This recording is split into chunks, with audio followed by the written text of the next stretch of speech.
Greetings, my beautiful viewers. I am the Hunter of Comedy, and welcome back to Danganronpa Trigger Happy Havoc. Well, technically, I know the screen says, reload 1 and 2 right now, but you mean what I know. So, last time, we got as far as, unfortunately, Chihiro's murder. And that was very sad. Not a thing that I wanted to have to deal with, but that is just how the game works. And we were just about to get into the investigation, but I ran out of time. So, today we're going to make it all the way through the investigation and the Chapter 2 trial. I've kind of decided that the way I'm going to do this is that I'm going to have, one episode be, basically, the daily life, and then, the episode after that's going to be, the deadly life of each chapter. Except for maybe the final chapter. I'm not sure, how the final chapter is going to work out, because it's both, the final chapter is really long. I'll probably just have to block out, an entire day to make sure that I do that. But, yes, either way, thank you for joining me, all one of you. I'm going to wait just a couple minutes to see if maybe other people want to show up, other people want to hang out and everything, because normally I get, a couple of people, but not all that many. Hello, Taka. Oh, boy. That is... feel bad for Taka. I understand why a lot of people like him, but when I first played the game, I was just this guy's weird. He has very strange eyebrows, and he is never happy. Then I did his free time events, and I'm he doesn't have a life. He didn't have friends. Mondo was his very first real friend, and then, Chapter 2 happened. So, yeah, that sucks.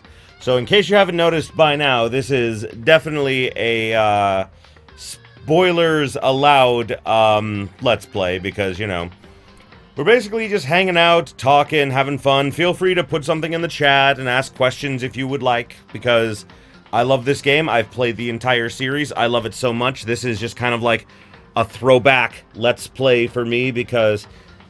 some people in the past asked me to play it, and I was I don't know if I should, and so I was well, I'll just do, live streams of it every Saturday, so, hooray!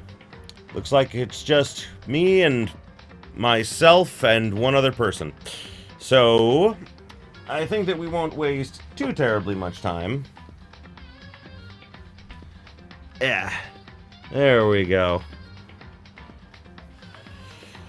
And now...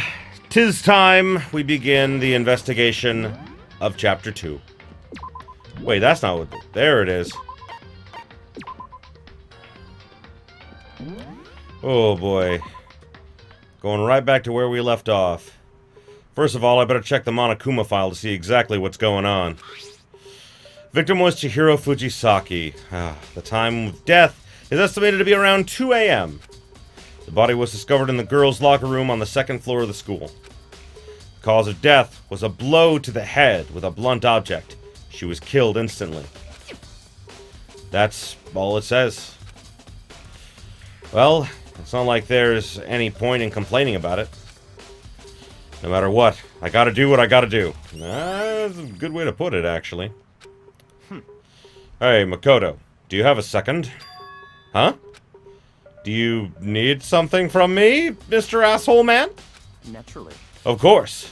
Life without purpose is quite dull, So, what do you need? I'm going to let you cooperate with me during my investigation. Huh? I love that, huh? I'm purchasing your talent. The same talent which allowed you to solve Sayaka's case. If you're purchasing my talent, I charge by the hour. And if you're not satisfied by the end of that hour, that is not on me, man. That's all on you. Haha. Solve? No, I just... Stop talking. You seem to have limited use, which is why I've chosen you.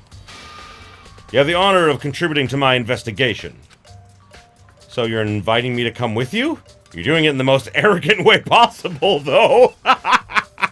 Although Makoto slowly grows a spine throughout the course of the game. Let's go. Now then, shall we get going? But this is where everything is. We need to get moving. There's no time to be standing around. I don't know what just happened. He's taking us away from the crime scene. That seems like a dumb thing. What up, Cosmic? Oh, damn it, I keep forgetting to... There we go. I have fixed it. It has been the fix. Thank you, Cosmic. But you know, is my face being that big really such a bad thing? I mean, like, who doesn't want to see this? Like, all nice and huge and gigantic. That's not a nice... That's... Wait, no, I don't think that's how that should work. Why are you pondering that? No, don't ponder that. Stop that. Anyway, I don't really know what just happened. Looks like I'll be working with Byakuya on this one. Okay, where are we going? Dumbbell! There's a dumbbell on the floor and there's a blood stain that wasn't obvious. There's a blood stain on the dumbbell. Why the side duck with the flamethrower, man? I'm not saying no. I'm saying, like, why? Monokuma said, the Monokuma file said a blow to the head with a blunt object is what killed her. Does that mean this dumbbell was actually the murder weapon? That's right. I can't imagine it being used for anything else. Hooray! And there's a lot of blood on the carpet. Ooh, God. I mean, like... Oh, that is a lot of blood. Because everyone can use more fire. You're not wrong, Cosmic. You are definitely not wrong on that one. There's a fresh bloodstain on the carpet. It must have been splattered with blood during the murder. Sexy girl picture. The poster got some blood on it. Must have happened during the murder. Yes, but why is it in the girls' locker room, you ask? Well, that's... Oh, God. Oh, I don't know if I wanna do this. Oh, boy. I can feel the life draining out of my body. Ugh. It's a dead body. Chihiro's dead body. Ugh. And, like, last time I played this, I spent time with her. I legit, like, spent time with her and was like, oh, she's so nice and pure, she wouldn't kill a mosquito, because she's like, well, mosquitoes gotta eat too, and I'm like, why? Why do you do this? All of... Cosmic, you're just gonna be nothing but memes in the comments, aren't you? That's just all that you're gonna be. And that's okay. That's fine. Very strange. But the more I look, the more strange it seems. This must be Genocide Jack's handiwork. Well, but... What? But we're still not sure he did it. Is that what you want to say? All the better to mourn you with. That's awesome. I wonder about that. Let's see here. Sakura, any information for us? And... Oh, what up, Drake? I am doing okay. I canceled... I didn't do the stream last week because I was just having a bit of a rough time, you know. Anxiety is a real bitch sometimes, and I wasn't feeling like I could really bring it and everything, so I canceled it last week, but I'm feeling good now. Feeling good. Feeling happy. I have water. Because Sakura's voice hurts me, but I do it for you. I do this because I love you. I know, Chihiro's already dead. Yeah, it's sad. Yeah, I got to this point like a couple of weeks ago. Oh, it's just sad. But, yeah. But, to Cosmic, yes, Sakura is the type of woman who I would let just crush me during sex. And that's okay, because I would just love that. Muscular women are beautiful, and people need to respect them more. Anyway, yes, Chihiro is dead. It's very sad. That was a very strange transition I just had. I'm very sorry. No, I'm not. Okay. Whew, back into serious mode here. I use this locker room all the time. Now it's become the site of Chihiro's death. You have a Discord emote for that? Oh no. Please, no. Please, that's... So link it to me. Definitely do that. But why was she killed in the locker room? Actually, if you think about it, she could have been killed somewhere else than carried here. She was very light, that is true. It wouldn't be hard for someone to carry her, but still. I still think she came here on her own, by choice. What makes you say that? She'd been talking a lot about how she wanted to get stronger. So you're saying she came here to exercise? Why would that be a question? Like, yeah, wait, you mean she came to the exercise room to exercise? Nani? But according to the Monokuma file, apparently she was killed around 2 in the morning. Would she really be exercising that late? I mean, some people do that. Oh no! Oh god! The Thanos face of bliss. The name is Snap Me Daddy. Oh my god! No! Oh, that's that's what I want from Sakura. Snap me, Daddy, or would it be Mommy in this case? Yes, Mommy. Snap me in half like a twig.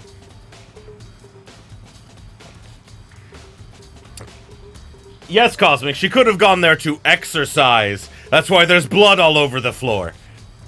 Oh, wow! Oh, my God! Why, Brandon? Why did I go there? That was horrible. That was bad. And I apologize.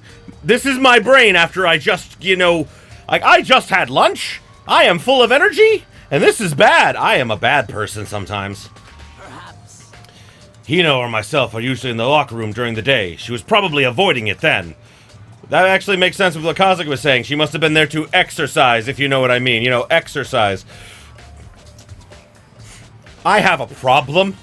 Anyway, avoiding it? Although we invited her to join us more than once, she never showed up. So I can only assume she was trying to avoid us. And instead she came to exercise in the middle of the night? However. Perhaps. But it's difficult for me to imagine she would have come alone. She did want to exercise, but she specifically mentioned she couldn't do it by herself. She needed support from others. So you're saying she could have come here in the middle of the night to train in secret, but that she also would have come with someone else. Ha! Ah, yes, that's typically how it works. Typically you come with someone else. God, this is all your fault, Cosmic. Because of you, now I can't stop thinking about that. You're okay. Oh God, you're right. Oh, hello, Perfone. Welcome to the chat. I am. You're right. I shouldn't make jokes like that. It's blame Cosmic Vortex. Blame him. He makes these jokes and then they just stick, and then that's what happens. And I blame all of my problems on him. It's sad because I'm going to be seeing him tonight. Like, we're playing D&D tonight, so it's going to be awkward. But yes, I will try to refrain from destroying Chihiro's purity, even though, Chihiro is now dead and that purity is now gone forever. I'm not helping. I'm very sorry. Alrighty. Mondo. Dude had a real complex about being weak. Oh no, I'm still moving. Oh, that's right. Yeah, you're in the process of actually moving right now. That's right, you're not going to be... Oh, that's right, you're not going to be on tonight because of that. Damn it, that makes me sad. Oh, man. Anyway, I will mourn about that later. Okay, I'll send memes, though. Perfect, that's all I want from you, Cosmic. All of the memes.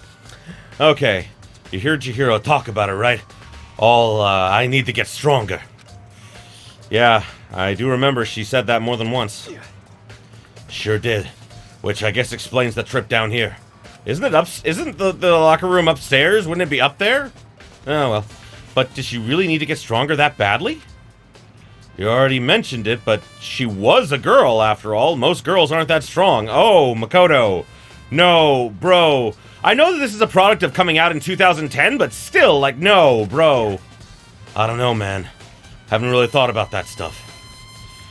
Cause of Chihiro's complex. I can't help wondering what it might be. Mondo's account. Perfect. Oh my god, it is... it's so sad. And he gave himself away there because he called me, Chihiro a dude. And, yeah. Oh, god. Yay, all of the memes. Perfect.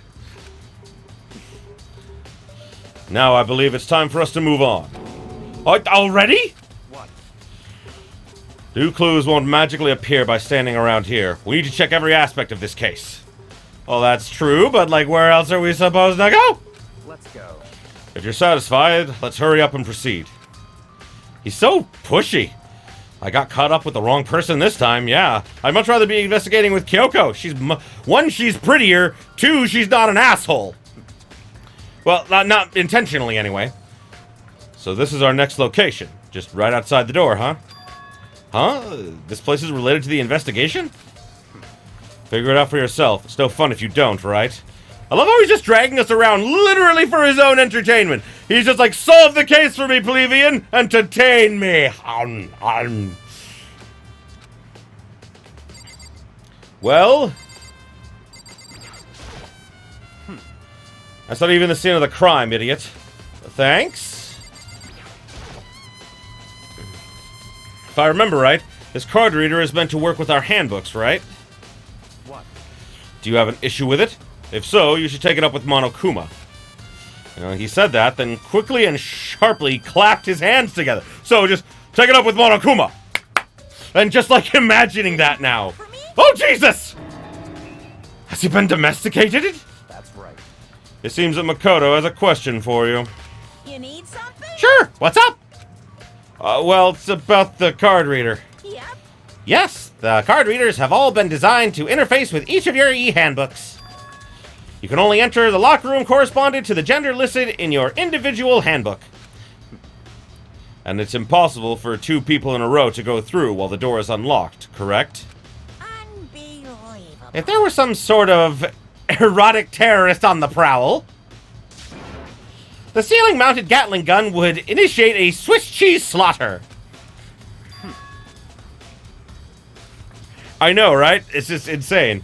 And the school regulations prohibited anyone from lending someone else their handbook, correct? Of course. Correctly correct! So then, that means only girls can go in the girls' room and only boys can go in the boys' locker room. My god, this is not new information. This is stuff we knew all along. In other words, Chihiro's body being found in the girls' locker room means... Hey, Makoto, I can see right through you. That's disturbing. See right through me? Allow me to tell you what you're thinking. Why are you... Okay, don't tell me what I'm thinking, asshole. Since Chihiro was found in the girls' locker room, the killer must have been able to get in there. So, in other words... As such, the killer must be one of the girls. Did I get it right? Such ignorance. Good lord, you're simple. But am I wrong? You should pay closer attention to the regulations. The answer has been in front of you the entire time. I love how, like, it is amazing how he did figure this out all beforehand, but then again, at the same time, he witnessed the crime taking place, so, God. Loaning your e-handbook to another student is strictly prohibited.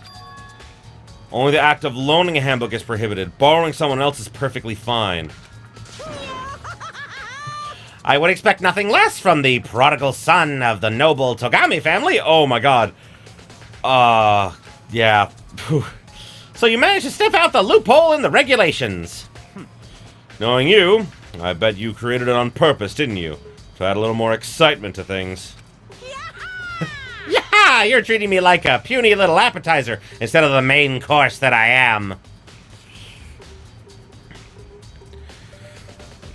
I thought I have the tags for spoilers allowed up. I'm gonna double check real quick, make sure here.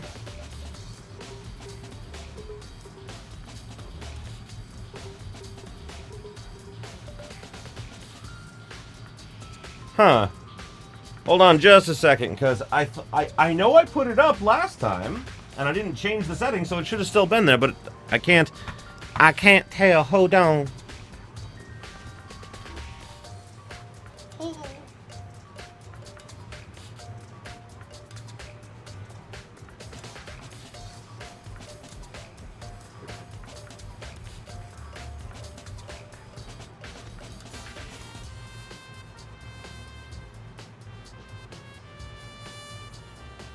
Okay, there we go. Okay.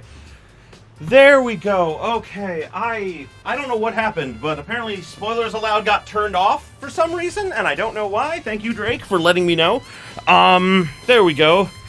Spoilers are definitely allowed because I've played this many times, and I'm sure that if anyone's here and hasn't played it or seen it, then now you know. We're spoiling the shit out of everything. I said that at the beginning, too, but that was only when one person was here. So, hooray, I guess. Oh, boy. Okay. Sorry about that. Thank you, guys. Thank you for pointing that out. Both you and Cosmic have been great, because you've been pointing out some things that I've... Like, I didn't realize that I didn't have it up on the main screen sometimes, and, you know, I'm getting used to this whole Twitch thing. I'm adapting.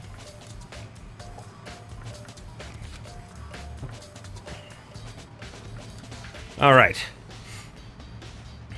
Well, that's a very horrible thing to say. I haven't even read that yet. Now then, since the dead can't actually talk, they're not people anymore. They're things! Oh, God. Yep. Got it? Get it? Got it? Good. Wait, hold on. You're saying that's a loophole, but in order to borrow something from someone, then that means you would have to loan it, so, not if you take it off of a dead person. Why you? So sleepy! Just listening to you makes me want to pass out. Be more like Byakuya and get your poop together! Unbelievable. Or else I'll charge you with criminal negligence! No more questions! Figure out the rest your own damn self! I love that I can see the gears turning and Junko just literally sitting up in the control room like, you know what? No! Fuck you! I'm just gonna, leave this blank because fuck you! That's fine.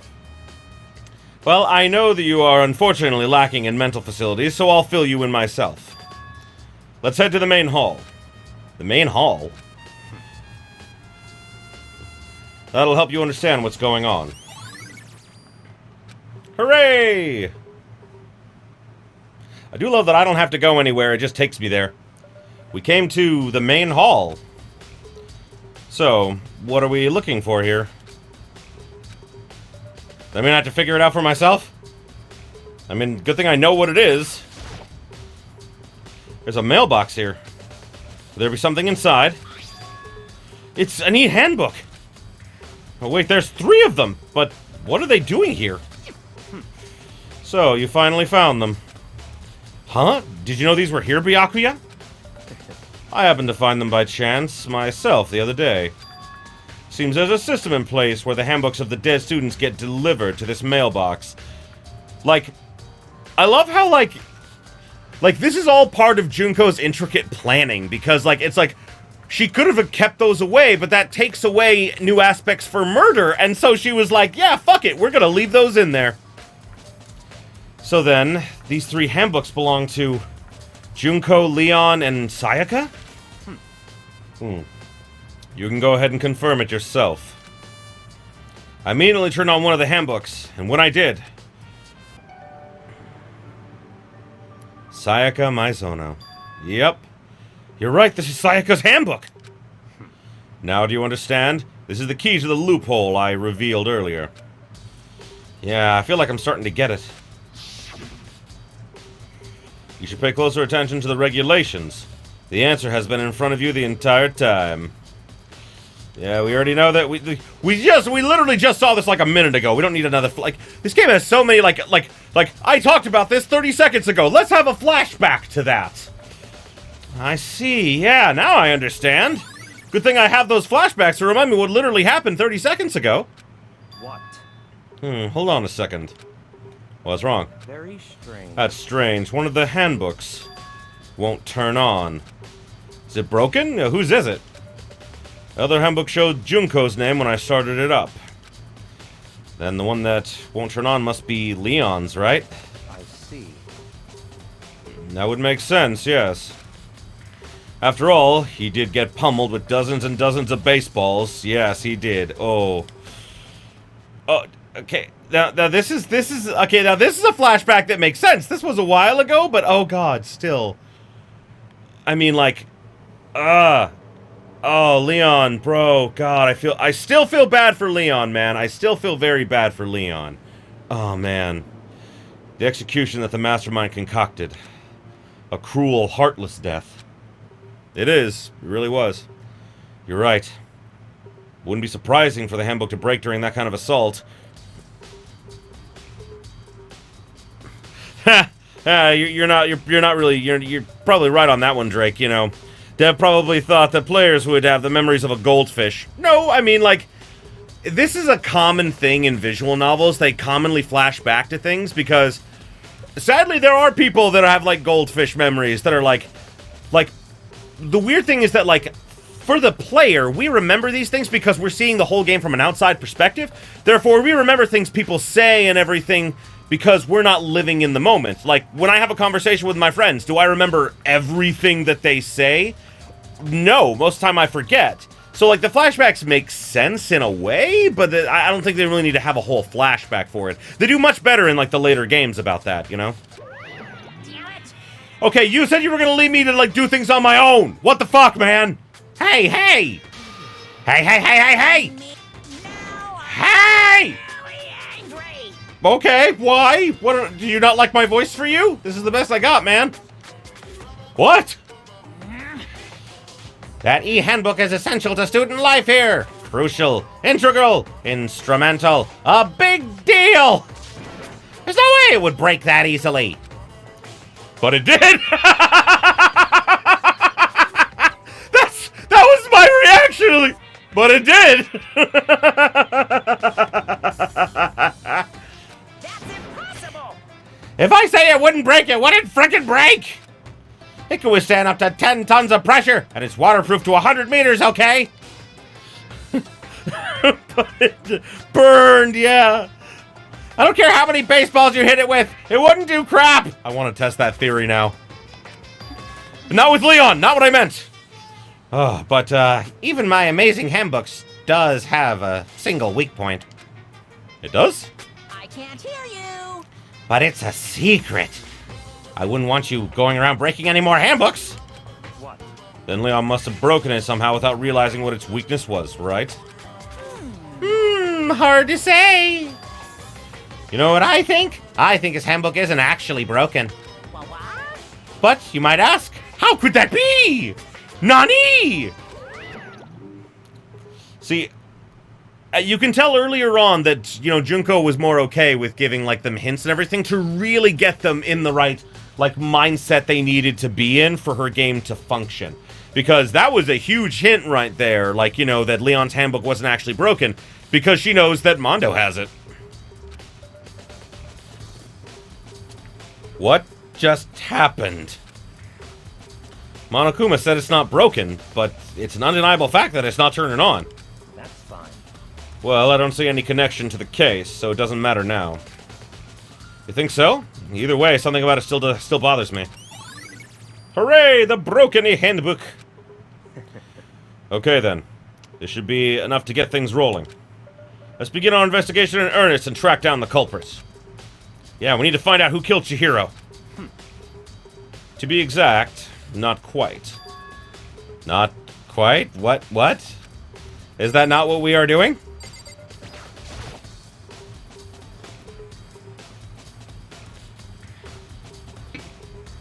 What do you mean by that, Byakuya? To be exact, not quite. Certainly, I want to reveal Chihiro's killer, but more precisely, I want to discover the true identity of Genocide Jack. Then, you really think... You truly believe Genocide Jack is the one that killed Chihiro? Don't make me repeat myself. Absolutely. I have no doubt that Genocide Jack is the culprit in this case. That murderous fiend is Genocide Jack, right? What? There's nothing else, there's nobody else it could be. A murderous fiend who kills again and again using a bizarre and brutal method. They're like a ghost, attacking suddenly, then slipping away before the police can catch up to them. And what nickname did the internet give this mysterious serial killer? Genocide Jack? This is all information we already know? You say he's killed thousands of people, but that's gotta be an urban legend. Still, could one of us really be a demented, psychotic killer like that? Yes, and I support her relationship with Makoto's younger sister. I don't care what anyone says. They are the best. They are the best mamas. You're not wrong to wonder. But words mean little right now. I have something that will prove it, and I can show you. Okay? Wait, okay. I have a basis to believe that, I assure you. There we go. Is there really proof? Why couldn't we just go to this? I get that they really wanted to use their reaction thing, but like they didn't use it in any of the other games because they realized how pointless it was, you know? There's somewhere I'd like to take you. This will provide all the evidence you need. It's all clear now. Evidence that Genocide Jack is the one that killed Chihiro. Evidence? Does something like that really... hey, you too! Big trouble! Need your help! I don't have time to play with you. We're busy. Leave us alone. But it's an emergency! Emergency! Yes, Hina, what is it? Come on, please, you gotta help me! Hina, just tell me what it is, and yes, I will help you. I love you. Please. This is a serious emergency! Please, please, you gotta help me! Well, just calm down, okay, Hina? But it's an emergency! Okay, for the last fucking time, what happened? Well, Something's wrong with Toko. She's acting super strange. Well, I mean, she was acting strange before, you know? I mean, like, how is this abnormal? She's always acting fucking weird. She's acting like a dog in heat, like 30%, 70% of the time. There's only 30% of the time she acts normal. Very strange. Since it's Toko, I must admit I'm intrigued. I suppose we can take a second to see what's going on with her. Are you sure? This sounds very not like you. Don't make me repeat myself. Ha ha ha! I didn't expect that. Thought for sure he'd just say no, and that'd be the end of it. You were my out, man! You were my out! And now you are no longer my out! Why? The one time I need you, man! yeah. Okay, come on, hurry!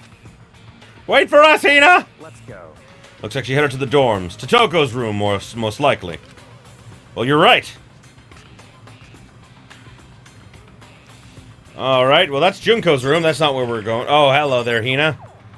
Hello, Toko's room! Is Toko inside? Some kind of emergency? Do I not get to... Hina! You guys are too slow! Hina, I am not an athlete. I think you're just too fast. So, what's this emergency? So, Well, after what happened in the girls' locker room, we left Toko in her room so she could lay down. After a while, we came back to check on her. You know, see how she was doing. But when we did, it was weird. She refused to come out and kept saying all this weird stuff. Weird stuff? That's fine. We should talk to her ourselves then. Oh, we should try talking to her ourselves, yes. Yeah, good idea. Toko? You in there, buddy? I may as well give it a shot. You need a friend? I brought Byakuya. He's got verbal abuse ready and waiting for you. Oh god, that's horrible. The door swung open, slowly and silently.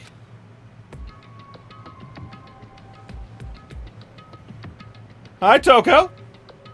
You don't seem to be doing so good there. Holy crap! Oh. An aura of negativity flowed out from behind the door, forcing a gasp out of me. What?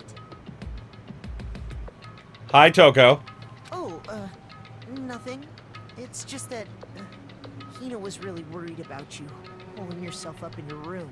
leave me alone. Yeah, sure thing. But could you open up just for a second? Won't allow it. Okay. Won't let Genocide Jack have control. And just like that, she slammed the door in my face. Okay, what was that? She's been acting like that the whole time. When I rang a little while ago.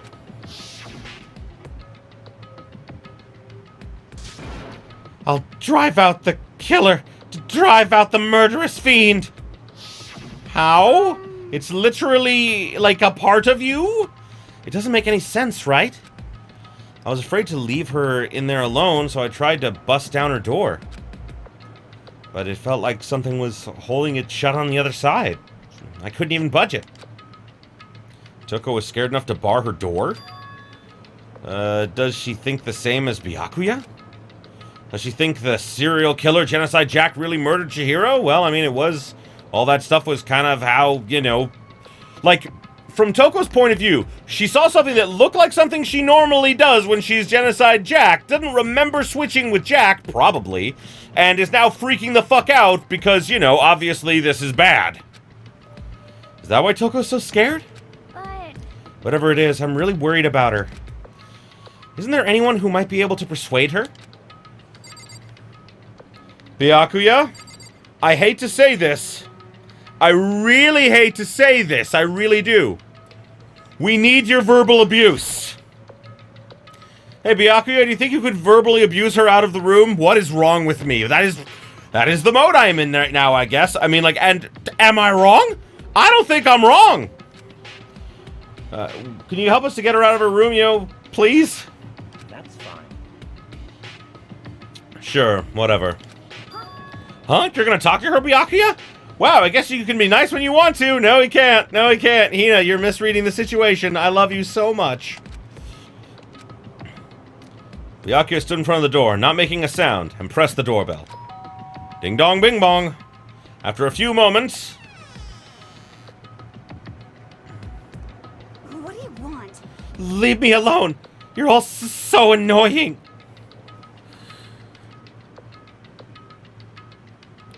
You're not wrong, Drake. Considering how messed up Toko is, the verbal abuse may be the best thing for her in this point, because she doesn't see it as verbal abuse, which is, you know, weird, but, you know, masochists are a thing, and I don't understand them. Ah! Bacula! Bacula! It's Byakuya. There it is. I'm sorry. I couldn't keep our promise. But don't worry. Never again. I won't let Genocide Jack have control ever again! Like, here's the thing. I've mentioned this before, but when I first played the game, I spoiled it for myself because I read a synopsis of the game before I played it because I didn't know it was coming out in the US. So, like, I knew going into the game that, you know, Toko was, like, pardon me. That Toko was Genocide Jack. But, like, that's just, like, that's too much broadcasting. Like, they could have found a better way to do it than, like, I'm sorry, like, at that point, I'd have been like, oh no, she's definitely Genocide Jack. 100%. But then again, really thinking about it, I think that was probably the point, is that they wanted you to think that and think that she was responsible, and then think Byakuya was responsible to throw you off the trail of Mondo being responsible for the murder, which is pretty interesting now that I think about it. Wow, I didn't notice all the layers before. Or maybe I'm just imagining things that I want to be there that aren't actually there. Who knows? Even Byakuya couldn't pull it off. There's nothing else we can do. Let's get back to the investigation. Oh, hold on! Hey, Byakuya, what was Toko talking about just now? Something about a promise? What? I have no idea. Another one of her delusions, I'm sure. And the great news is that because, like, we saw how, like, fanatical and delusional Toko was about him, you can believe that. That's what makes it great. Stop talking. If I say I don't know, that means I don't know. Just let Hina take care of her. Oh, yeah, okay. I'll stay here and keep an eye on her. That's exactly what Hina wanted to do, I'm guessing. Let's go. Well then, let's go. Without waiting for a reply, Byakuya sped away. Why did I just imagine him like on a moped, just like on like a jet-powered scooter, like slowly going away from us. I hurried to catch up. I tried to talk to him several times as we walked, but he didn't even look back, let alone say anything. He kept on walking toward his destination. Finally, his feet brought him to a stop in front of a certain room. La Labrare! Come on, let's go in.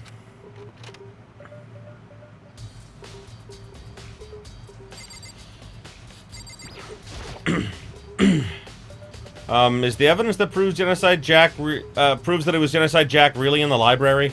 Don't make me repeat myself. Don't make me say it again.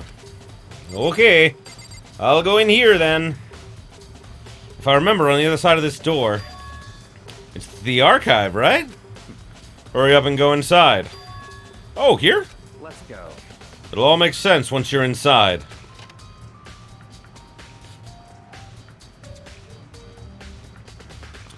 Whoa, there are so many books and files. And so much dust, too. Ugh. So, in other words... I would say there's enough value in this place to endure the dust. So many files stuffed onto the shelf. What's in all of these? That's enough. Those documents are dangerous. Dangerous? They detail all the people who control the world from behind the scenes. Dangerous truth for a commoner. You mean like members of the Diet or something? No. I mean the ones with real power. The secret council controlling everything from the shadows. If you're ready to disappear for it, take a look. There are some very interesting people in there. You're just kidding, right? Am I? I'm just not gonna do that. Let's go over here. What's over here? Shelf of stuff with files. Don't think about it. I picked one up at random. Ah, you have a sharp eye indeed to select that file. Huh? That's right. That's a report on a presidential assassination. The original is kept at the National Library. It won't be declassified for another 30 years. Are you sure you want to look at it now? Did we really just stumble upon the truth of JFK's murder in Danganronpa? Like, is that what we just did? Because I would read that shit. I would love to know what actually happened. Though there's no telling whose crosshairs you might end up in for peeking at it. I'ma just put that back then. A ton of thick files stuffed onto the bookshelf. If you're thinking of looking through them, let me give you a little warning. Those files are filled with graphic, disturbing photos of all kinds of crime scenes. It's the kind of thing any normal person wouldn't ever want to look at. Be careful. Huh? What do you mean? All those files are investigation reports related to different cold cases. Those are internal documents, for police eyes only. They're not the kind of thing you would expect to leak. Oh! If you pay attention to your surroundings, you're sure to discover something of value. Okay, lamp? Huh? It's a desk lamp. Oh yeah, it's the one I saw Byakuya using in the library before. This is crucial evidence, actually! What? Do you have a problem with that lamp? It was here before, and I moved it over there. It's too dark over there, so I thought I'd put it to good use. I got a coin!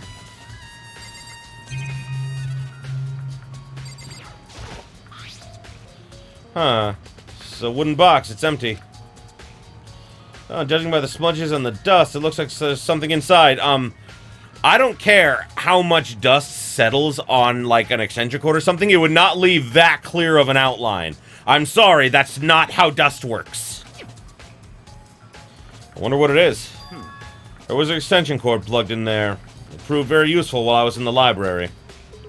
Extension cord, huh? So, are you finally beginning to understand the true splendor of this library? The entire reason I was interested in the library is because of this room right here. Interesting. It's home to classified government documents, police records, things no ordinary person would ever see. Isn't it magnificent? This can't be for real, right? Such ignorance. That's your guys' problem. Anything that doesn't fit with your preconceived reality, you label it a lie. Well, it's not that. It's just not like I totally refuse to believe it, but I mean, there's just so much. How could anyone have put this all together?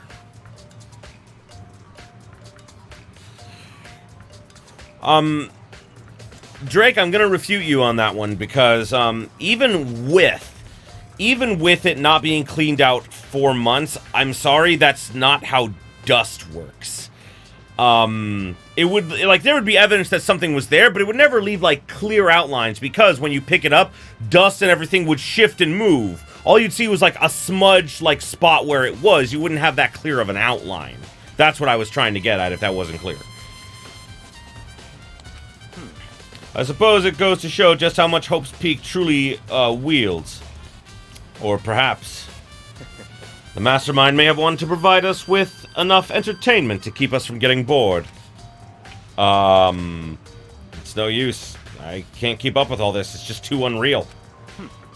What's wrong? You still can't believe it? What about you? How can you believe it so easily? Things like these are usually impossible. What? What do you mean, usually? Usual, normal, ordinary, simple. Things, those things don't exist anywhere in the real world.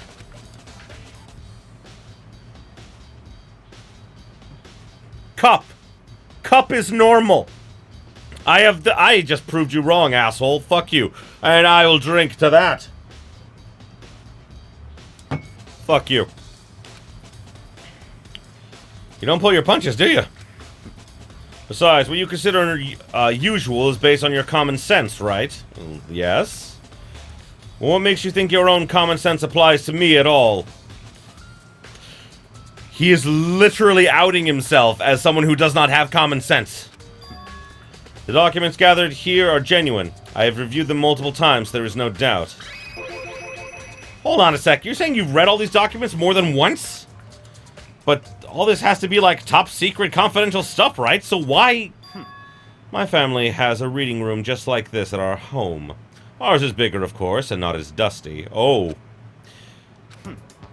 Members of the Togami family have access to any variety of government-related documents. That includes foreign powers as well as domestic. How is that possible? So, in other words... I already told you. There's a secret council that controls the world from the shadows. My family is a member of that council. I have within me the bloodline that will allow me to one day bend the world to my will. You did! The world is over now! And to become such a ruler, I must know all levels of this world backwards and forwards. So, whenever I have time, I'd like to review whatever documents and materials that interest me. Which is why I can proclaim without a doubt that the materials gathered here are the real thing. This is beyond believing or not believing. Byakuya is actually starting to scare me more than the actual mastermind. And yet she brought down the world and all of these people with, like, I love the original concept they were building in the games. The original concept that they built in the games for how Junko ended the world was literally despair spreads like a virus until it affected enough people that she caused the apocalypse by just spreading the idea of despair in and of itself. But instead, in DR3, it's all mind control, which is not as interesting as literally manipulating the world into choosing despair and world destruction. Like, I love the fact that, like, they built her up as that, and then, DR3 just destroyed that. I was so angry. And what always interested me the most were the cold cases, police investigation reports. Reading through those reports has always been a hobby of mine ever since I was little. An excellent mental exercise. I've solved more than a few of those cases just by reviewing the reports. And among all those reports, one of my recent favorites is the Genocide Jack case. As he talked, Byakuya grabbed a specific file from the shelf. That's right. This is the complete case file. Every single report surrounding the Genocide Jack case has been compiled in here. Hey, what up, Tate? Yeah, no, DRV3, like, brainwashing, go brr. God, oh, man. But, welcome, Tape 231. Hooray! Thank you for joining me, and I should say now, thank you to all three of you who are hanging out with me and playing this with me. This is fun. I'm having fun. I really needed this today. I almost didn't do this today because I had a really rough night last night. Really rough night, but I was like, no, I need something fun. And what's more fun than watching teenagers kill each other? I'm dying on the inside, trust me. Because there are so many, allow me to quickly summarize the main points. To begin, there are two notable characteristics in every Genocide Jack murder. The first characteristic is that at every crime scene, the word bloodlust is written in the victim's own blood. And the second is that when the victims are murdered, their bodies are suspended in a certain way. Bloodlust is written in blood, and the victim's body is suspended. Oh, sorry, that's Makoto now. It's exactly the same as what happened to Chihiro, except if you read the file, it's not. Let's fucking go! Kids dying, yeah! Oh my god, Chihiro, no! Why did she have to be on the screen right now? Save your surprise. The best part is yet to come. For the second characteristic, where the victims are suspended. Only ones who know about that particular fact were the members of the police and the higher-ups. By all accounts, nobody in the media ever found out. In other words, no one on the news, no one online. Nobody knew about that aspect of each crime. Only key officials and the killer himself knew about this act of mounting the victim. Oh god, mounting. No, that's not... That's... No. Brains, stop. Mounting bad. Now, if you recall Chihiro's corpse, do not talk about mounting and then Chihiro's corpse within the same, paragraph! Her body was most certainly mounted in this fashion. That is not what mounting is. It's hung. I know that it's like, oh, it was mounted on a wall. That's different. Mounting is when you affix it to a wall or some kind of structure. Hanging is when you use some kind of thing to hang it because it can sway and move. I know terms. Kinda. So how could the killer have known about suspending the victim? That's right. That's the key question.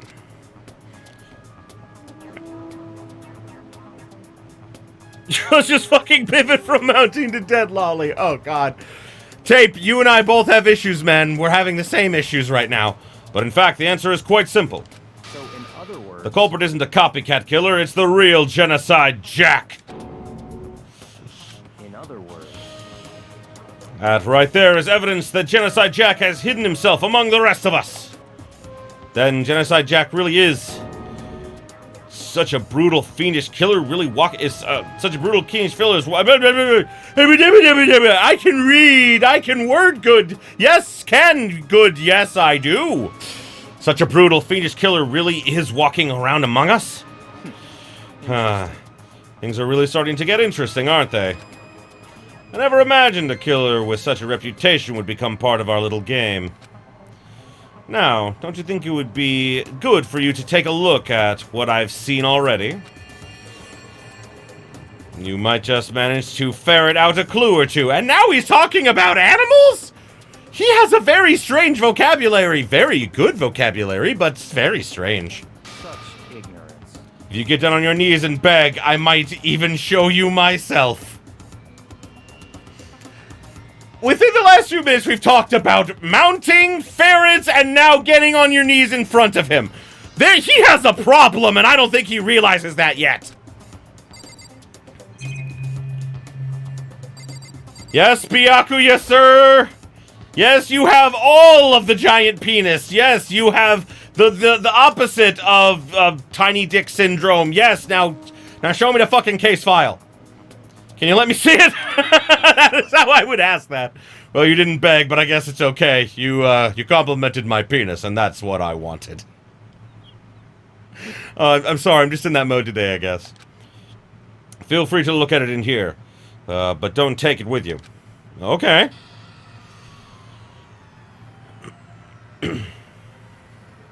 My God. Just like, who holds a book like that? Who holds a book like, oh my God, I have to have it all the way down here so that my pelvis can read it. Byakuya handed me the file. I flipped through it with tense, nervous fingers. Suddenly, my hand stopped. I reached the page where photos of the scenes of each crime had all been collected.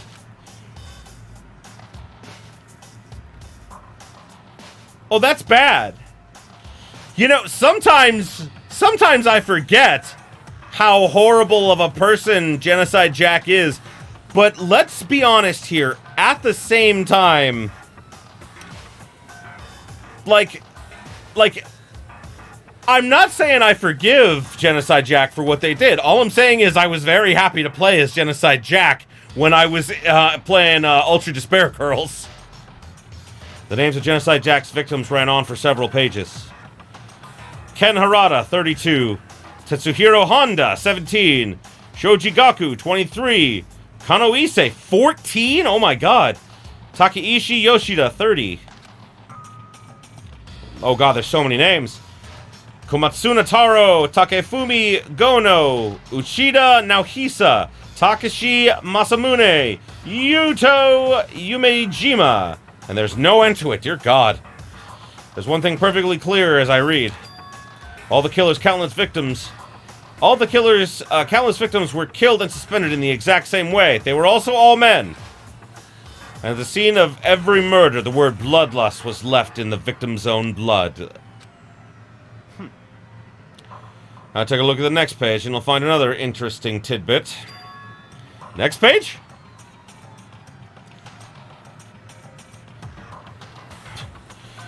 Profiling results. All of the crimes took place either on weekdays, at night, or during holidays, either day or night. The most common time for the killing takes place was on the holidays in the afternoon.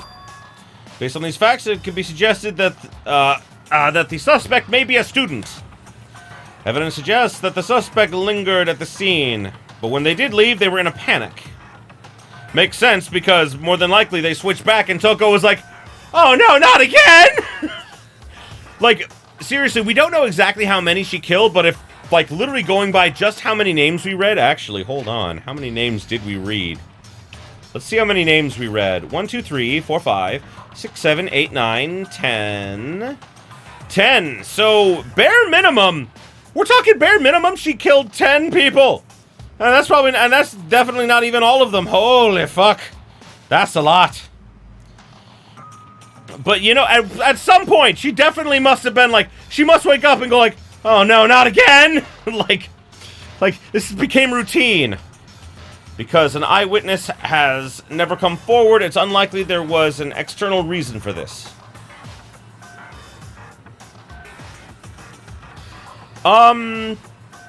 Yes. If I remember correctly, like, you know, Toko did tell him that she was Genocide Jack, from what I remember. Yeah, the trial reveals that. Yeah, like, in the trial, like, it flashes back to the, like, when, like, basically, she found out that he was obsessed with Genocide Jack, and she was like, oh, that's me, love me, Byakuya, love me, I kill people for you. I know, it's been a while since I played too, I forget these things. And, like, also, since I've been writing, like, you know, my fanfiction, I don't remember how much is, like, what I inserted and how much is actually in the game sometimes. This confused behavior suggests that the suspect may potentially suffer from a dissociative identity disorder. So, in other words... The key point here is that the culprit may, well, have a split personality. A split personality, like the kind you see on TV? So I'm part of another totally unbelievable story. I mean, like, how many unbelievable stories are going on in the course of this game? A lot. But this one is way more unbelievable than anything else up until now.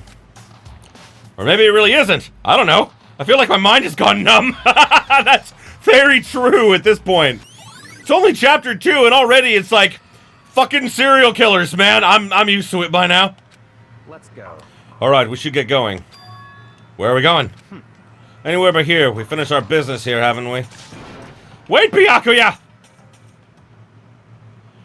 As usual, Byakuya turned and left without another word. I hurried out of the library to catch up.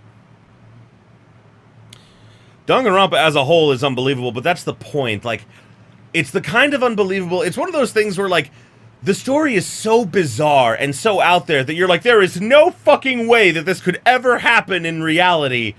And yet you're like, if the stars aligned, this shit could happen. Like, literally, they created the perfect storm of, like, of just, like, fucking serial killers now. Okay. And, like, you get to chapter 5. The fucking twins. Of course it was twins. Why wouldn't it be, you know?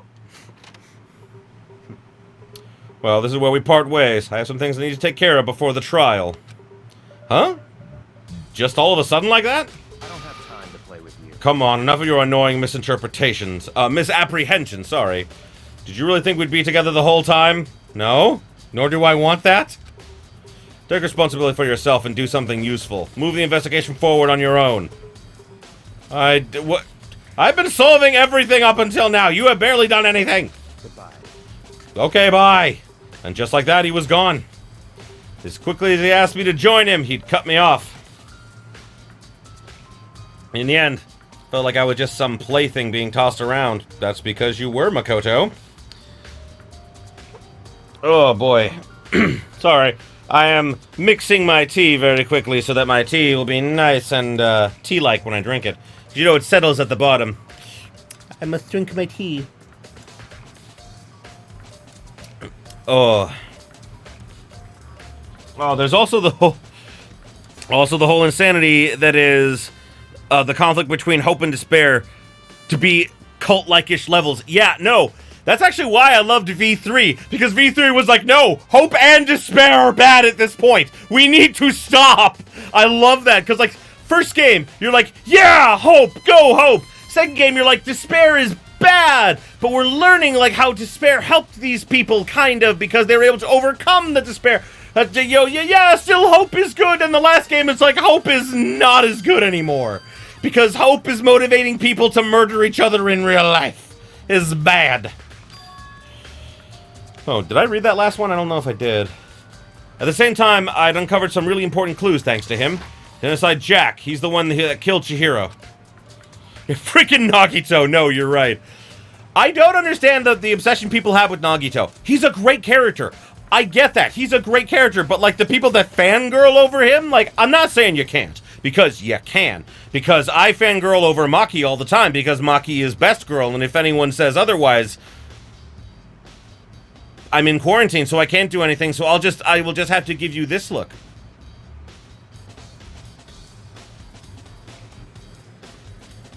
Maki is best girl, and you will leave her alone. Thank you, Tape. Thank you, Tape. Maki is best girl. Yay, Maki. Anyway, and that murderous fiend. Okay, yeah, but Mukuro, no, there are so many best girls in these fucking games. But the reason Maki is the best for me is because every single one of these games, I always picked a favorite before the game started. Before the game started, I was always like, I like you best. I don't know why, but I do. In the first game, that was Celeste. Then she died in Chapter 3. Second game, that was Ibuki. She died in Chapter 3. Maki. I was like, when Chapter 3 rolled around, I was like, no, don't you fucking do it to me. I cannot take it again. And then she survived the whole fucking game. And I was like, yes. And she was one of 3 that survived. Oh my god. I have the curse of 3s. Anyway. Who is it? I have to find out, no matter what it takes. Right. To do that, there's somewhere else I have to go and investigate one more time. I have to go back to the crime scene, the girls' locker room. I should also check the boys' locker room, too. The others might have come up with some info I might find useful while I'm at it. I need to find out everything I can.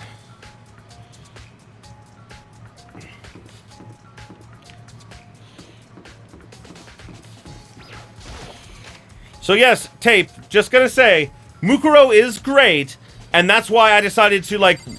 Hello, Hifumi. When did you get here? I love Mukuro, but she never got the chance to shine like she did in, fucking...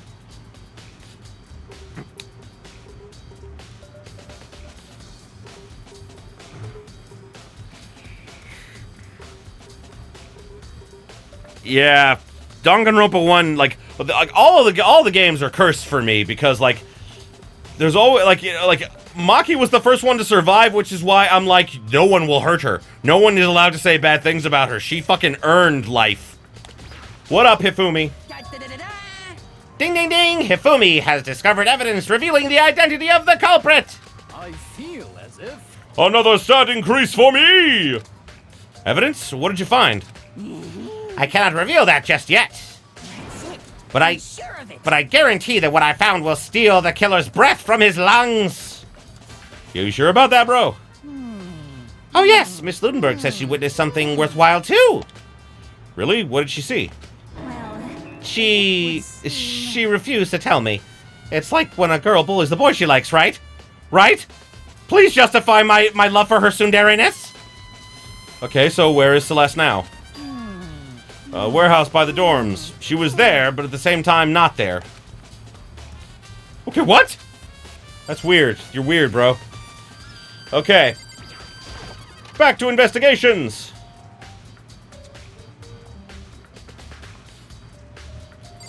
Hey, Kyoko, I didn't get to talk to you yet.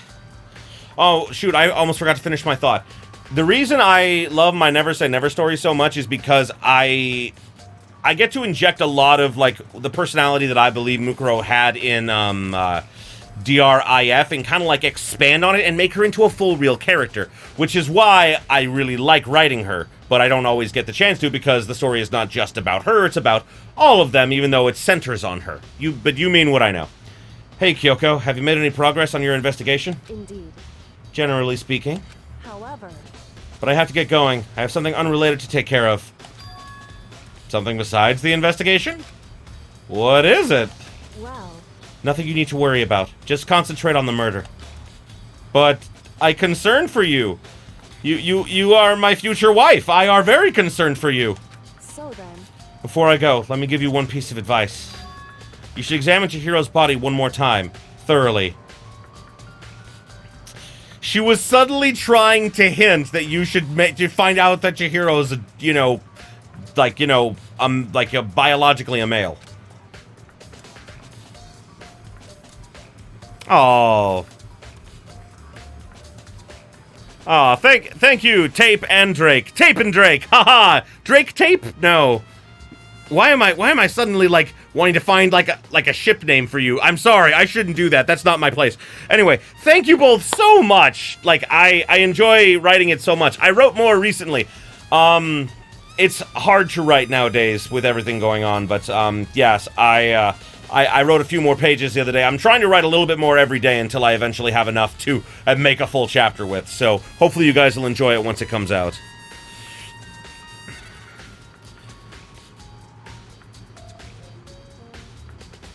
Yeah, Tape, you're absolutely right. DR3 just completely mutilated Mukuro's character, and it was so disappointing. And now, like, this is why, like, I enjoy writing it so much, because I want to give that to everyone. And it may not, like, it may take me another year or so to finish, but I'm gonna fucking finish it eventually. That is my solemn promise to you guys and all of my readers. Anyway, also her handbook is missing. You might want to determine its whereabouts. Goodbye. That's it. I'll be praying for your success. With that, Kyoko turned and left the girls' locker room. Guess I'll take another look at the body then. And Chihiro's handbook is missing? That's definitely worth worrying about. Chihiro's e-handbook has been added to the truth files. Oh boy. Oh man. Bloodlust. The word bloodlust is written on the wall in blood. Just like all those other Genocide Jack cases. At every crime scene, the word bloodlust is written in the victim's own blood. Girly poster. Bloodstained poster. Poster is the most noteworthy part, but the big-breasted swimsuit model is pretty noticeable, too. Girls' locker room doesn't seem like the kind of place you'd find something like that. I mean, like, in today's society, I think so, because I have a lot of friends that are bisexual, a lot of girls that are bisexual, a lot of girls that like to work out that are bisexual, and I know that they would appreciate that. Kyoko said I should examine the body one more time. I know she said thoroughly, but I do have my limits. Well, I better give it a shot anyway. Let's see. Chihiro's hands are bound with what looks like some kind of rope. The rope was used to prop her up in a kind of crucifix position. Huh? The rope has a plug?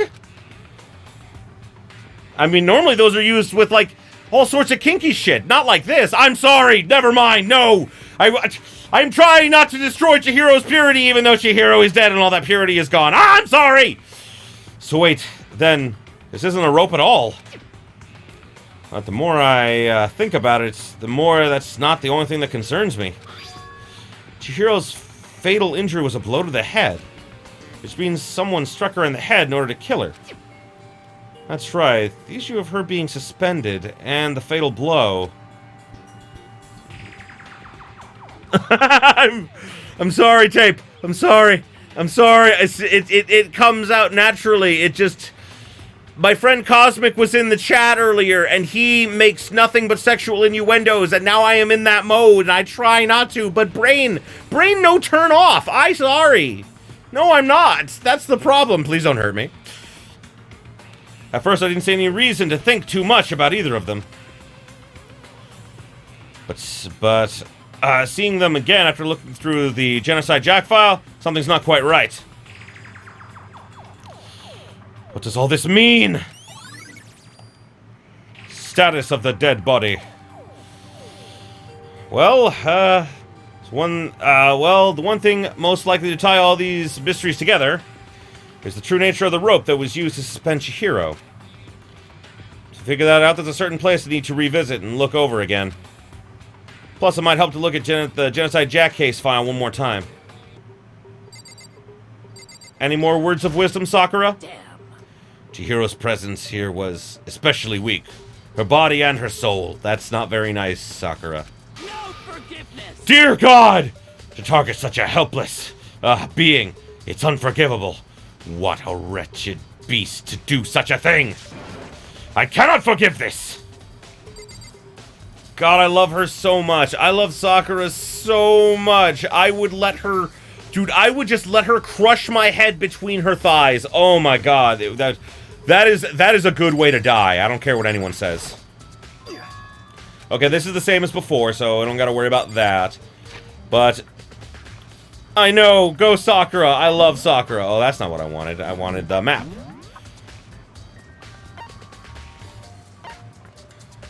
Right. I was looking at places I needed to go, so I need to go outside and go to the boys' locker room.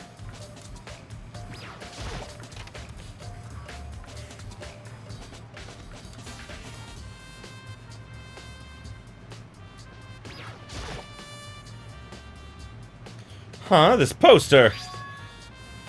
Popular boy band called Tornado. What's wrong with that? That's fine to have in a place where guys work out. It's guys hanging out. What's wrong with that? Doesn't seem kind of fit in the boys' locker room. Oh, wait, that reminds me. The poster in the other room is... That's right, there's definitely something strange about this. In the boys' locker room, there's a poster of a popular boy band. In the girls' locker room, there's a poster of a big-breasted swimsuit model. This seems normal to me. Could the posters have been switched? But if they were, why? What reason could anyone have? Maybe I should talk to someone who knows a little more about the locker rooms. Well, that would be Sakura. Ooh, protein stain! I hope that's what that is. I hope that's just a protein stain in the boys' locker room. Yes, of course that is. What else would it be? Quite an odd place to put a clue, indeed. What is this? There's a stain in the carpet. In the carpeto.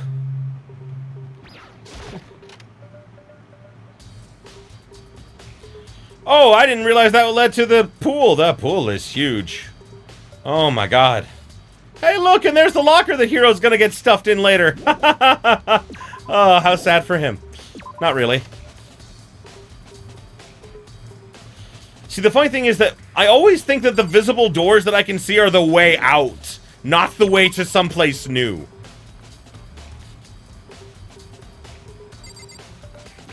Sakura! Sakura! My gorgeous, muscly, goddess, I need you. I need all of you, and your knowledge as well. You spend a lot of time exercising in the girls' locker room, right, Sakura? Of course. I've used it nearly every day since it opened up. Sometimes Hina and I use it together. Oh! Oh, do you now? Okay then, let me ask you something. Do you think the posters in the boys' and girls' locker rooms could have been switched? I'm sorry. Sorry, I couldn't really say. I never really paid any attention to the posters. I see. However... But there is something that's bothering me about the locker room. You see, I like to drink a little protein coffee every time I finish my exercise. You have protein coffee? In the warehouse. It's not the highest quality, but I don't have a lot of options either. I mix protein powder with coffee and down a glass after exercising. Anyway, the other day I spilled some on the carpet in the girls' locker room and it left a stain. A stain? I didn't see any stain on the carpet now? Of course. Exactly. I noticed it earlier. The stain has disappeared. Are we sure it was a coffee stain? She said that she and Hina like to, you know, come here together. See? I can't stop now! I can't stop now! I'm sorry! No, I'm really not! Like, here's the thing is that, there's a lot of ships in, like, the Danganronpa series that I really love. Like, I'm not a biggest, I know that some people are really into, Taka and Mondo. I always felt it was more of, they just started a friendship and, like, you know, a bromance. But I can easily see why people would see that. Another one that I easily see why people would say it is, like, Hina and Sakura. I don't know if I 100% buy that canonically, but at the same time, like, you know, there's evidence, like, you know, both for and against it, because it's very possible that Sakura is bisexual, because she obviously was in love with, Kenshiro, like, you know, her boyfriend and everything, like, before all this happened, so very possible that she's bisexual, but, like, it seems weird to me that she would, like, even, like, I don't know, even with, like, Kenshiro, like, you know, sick and ailing, I don't feel that she would pursue, like, a relationship with Hina, and they don't, just because she seems, like, so honorable and everything. At the same time, I'm not going to say that people can't ship them together, or that the ship doesn't make sense, because it does, but at the same time, like, you know, trust me, I am definitely not against, homosexual pairings. I fucking love, Tenko and, Himiko in DR3. It's kind of like an unrequited love one, honestly, but I still love it. Yeah, see, Tape, I always thought that the ships were both platonic in both of them, but I can easily see why people would think of them as romantic, and if they want to headcanon that, that's fine. We didn't see them during that 2 years that, you know, they don't have memories. Who knows what could have happened? Like, you know, like, and that's why it's okay. And I don't want to, like, you know, like, I don't want to say, like, I'm not bashing, like, you know, homosexual ships. Like, because there are so, like, for example, I don't like the Toko and, Byakuya pairing just because I'm like, no, that's bad. That's very bad. Like, if, like, Toko pining after Byakuya is what keeps her from being a serial killer, I will allow it.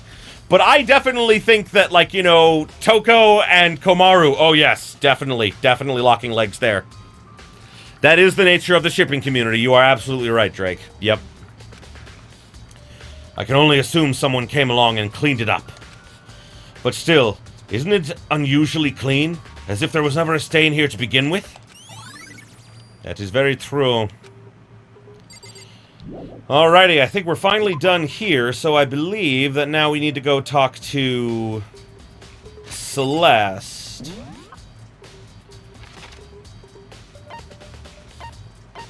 Oh, there's someone in the kitchen I need to see? Oh, Hina! Oh, that's right. Hina was like, yeah, I just gave up. Which I don't blame her in that regard. I really don't.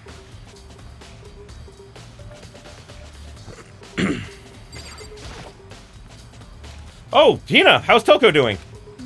Same as before. She won't come out. And she just keeps mumbling something about Genocide Jack. So I just left her there. God damn it, Hina, but I love you so much. You left her? My head was all swimmy, and I was getting pretty hungry. Yeah. Oh, but don't worry, I'm gonna head back as soon as I'm done eating. Toko's not exactly pleasant, but I'm still worried about her. Oh. Speaking of which, what are you eating? Huh?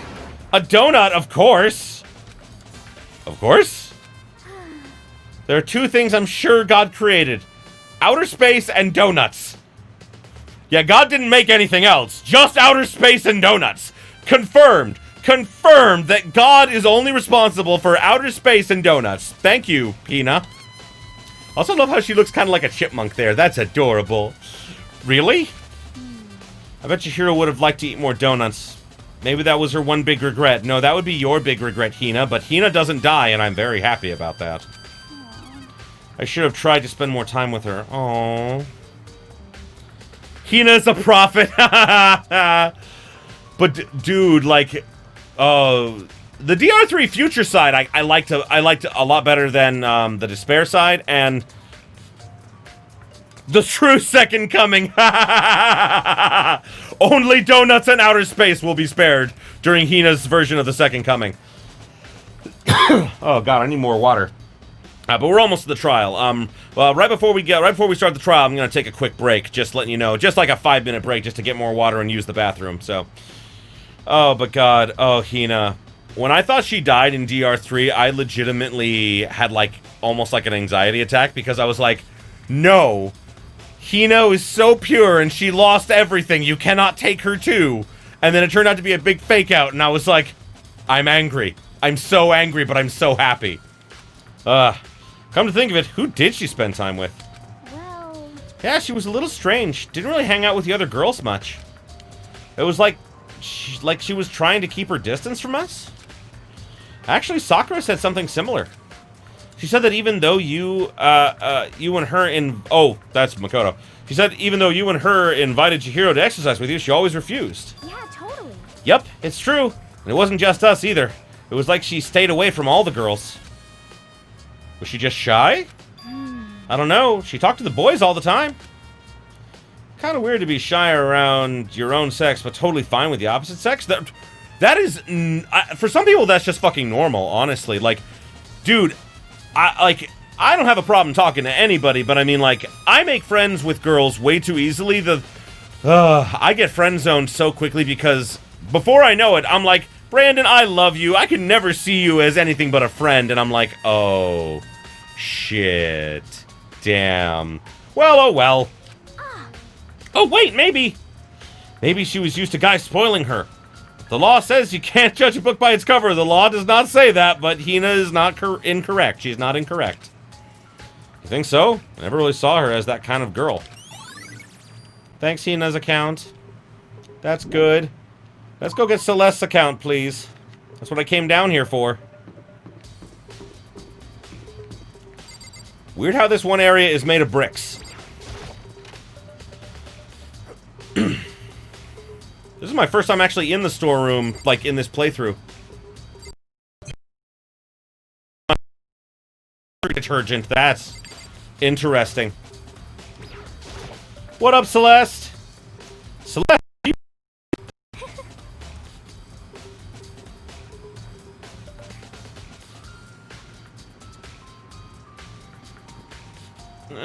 yeah, I missed this, sorry, Drake. Yeah, it could be a case of different country culture. Who knows? This warehouse is amazing. It has absolutely everything one might need to live a full life. From food to clothes to towels, there's an endless supply to choose from. I see that, but have you found anything related to the case? Most unfortunate. I knew you were going to ask me that. I thought talking about the warehouse itself... That was... Misdirect me, Celeste. You aren't the culprit this time, so why are you not wanting to help with this? Do you not also want to survive? You seem to want to. You want to get out of here real bad. Then did you find something? Very well. I will tell you, and only you. Which is actually smart. This is her way of building an alibi. It's actually really intelligent. Actually... Last night, I saw her here. Chihiro was in the warehouse. What? Really? Indeed. It was right before midnight. Oh, nighttime. What are you doing out this late? Oh, I was just... Are you planning to go exercise, perhaps? What? How did you know? Not hard to guess. You have a gym bag. And, it's not... I'm so sad she's gone. And I'm gonna lose Celeste next chapter, and I'm not okay with that. Also, why are Celeste's hair drills always blue in these sort of things? It's just weird to me. Because I can see a blue track jacket sticking out of that duffel bag you're carrying. Oh, you're right. Thanks. Well, I'd better get going. I'm kind of in a hurry.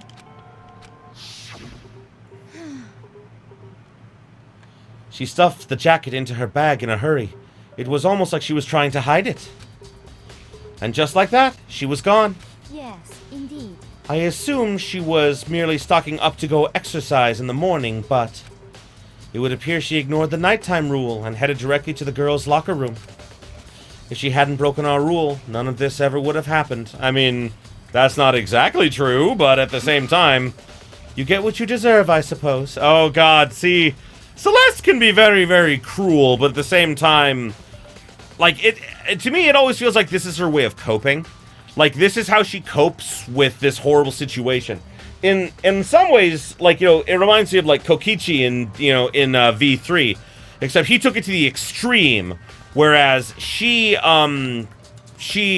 was, like, this was like a defense mechanism for her to help keep herself sane, So apparently, she went to the girls' locker room late at night in order to exercise without anyone knowing.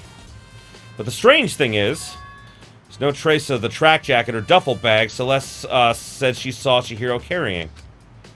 Which would mean the killer would have gotten rid of it somehow. I mean, all you'd have to do is take it back to your room and, like, throw it in the trash there, You wouldn't necessarily have to, like, dispose of it in any way, because you're not going to search everyone's fucking room. Now, if these kids were smart, they'd be like, okay, we're searching everyone's room right the fuck now, because we're going to find evidence. I have a phone call from an unknown number, and this could be something important. Hold on. Sorry, guys.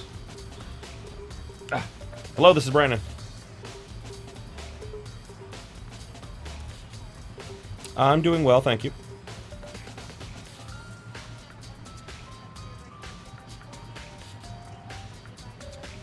I will probably end up coming by, either tomorrow or on Monday I'm unfortunately busy.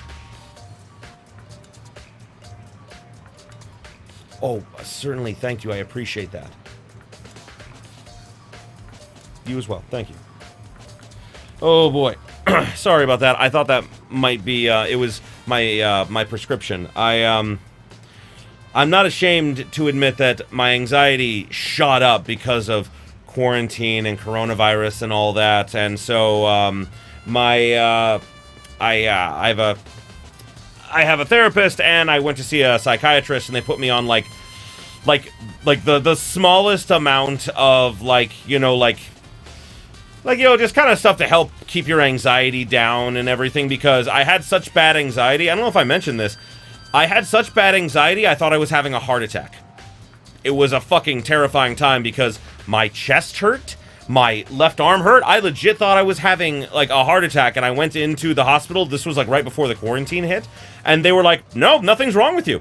We can't find anything wrong with you. And I was like, but then what is wrong with me? Because I wasn't sleeping at night, and, like, all these horrible things. And so, yeah, all this is to say, if you are struggling with problems or you need help, it is okay to ask for help. I am horrible at doing that, and I was able to fucking do it. I was able to do it. And I've always believed that if I can do it, fucking anyone can do it, because, I'm pretty normal in a lot of ways. Kind of. I don't know. I don't know why I see myself as like that. Oh, yeah. No, thank you. Appreciate that, Drake. Quarantine, like, my stress and anxiety went up so much that, like, I still experience it. Like, I wake up every morning, like, unable to go back to sleep because it feels like my body is vibrating.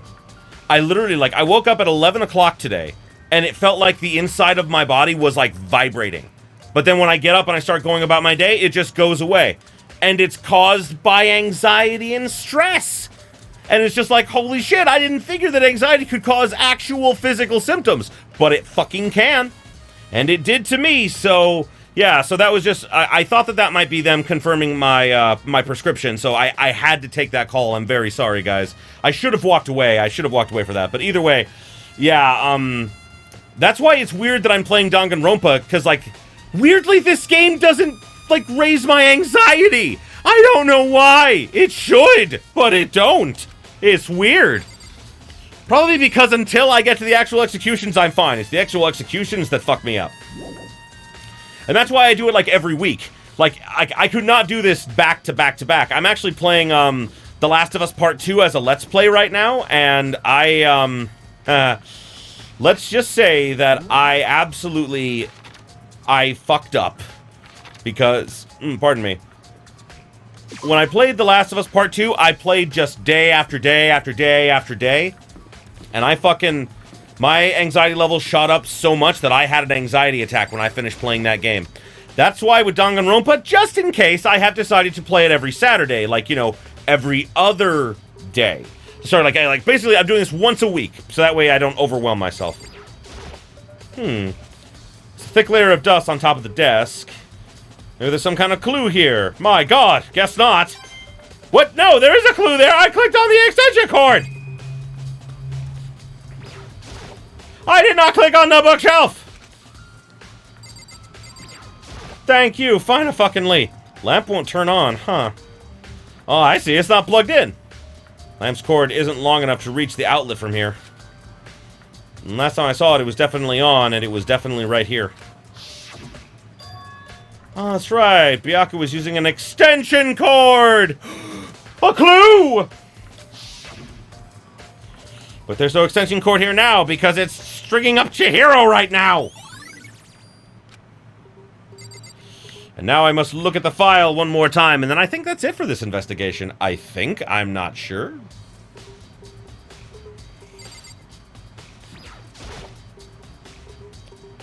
No, which one is the one about Toko? Do I need this again? No. Ah, there it is. Okay. Oh, I know it was around here somewhere. Huh? It's gone! Did someone take it out of the archive? Only one who would know to do that. I can't think of anyone but Byakuya. Ding dong bing bong.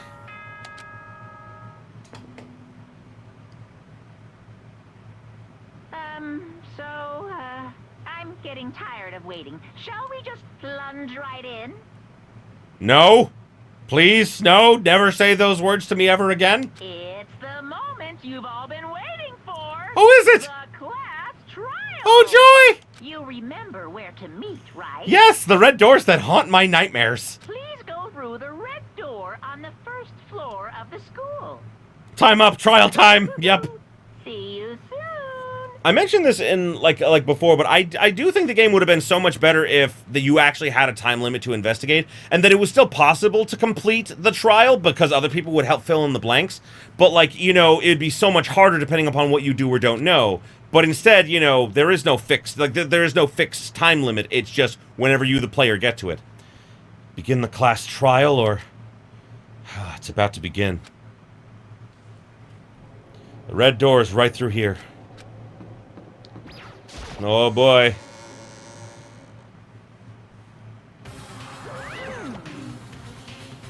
Ahem, so is everyone ready to... What? Am I blind, or are we missing someone? Yo. Yeah, Toko's not here. And Toko is... You, really don't remember? Come on. Kidding, I'm just kidding. How could I forget the little nut job? She's a crucial part of the class trial this time. What are you gonna do? Okie dokie, I'll go ahead and drag her out here, kicking and screaming. One moment, please. And just like he said, a few minutes later, he reappeared, dragging Toko behind him. I literally imagined him doing that. I told him I didn't want to, but he forced me. I can't believe you would drag a girl around. Terrible! You're terrible! Whew! So now everyone's here, right? Okay then, hustle on into the elevator and let's get the show on the road! I'll see you guys down there! Let's go. So then, shall we get going? It's time to find out who killed Chihiro. Chihiro Fujisaki. She was so gentle, so calm and meek. Nobody had any problems with her.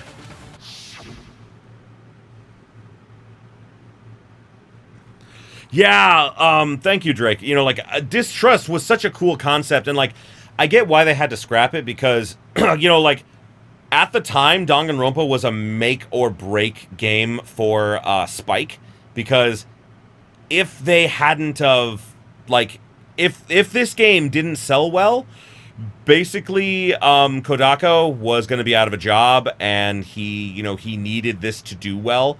And so some things were sacrificed, but I still love what we got, obviously. So, yeah, no, like programming that would have been a bitch and a half. But, like, today, like, here's the thing. If Kodaka does come back and makes a new Danganronpa, I would hope that he does do that. I personally think the series should just stay dead. I think that it kind of ended perfectly with V3. That's my opinion. And I would also be very pissed if Spike made another game without him, because if anyone ever played, well, of course you guys did. If you guys remember from Super Danganronpa 2, the only executions that Kodaka actually worked on were the first and the last. Every other execution was worked on by different teams. None of them had the effect that the first and last ones did. Without him leading the charge, I just don't feel it could be a very good Danganronpa game. I could be wrong, but that's just my opinion. Someone made the choice to kill a girl like that.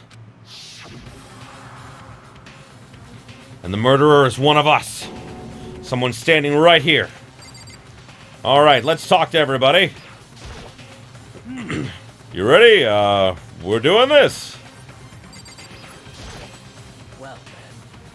I will uncover the villain who performs such heinous acts on a weaker individual. That's not exactly a nice way to put it, but I get what you're saying. Taka? I don't know why the killer did what they did, but I'm sure it'll work itself out. Justice always prevails, right, bro? Oh, God. Oh, ow. Oh, ow. Oh, Mondos. Hey, come on. Fucking Toko, man. What's got her so worked up? Makes sense, though, actually. Shall we go? Yeah, we shall begin. How very sad. Miss Fujisaki, I must admit, for being 3D, she was quite remarkable. Of course, just the idea of 3D makes me cringe. Okay, that's... Ironically, you are all 2D to me. Celeste! There is something odd about Toko's behavior. I do not think mere shock is enough to explain it. Toko! Well, that's all we need out of her. Okay, Hina! I guess I wasn't much help at all on this one. No. You were emotional support that I needed. Thank you, Hina. And you were a dickbag. I gave you plenty to work with. Show us how far your logic can take you. I will. We have no choice, right? We have to do this. It's true. Yes. I gave a small nod in reply. With one last deep breath, I walked towards the elevator on shaky legs. With each step forward, I could feel my heart starting to race faster and faster. As soon as everyone was on, the elevator began to descend. I couldn't get a handle on my emotions, couldn't stop speculating. I do absolutely love, like, these moments of going down in the elevator and seeing less and less people. It's so fucking terrifying. Just like watching as like less and less people are there until finally it's like the final 5, you know? Whoopsie, I did not read that. I'm sorry. The steel box sank with heavy clunking sounds deeper and deeper into the ground. And as we went deeper, the uneasiness in my heart grew bigger and bigger.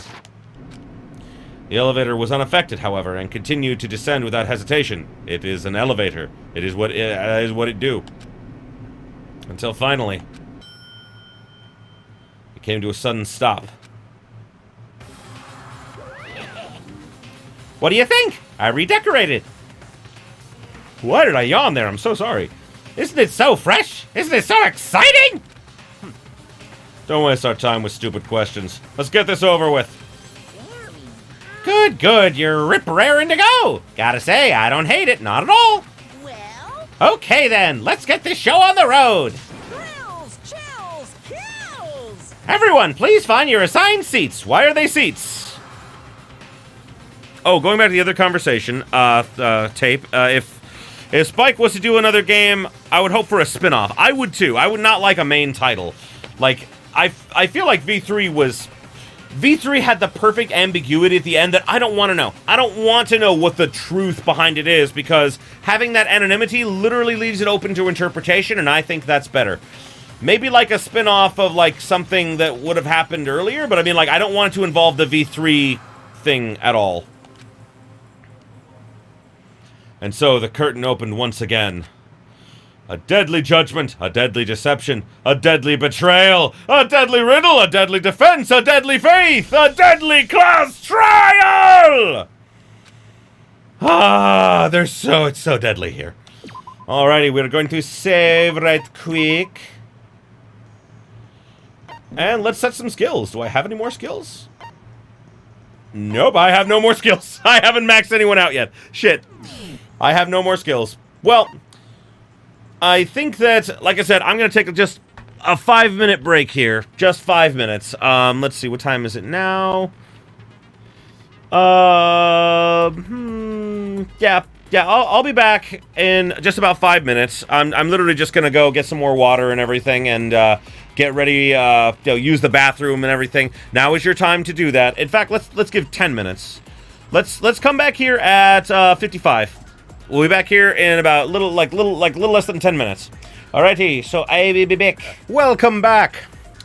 So, we're gonna start off this trial right by reading the text that keeps like scrolling down at the bottom of the screen, but I have to wait for it to get back around there. So, welcome back, everyone. I hope that everyone had a wonderful little break, that everyone got to use the restroom and get more to drink, because trust me, I'm always much more funnier once you've had a few drinks.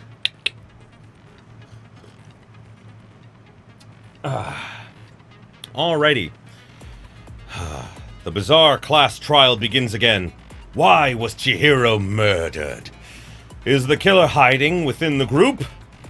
Is there any help to be found in this series of murders? I feel like it should be, is there any hope to be found? But okay, whatever. I should probably put my headphones back on so I can actually hear the game. Alrighty. Alrighty, so I have more tea. I have more water. I am ready for this. I am super ready for this. Kind of, sort of, little bit. Oh. Almost forgot. There we go. Now we're back to normal. And hey, we have someone new! Someone from the world above coming to, join us, because we have one more person. Oh, nope, they're gone now. Never mind. Back down to just 3 of us. Well, 4 of us, if I include myself. Alrighty, let's do this thing. Yeah! Let's begin with a basic explanation of the class trial. Why? So, your votes will determine the result. If you can figure out who done it, then only they will receive punishment. Then I'll punish everyone besides the blackened. I love how he says The that. one that deceived everyone else will graduate. I love how Brian Beckett says, I'll punish everyone besides the blackened. God, I love it so much. Can I hear that again? Can I? No, damn it. That's so... Like, I think in the other games they did make it so you could actually listen to what they said a second time. God, I love that feature. Okay, then. So, first off, let's talk about the murder weapon. First we have to make clear what was used to deliver the fatal blow.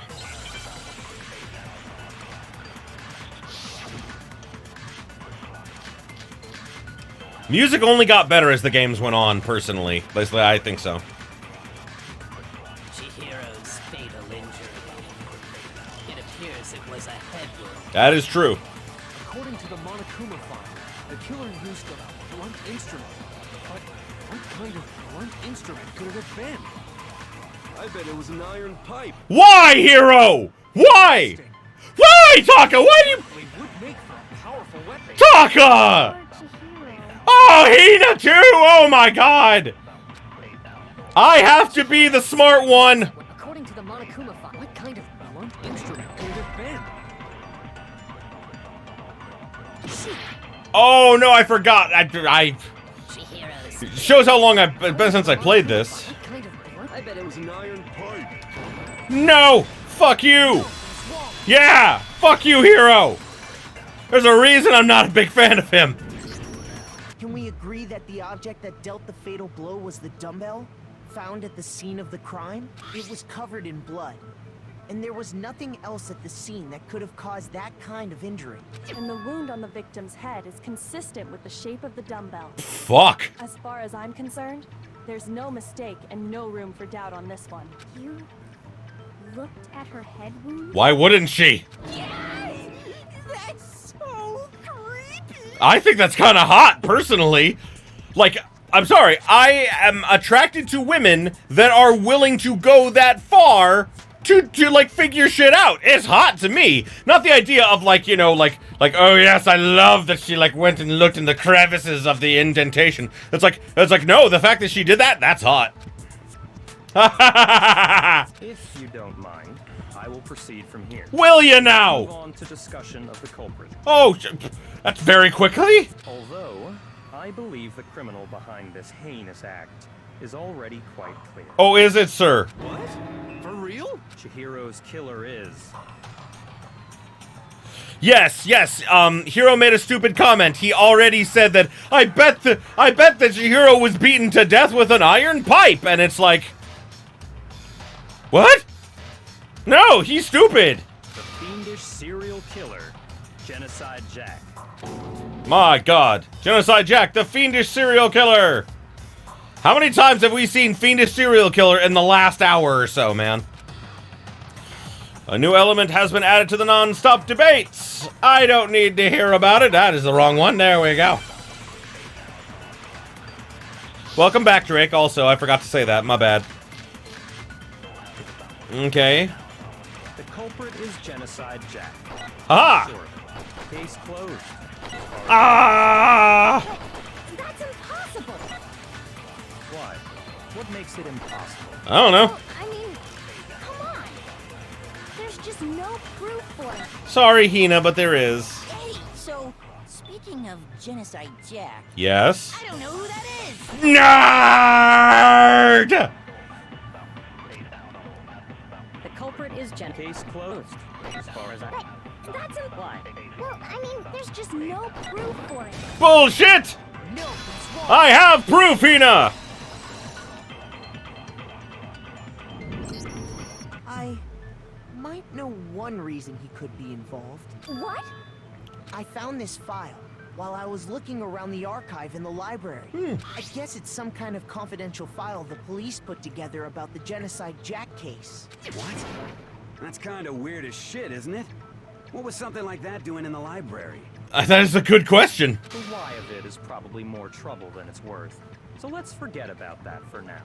I actually agree with him on that one. More importantly, it outlines all the specifics of every Genocide Jack case in exceeding detail. Dude, Jason Wishnoff fucking killed it with this role. Oh my God, like, he just like, he's the perfect level of like smug asshole that like, you just want to listen to him talk sometimes. According to the file, there appear to be two defining characteristics in every Genocide Jack case. The first is that a bloody message is found written at the scene of every murder. Oh, that's right. Boob lust. Why? No. It's actually bloodlust. Yeah. But more important is the other characteristic, and it's something that has never been made public. Never made public? What the hell is it? Why don't you tell them, Makoto? Tell him, Naegi. This is where it comes from. This is the origin of the meme. Other characteristic of every Genocide Jack case. How the victim was positioned. Yay, I got half a heart back. In every Genocide Jack case, the killer suspends the body in a certain way. Other than the killer, the only people who know about this are the higher-ups in the police department. Yeah, he did say it, didn't he? However, Chihiro was most definitely suspended in the same way. No, she really wasn't. How did the culprit know about this when only high-level police officials were aware of it? There's only one logical answer I can think of. You did it because you knew about it. It's because the culprit in this case is the real Genocide Jack. No. No fucking way. No fucking way, indeed. You're saying Genocide Jack is one of us? Yes. In fact, It's Toko. Dear God, I forgot how abrupt he's just like, yeah, it's her. It's fucking her. I forgot how abrupt he said it. I love it. Genocide Jack's true identity is Toko Fukawa. Why do you want... Oh, I get it. Okay, I was like, why are you so upset? Oh, she's right next to you. That explains why. What? Hey, okay, wait, hold on a sec. Toko has, like, bloodophobia or whatever, remember? What kind of serial killer is afraid of blood? I love Hina. I love that Hina remembers these things, but doesn't remember what they're called. Is Toko Genocide Jack? The answer is yes and no. Another riddle. Man, why is this gotta be so complicated? It does seem like a riddle in a way, but I feel like I can just about see it. Genocide Jack is Toko, but isn't Toko. What does it mean? Yeah, that's why. And when I did like the trial with her being revealed in there. Oh. Yeah, this is kind of offensive to call someone a schizo, man. There we go. But yeah, that's why, like, in, I remember now, like, one of the trials that I did, when they found out that, you know, Genocide Jack was there. Is it because Genocide Jack has a split personality? Yep. I love that. I remember that I put in, like, the story where there was, like, I would request a seat change. Yes, me too, please. Like, I just imagine that that's what he would have been like, can I literally be anywhere else but here right now? Huh? I think I read that somewhere in the file, too. Ah, thank you, Drake. They thought that the suspect might have, what did they call it? Dissociative identity disorder. Oh, okay. But still, to go and say that about Miss Fukawa is... perfectly acceptable. Before he just cuts him off. Toko's strange behavior after seeing the body is proof enough that she has a split personality.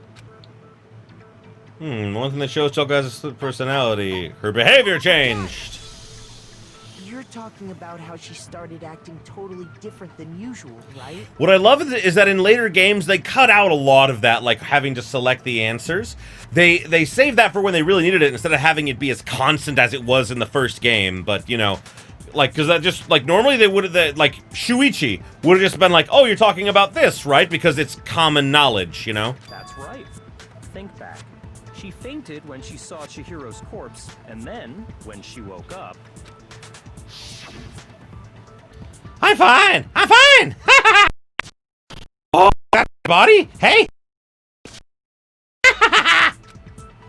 She must have hit her head real hard when she fainted. The world has a front and a back, a top ending and a bottom, a sea of truth, and a web of lies. This is quite concerning. I mean, she sounds completely different. She was acting funny, that's for sure. That melancholy tone of hers completely disappeared. I know. I prefer her as Jack. Don't go assigning adjectives to my tone without permission. That what? Not to mention, once she regained consciousness and saw Chihiro's body again, she was utterly calm. In other words, within her is one personality that can't handle blood, and one that obviously can. So when Toko trapped herself in her room, it's because she was scared of Genocide Jack? Yes. We literally just saw that. The reason she locked herself in her room wasn't to keep other people from getting in. It was to keep her other personality from getting out. My God. What? That's not how that's... But... Again, this is the thing I pointed out in my fanfic, that I'm like, but how would that work? Because if she switched, she would just unlock the door. Like, it doesn't make sense. Toko was afraid. Afraid of the murderous fiend inside of her. Of killing even more people. But she hasn't killed anyone. She doesn't kill anyone in the whole series. The funny thing is she has the biggest body count of anyone in the series, except maybe Junko. And Mukuro. And Maki. Okay, never mind. She has a sizable body count. But she kills no one in the whole fucking series, and I love that. How? Yeah. How can you know all this? I do believe you misunderstood her. What she's trying to say isn't, how can you know all this? No. What she wants to know is, how could you tell them? Huh? Last night, just before Monokuma gave his motive speech, Toko and I had a strange conversation. She told me a most interesting story. She said a murderous fiend lived within her, and she was afraid it could appear and attack at any time. And that trepidation is what's caused her to have such a bleak attitude. Isn't that right, Toko? This is all a lie. Right, Toko? Thank you, Drake. I appreciate that one. You said you wouldn't tell anyone. Like, I wanted to give Leon, like, more, like, because this was the first time he was in a trial and not like a murderer, I was like, I gotta give him something. And it's just like, there was just so much I ended up doing with it, and I may have gone overboard, but I loved it. What? Oh boy. You promised. I can't believe you lied. You have only yourself to blame. You came to me with your tragic little story. I didn't ask you to. This is the real world, not some romantic fantasy fairy tale. Oh. Besides, you broke your promise first. No, she didn't. You're being an asshole, and you know that she didn't do it. You said that as long as you were here, no matter what, you wouldn't let Genocide Jack kill anyone. And ironically, she has kept that promise. But in spite of that promise,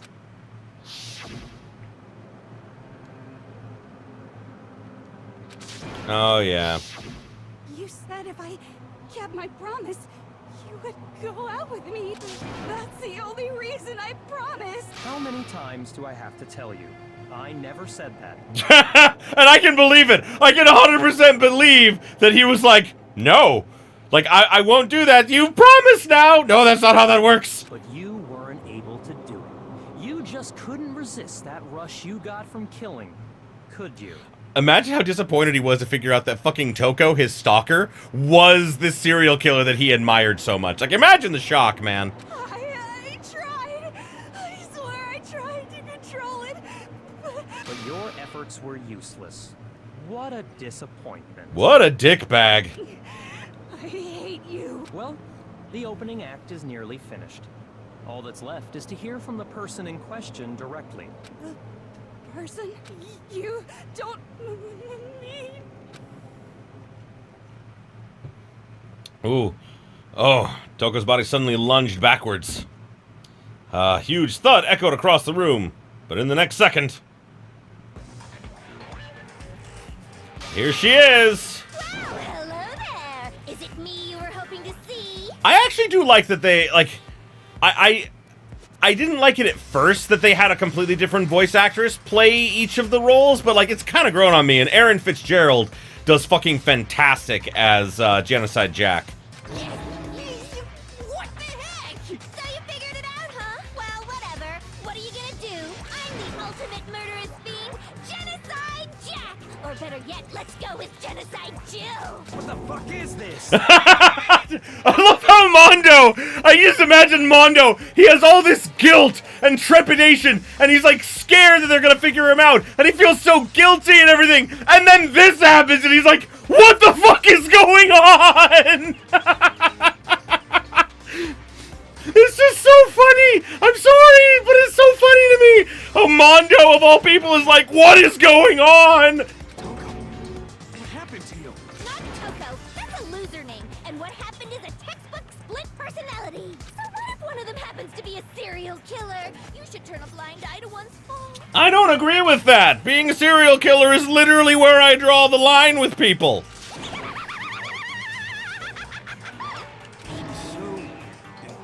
I know, I love her. Like they say, sound in murderous mind, sound in murderous body. This one is so different from the one we've come to know. Yes, well, the world is composed of a front and a back, you know. Just like how every inning has a top and a bottom, or how in the depths of every truth lives a little lie.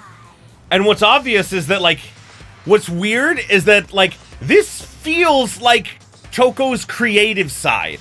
Like, because Genocide Jack is very eloquent with her wording and very poetic, like the way that Toko writes. So literally, she is drawing upon her other half for, more than likely, a lot of her writing. That's what I think, anyway.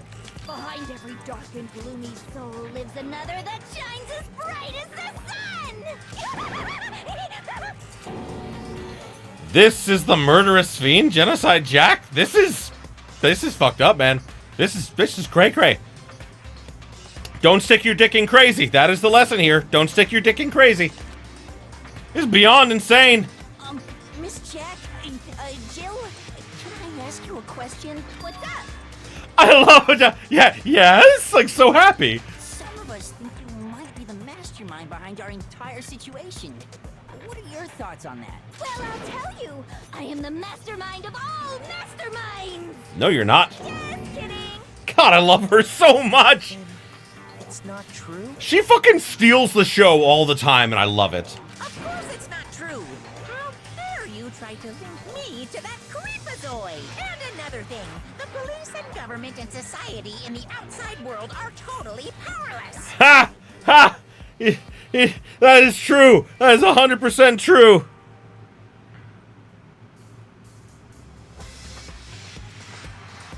Wait, what? Kodaka released a game 2 weeks ago? Hold on. We're putting this on hold here. What? What's it called? Drake, what's it called?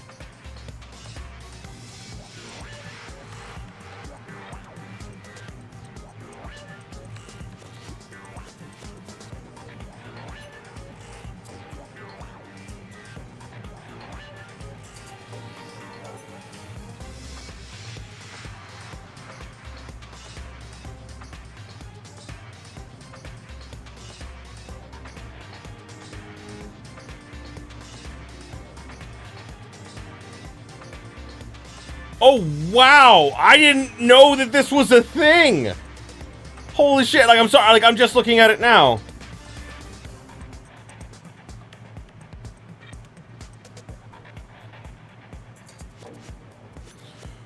Cool. I have a new game to play. I have a new Let's Play that I can work on. Thank you, guys. This is awesome. I didn't know that this came out. I didn't even hear about this. Death Come True. That looks awesome. Awesome. I cannot wait to play that. That will be fucking awesome. Oh, I just got the notification. Tape, you're now following me. Hooray!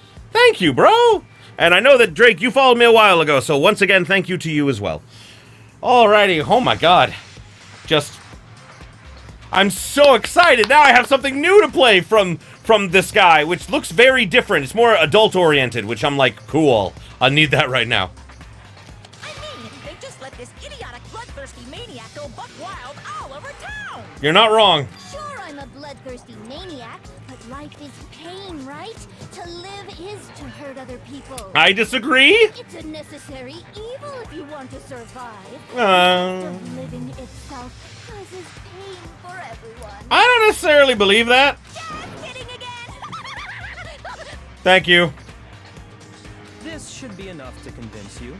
This murderous fiend is responsible for Chihiro's death. No? There's clearly a motive, so there should be no doubt. A motive? Remember what Monokuma told us? If someone didn't murder and graduate within 24 hours, an embarrassing memory or secret would be revealed. Well, let's assume that Toko's secret was about Genocide Jack. If a secret like that came to light, Toko's life would have undoubtedly been forever ruined. So she had a very clear motive to never have that side of herself exposed. Interesting. Very, very, very interesting. But sorry, as much as I hate to admit it, I'm not the culprit. But I cannot imagine anyone other than you could murder someone in such a bizarre fashion. I mean, clearly you haven't seen the internet. Maybe so, but nevertheless, it's the truth. Do you really expect any of us to believe you? I do. Yeah. I could never believe a word you say, you monster. Maybe she's totally right about that, but something's still bothering me. Well, she said, I need to get some more details about this.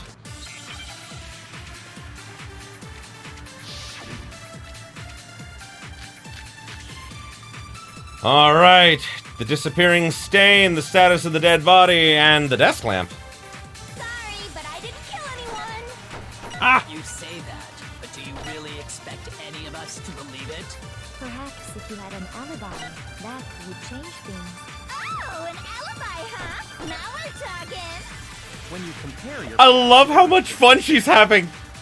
the modus operandi matches completely. Bullshit. What more proof do we need? Give it up. You killed her.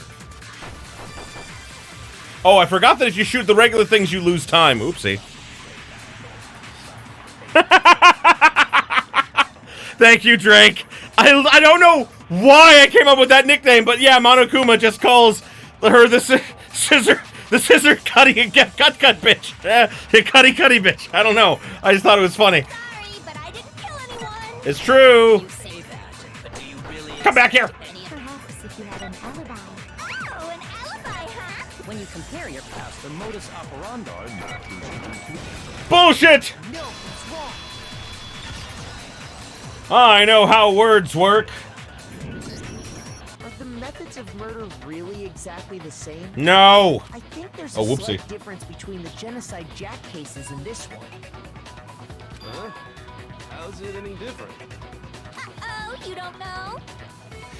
Oh God, why does that rhyme so well? Well then, human garbage, let me tell you! God damn! I love her so much. I murder with passion and conviction. That's fair. I consider myself a professional, and I have a very particular way of doing things. Imagine you go to a fancy Italian restaurant. They're very picky about the noodles, the sauce, everything. It's very true. But what happened to Chihiro? It'd be like if that same Italian restaurant started using ragu or Chef Boyardee. I love Chef Boyardee, but it's true. This is very different. This is no creation of mine. Yep. Let me rephrase that in a way that maybe makes more sense. There are two clear differences between the Genocide Jack cases and this one. Victim's fatal injury. For one, the cause of death is different. In the Genocide Jack murders, all the victims were killed the same way. According to the case file, they were all apparently killed with a pair of scissors. Yeah. But Chihiro died from a blow to the head, right? Ah, yes. That is remarkably different from the other murders. Wouldn't it be strange for someone who kills the same way without fail to suddenly change their method? Ah, now he's asking the important questions. And there's more. One more conflicting detail. That's right. In my recipe of murder, if the bloody message is the tortellini, then the arrangement of the body would be the pesto sauce. Could you please stop comparing killing people to cooking? I love that. Would you stop comparing cooking to killing people? So, are you saying the other difference has to do with how the body was arranged? Yeah, second difference is how the body was, what was used to suspend her. There it is. Do you remember what the killer used to suspend her? They used some kind of rope to hang her up by her wrists. What is your point? Well, in all the previous Genocide Jack cases, something else was used to suspend them. Yep, the scissors is. Specifically, pairs of razor-sharp scissors. And guess what? I used my own specially designed scissors for the murders and the arrangement. A rare moment of intelligence from Yasuhiro. Yep. Like I said, I'm a professional, so naturally I'm very picky about the tools I use. And you know what else? Big Mac said there's two differences, but he's wrong. Big Mac? Are you referring to me? I love all the nicknames, and like, anyone that didn't have a nickname, I had to give them one, and I was like, I got this, man. I love the nicknames. The nicknames were fun to come up with. Listen up, Big Mac. There's actually one more difference. Huh? My word, you really didn't notice? Take a look at who the victims were in each Genocide Jack case. There's a pattern there, just waiting to be discovered. Yeah. Figure that out, and it'll be plain as death why I couldn't have possibly killed that little lolly girl. Love that even she calls him that. Pattern surrounding the Genocide Jack and the victims that Chihiro doesn't fit. I think I figured it out. Chihiro was her lover! Haha! Is it because Chihiro was a girl? Bingo! Bullseye! Right on the money! What are you talking about? In all the Genocide Jack cases, all the victims had something in common. They were all men. They were all guys? Yes, be afraid for your testicles, hero. That's right! The people I kill with such passion and conviction are all adorable little men! Never mind that, scratch that. Your balls are gonna be fine, hero. You're gonna be fine. The hell is wrong with you? That's a good question. I can't help it! I'm just a full-throttle boy-on-boy fangirl, and the movie side of me just hates it. That makes sense. But now I'm on the fast track to becoming a full-fledged fan madam! So since Chihiro was a girl and not an adorable little man, you wouldn't kill her?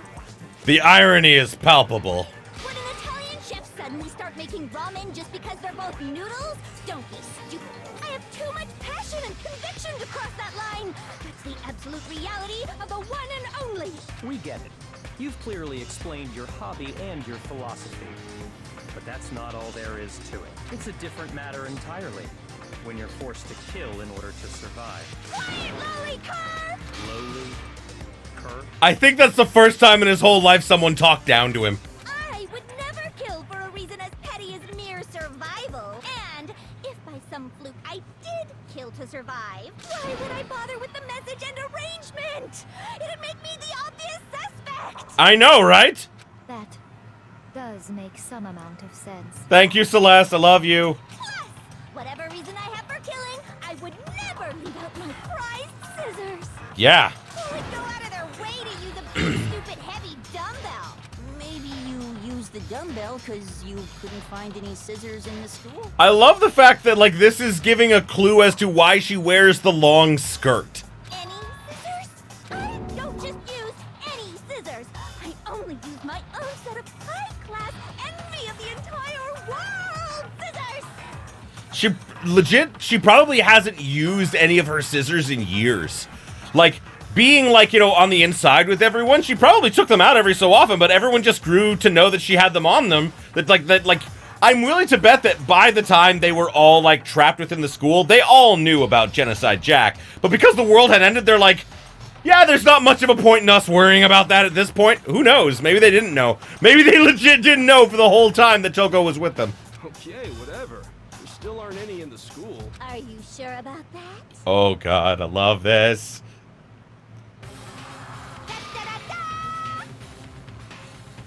Strapped to her fucking legs. I love it. She's fully equipped. That's right! So I can go anywhere, anytime. Why would I resort to dumbbells or rope when I have my trusty scissors by my side? Go ahead, tell me I'm wrong. You can't, can you? Gutter dogs, all of you. Not to mention, I have no clue how to tie a good knot. So rope's totally out of the question anyway.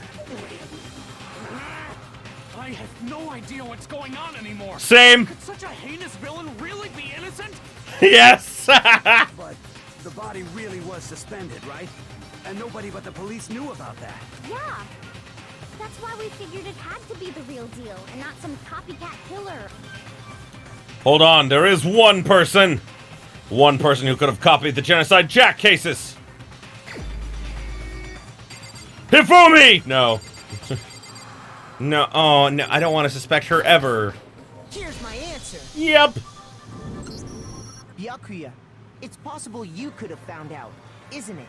Oh, I did not know that. Thank you, Drake. So apparently, for those of you who aren't looking at the chat, and apparently in Japanese media, long skirts are associated with delinquents. That's interesting. That makes a lot of sense. Didn't know that. Thank you, man. You'd have no problem gaining access to classified government documents or internal police records. Plus, you'd already looked through the Genocide Jack file before this all happened, hadn't you? Yes. Are you saying Mr. Togami did it? Of course. Then the reason he pushed the theory of Genocide Jack being the killer so hard was because he wanted to pin the crime on her. So, he rearranged the scene to disguise it and make it look like I put my stamp on it. The adorable glasses man was behind it all. Oh, I'm on fire! Oh, God. Well, Byakuya, what's your response? I see. So now the suspicion falls on me. Then I must ask, When would you say I began acting suspicious? Surely you must have an answer. Looking back and thinking about it now, the way you were acting right before we discovered the body was a little strange. Ah, the locker rooms. They're suspicious, very suspicious indeed. Wouldn't you agree? Suspicious? It seems nobody searched the locker rooms. Let's start with the girls' locker room. You wanted to go to the girls' locker room right away, right? But since you're a guy... I should have naturally thought of the boys' locker room first. Is that what you want to say? I love how smug he is about all this. The victim was Chihiro, a girl. Hence why I said we should check the girls' locker room. Nothing strange about that, I'd say. Tifumi, why? On the contrary, there's something very strange. Okay then, what's so strange about it? Go ahead, share with the rest of the class. There was a clear contradiction in what Byakuya just said. I need to make it clear to everyone. No, oh, it's fine. I know these things. I shall make my argumente. So, you said Byakuya was acting kind of weird before we found the body. Yeah. Like he was acting weird... how? If you're presented with the opportunity to check out the girls' locker room, You absolutely take it. Why? A natural reaction for any guy. Fuck you! The victim was Chihiro, who was a girl. So of course I would suggest we check the girls' locker room first. There was no time for pointless distractions. What's so strange about that? I wish you'd taken me with you. God damn it, dude.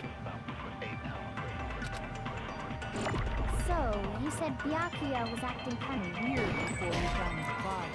Oh, so it's just that one then. I had it backwards, but I had it. I would have gotten it. You said Byakuya was acting kind of weird. Like he was acting... If you're presented with the opportunity, that's unnatural. The victim was Chihiro. No, it's wrong. There we go.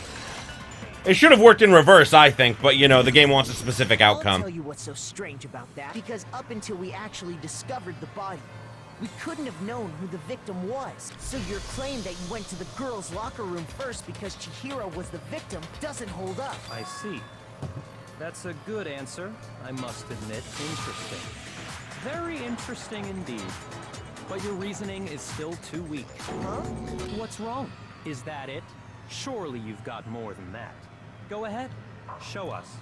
I think it's interesting that Byakuya's whole thing here was like, I will make everyone believe it's me, just to tell them it wasn't me, and I'm sure I can convince everyone, once they're convinced it's me, that it's actually Mondo. I can totally do that. I'm like, no, you would have fucked us all up, bro.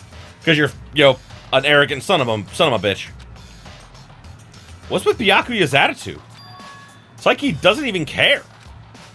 I've got him cornered, but he's acting like it has nothing to do with him. What's the matter? You're not finished already, are you? There must be more to it. There is. I think. There is more to it. Think about it. Oh, best girl coming in with the assist. We just talked about the differences between this case and past Genocide Jack incident. The proof you're looking for is hidden in there. Oh? Proof that I'm the culprit, you mean? I love how whenever she could clarify, she doesn't. Differences between this case and the other Genocide Jack murders. Evidence that proves Byakuya is responsible is hidden there. What could it be?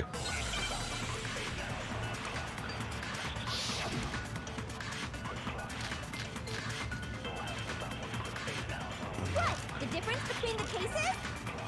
You want me to explain it again? No, I'm good. When I want to kill, I use my very own special scissors. And I use those same scissors to arrange the body. But Chihiro was suspended with... It was some kind of rope. Was it not? That's right. It absolutely was. No, it was not. Then there must be something very fishy indeed about that rope. Hey, Byakuya, where'd you get it from, huh? I'd never seen that rope before in my life. Obviously, somebody else must have had it hidden away somewhere. What? The difference? You want me to explain when I want to kill? And I use those same scissors. But Chihiro Okay. was some kind of... That's right. Then there must be Hey, Byakuya, Where'd you get it from, huh? I'd never seen that rope before in my life. Gotcha. No, it's wrong.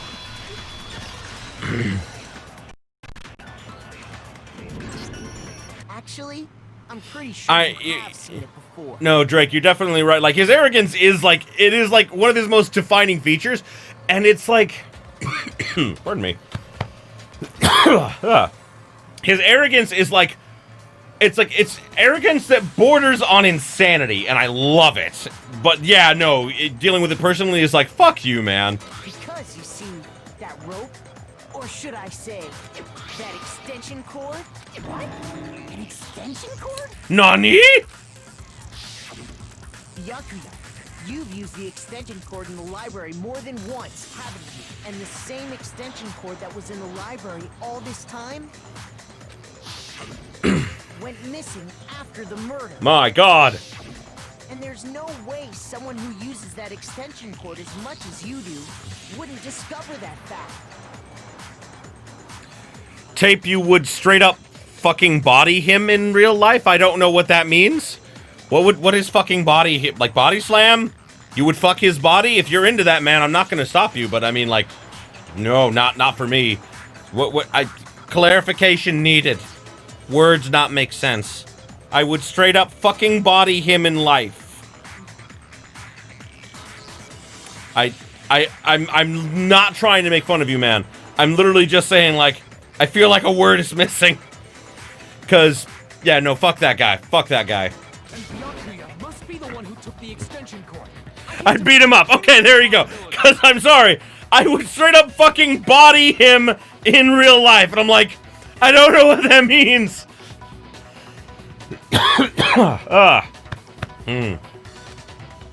That's really what you think?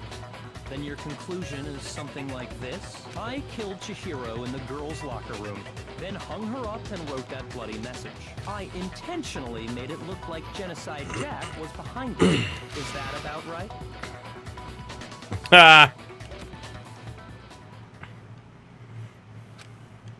He's doing it again. I don't like it. He's totally calm, totally unconcerned. As if he's not even involved. He is an asshat. Wait, not even involved? What's wrong?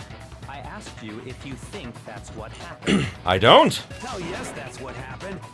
So that's it, right? Byakuya's the killer. Wait, bodying someone is slang for beating someone up? I didn't know that. Okay, sorry, man. I legit did not know that. I've never heard someone say that. I've never heard someone say that. I now have a new phrase. God, because I would totally body that person. Like, to me, I'm like, I've never heard that before, but thank you for clearing that up. That's funny to me. That's awesome. I love it, man. I love it. I've learned something new. I don't disagree with not disagreeing. Jill, you don't have to talk every time. He kept calling this a game, right? So he'd be totally willing to do something like this to win. Sorry, but could we hold on just a second? Yeah, hold on. I think we need to talk about this a little more. Agreed. Sure. Do we really need to? We've already decided who did it. Hero, shut up! You're not allowed to participate! I know, but still. There's something that's still bothering me. Is that right? And what, pray tell, is still bothering you? Nah. Tape, you're not weird, man. You're not weird for that little turn of phrase. I mean, have you listened to me talk? I say you mean what I know all the fucking time. And people get what that means, I hope. I killed her in the girls' locker room, then disguised my crime. Specifically, I dressed it up to make it look like it was the work of a homicidal psychopath. What about all that bothers you? The fact that it's not, like, it's, like, only half true? Wait. What was that just now? Something's not right. There's a remark right now. The scene of the crime. You say you killed Chihiro in the girls' locker room, right? Yep. But are you sure about that?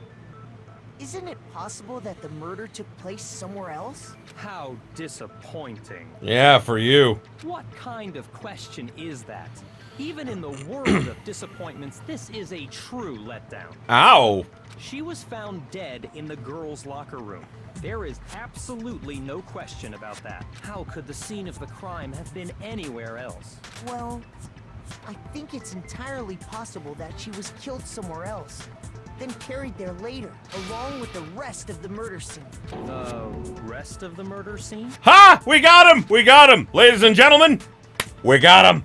That was awfully specific. Please tell me you have a reason for saying all of that. But of course I do! I believe I do. Hey, did Byakuya just, did I just take you off guard? Yeah. When the story suddenly moved to the crime scene, Byakuya, who'd been confident up until now, maybe Byakuya never realized that the actual scene of the crime could have been somewhere else. Hey, don't just move on without permission. What do you mean she was killed somewhere else? We got him! Yeah, we outspotted him! Yeah! Come on, Makoto. Yeah, tell him, Naegi! If there's any chance the murder took place somewhere else, let's see the proof. I shall do that, sir. You have become entangled in our web of lies. Whoa. Where is the ding? Which one is it? There's a lot. The posters! I got it! Yay! The proof that she was killed somewhere else is the poster that's hanging in each locker room. Oh, yeah! Your proof is some posters? Yeah! The poster in the girls' locker room was a picture of a big boobed supermodel. Yes. But don't you think that's kind of strange? Nope, totally normal for me. Why would the girls' locker room have a poster like that? Lesbians! And bisexuals! And pansexuals! There's a lot of people attracted to beautiful women! Straight women attracted to beautiful women! Let's just throw that out there, please! I bet those massive jugs of hers were totally fake! Except for her. She has problems and issues. Meanwhile, the boys' locker room had a poster of the super popular boy band Tornado. Again, that doesn't really seem to belong in a boys' locker room.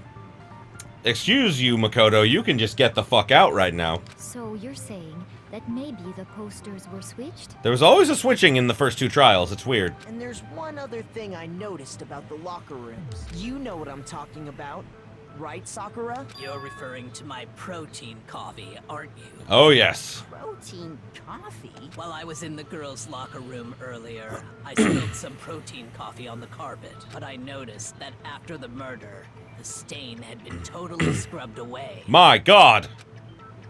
No, they saw that the stain was scrubbed away. It was moved! Where is it? I found it! I got it! I did The it! stain on the girls' locker room carpet wasn't scrubbed away. In fact, I found it on the boys' locker room carpet. See? See? Thank you, Drake. There are plenty of boy-only bands that straight men, like, you know, also find awesome. I'm not ashamed to admit that I found One Direction to be very catchy, even though all their songs were about wanting to fuck my daughter that I don't have. So, yes. All I'm gonna say is that, you know, anyone can like anything. Women can like big boob supermodels, and that men can like boy bands. It is life. But this was back in 2010, when admitting that would get you bullied online, which is wrong. That's definitely the stain from my protein coffee. My God, how did he show them that without them, like, did he take... Can their little iPads take pictures? That's probably what they can do. Then, does that mean that the carpets were switched too? Yes! But why would anyone do that? To hide the crime scene? To move the murder scene from one locker room to the other. Yeah! It's certainly plausible. Yeah. Don't you think? Oh, yeah. In other words, in order to completely swap the scene of the crime, the blood-stained poster and carpet were moved along with the dead body. By doing this, the killer was able to change the entire room where the murder took place. I can certainly follow your reasoning, but why would the carpet bother doing that? To hide their gender, to hide their crime. Like, we know that, like, Mondo did it because he wanted to, like, respect Chihiro and everything. We're not sure exactly how much of it was respect for Chihiro that he had and guilt. But, like, yeah, obviously it was also to cover up his crime, too. Huh? Why would they go through all that trouble of switching the scene of the crime? Actually, an even bigger question. If the murder did take place in the boys' locker room, then how did Chihiro get in the boys' locker room in the first place? To get into the locker rooms, you have to swipe your e-handbook across the card reader device, but Chihiro's handbook should have only allowed her access to the girls' locker room. She had no way to get into the boys' locker room to begin with. No, she did have a way, and I can tell you what it was. I highly doubt that. Shut up! I'm telling you, I know how she could have done it. Okay, Hero, I am giving you this one chance, and if you fuck up, I will never trust you ever again. Is he right? Could Chihiro really have gotten into the boys' locker room somehow?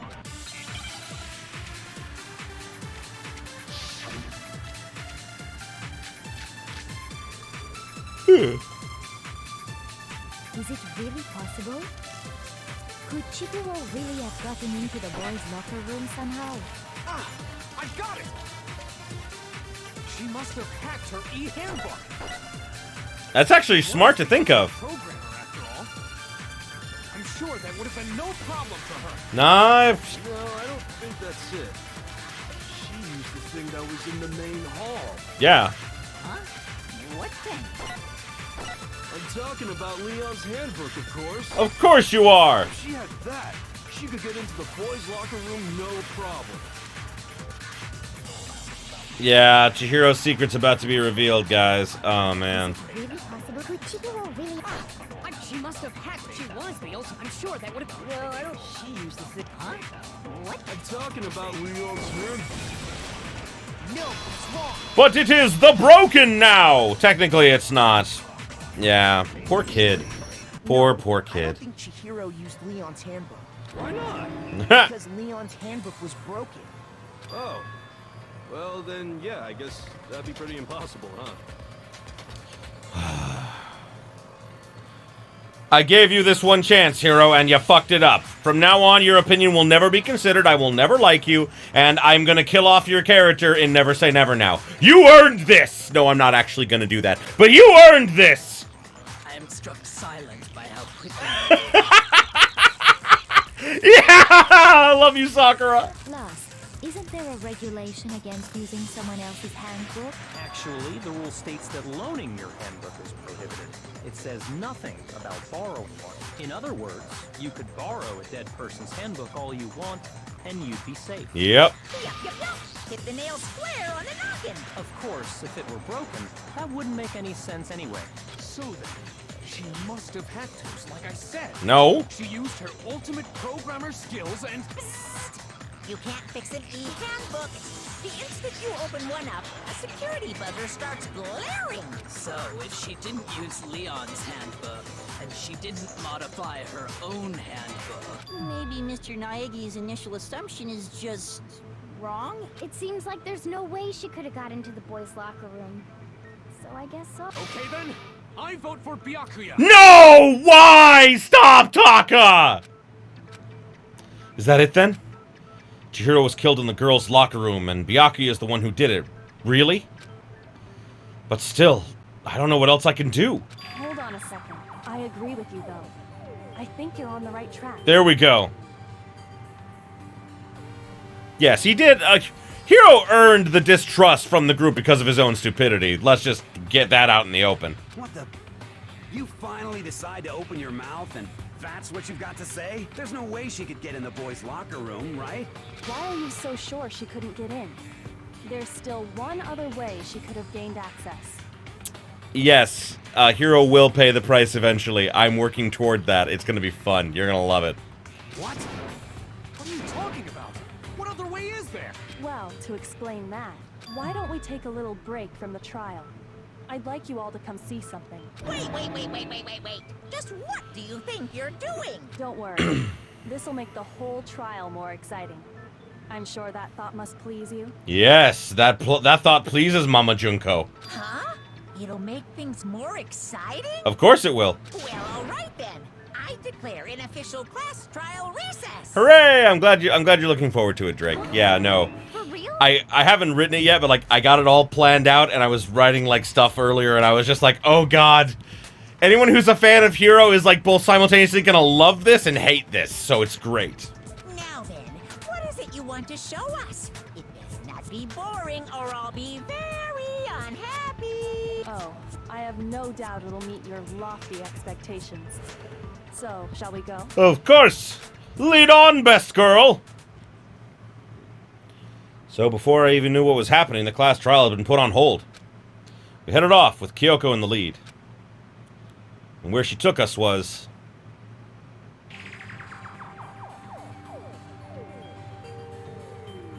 The girls' locker room?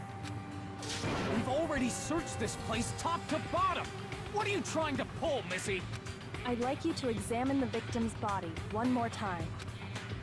You want to check it again? Be sure to examine the entire body very carefully. Take your time. Take your time. Examine her carefully? Like using our hands? You stay away! I know what that look is. No, wait, no, wait, no, wait, no, wait, no, wait! Oh, good. Yeah, no, we're on the same page. It's probably best if I don't run my hands all over a girl's dead body. I mean... I'm not saying, like, on a normal day I would want to, but all I'm gonna say is that if depended on it, I'd be like, fuck it, let's do this shit. Because, you know, I'm just weird like that, I guess. I'm not saying that, like, I want to feel up dead bodies. I am not building a good case for myself, I know that. But, in that situation, I wouldn't have a problem with it. I'd be like, is this gonna be a way to prove that, like, you know... Like, a way that we won't die? Yeah, sure, awesome, let's go do that. Oh, she has penis. Oh, no. And that would have been all there is to it. It's not that I'm freaked out or anything. It's just based on religious grounds, you know? I don't believe you. You subscribe to as many religions as you have to stay alive. Very well. I'll do it. Proving once again that Sakura is the queen. But you're a girl. You shouldn't have to touch a dead body. Just let one of the boys do it. Okay, so much sexism in this game, on both sides. Oh, yeah. I can imagine that, yeah. Oh, boy. No, it's okay. I think Chihiro would rather have a girl examine her. Ah, if you only knew! If you only knew! So just leave this to me. Okay, Sakura, I will leave this to you. I want to give you a hug, though. You're such a good person. What is this? Some kind of secret girl-on-girl action? Is that what you two are about? Oh my god! Look at Genocide Jack, like, predicting the future. That's not it at all. Stop screwing around. Okay, here I go. I'm sorry, Chihiro. Please excuse the intrusion. Putting her hands together in a brief prayer, Sakura then began examining her body. Be sure to check her entire body, and I believe we will solve this particular mystery. Her entire body? I know you say that, but... What? This is... What is this... I love that! It's so awesome! What is it? Not possible. It's not possible. No, it's very possible. You felt it. Genocider show confirmed to go both ways. Yes. But when did we not know that? Sakura's eyes were staring wildly at Chihiro's lifeless form. Her massive frame trembled. This girl is... Is what? Is a boy! Ah, I see. So, she was actually a he. Interesting. Thank you for confirming this fact. I love how he always has this moment of like, oh, thank you very much. And then his brain catches up with what he said. You're joking, right? Nope. I wouldn't joke about this. No, she would not. Then it's really true? Why is that so terrifying? No, that's true. Yeah, before Ultra Spare Girls, we didn't know that. Chihiro was a guy? Oh, what? You guys didn't know? Heck, I knew that right off the bat. Yeah, you're such a dickbag. Chihiro Fujisaki was totally a guy. He was a cross-dresser? Oh, I'm really on fire! I wish I had killed him! God damn it, Jack. You're not helping. Or Jill. That's what Kyoko wanted to show everyone, huh? Interesting. Yes, that certainly does make things much more exciting. It does. Now let's ride this wave of excitement back to the courtroom and get back to the trial. Okay. I do apologize for keeping you waiting. Now then, let's resume the class trial. We've all just learned of the shocking revelation that Chihiro was actually a boy. Let's pick up from there. Yes, well, I don't know his reason for hiding it, but the fact is, Chihiro was not a girl, but a boy. To think that Chihiro was actually a guy. Thought never crossed my mind. I know, right? I've already explained to death how I feel about Chihiro's gender being treated in this game, but, you know. Yeah, Kyoko is feeling very guilty right now. I would agree with that. And because the victim was male, he would have had no problem gaining access to the boys' locker room. Yep. Assuming his handbook did, in fact, list his gender as male, then yes, that would be true. Something that I've noticed is that there's always an equal number of boys and girls in every game.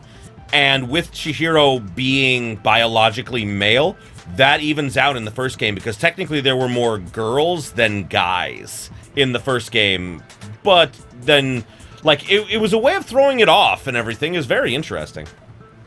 Of course his handbook said he was a boy. He dressed like a girl, but he was a boy through and through. That's just disrespectful, I feel. So then, there should be no issue with Makoto's initial assertion. Yeah. The victim was killed in the boys' locker room, and was then later moved to the girls' locker room. And the killer could have easily used Sayaka or Junko's handbook to get into the girls' locker room. So Chihiro really was killed in the boys' locker room? Yep. I still don't understand the motive for moving the body, but yes, that does seem plausible. Well, I must admit, I did find it rather odd. I knew he felt a little off. There was a certain incongruity to his female body. Why do you think Chihiro wore the giant hoop skirt? This is the most titillating situation! Is it? So now everything has been connected. All the mysteries have finally become clear. I don't agree with that. Okay, well, connected or clear or whatever. We still think you're the killer, remember? Ah, that's a good point, Hina. Very interesting. This has become very interesting indeed. He's off in his own little world. You are not one to speak on that. What about you, Makoto? After everything we've learned, do you still think Byakuya is the killer? No? Well, without a doubt, Byakuya is the one that made Chihiro's death look like Genocide Jack did it.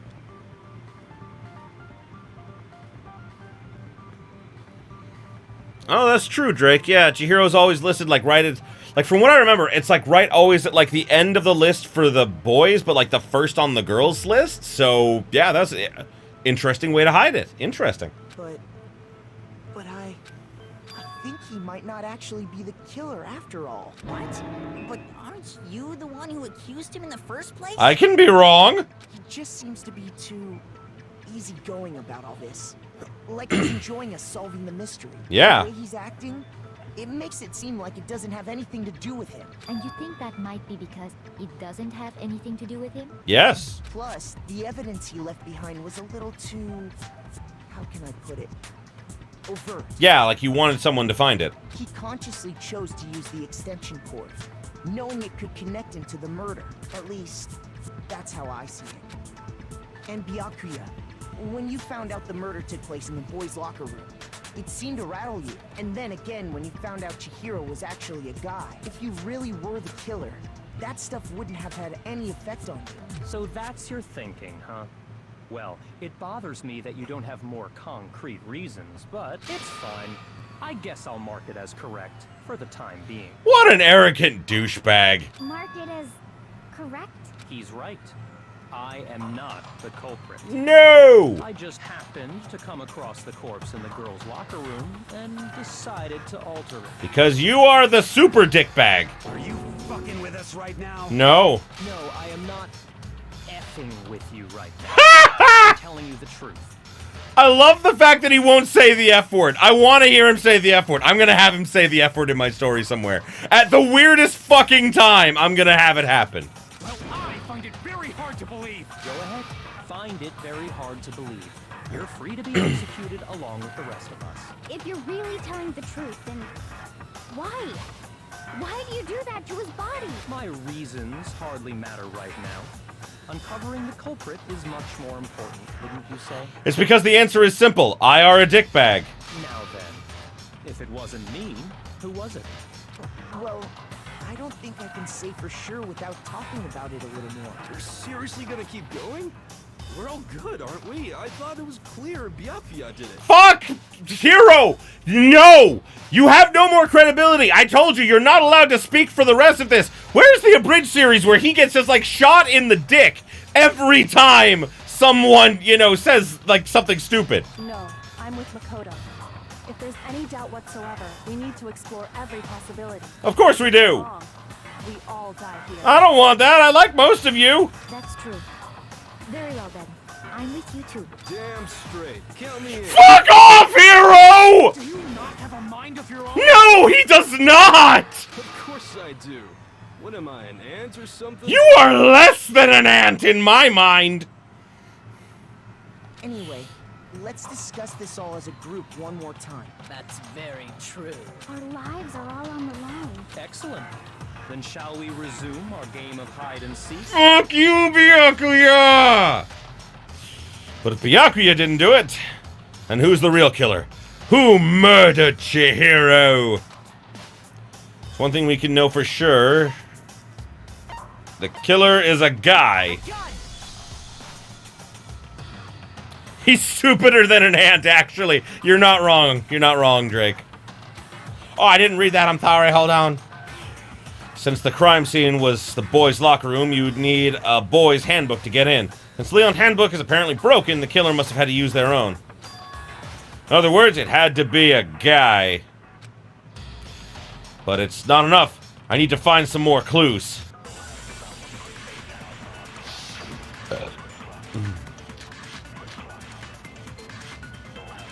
Isn't there a single clue that might lead us to who did it? Yes! Clues are one thing, but did nobody get a look at the killer? Why would you? Sure, if someone saw the killer, they would have said something by now. Yeah, fuck you. Perhaps someone saw the victim at some point. Even that might be enough for now. Yeah. All we need right now is any kind of new info. Yeah. It's over. It's all over. You want to know who saw the victim? The killer. And only the killer. No. And it's not like they're just gonna turn themselves in. Game over, man.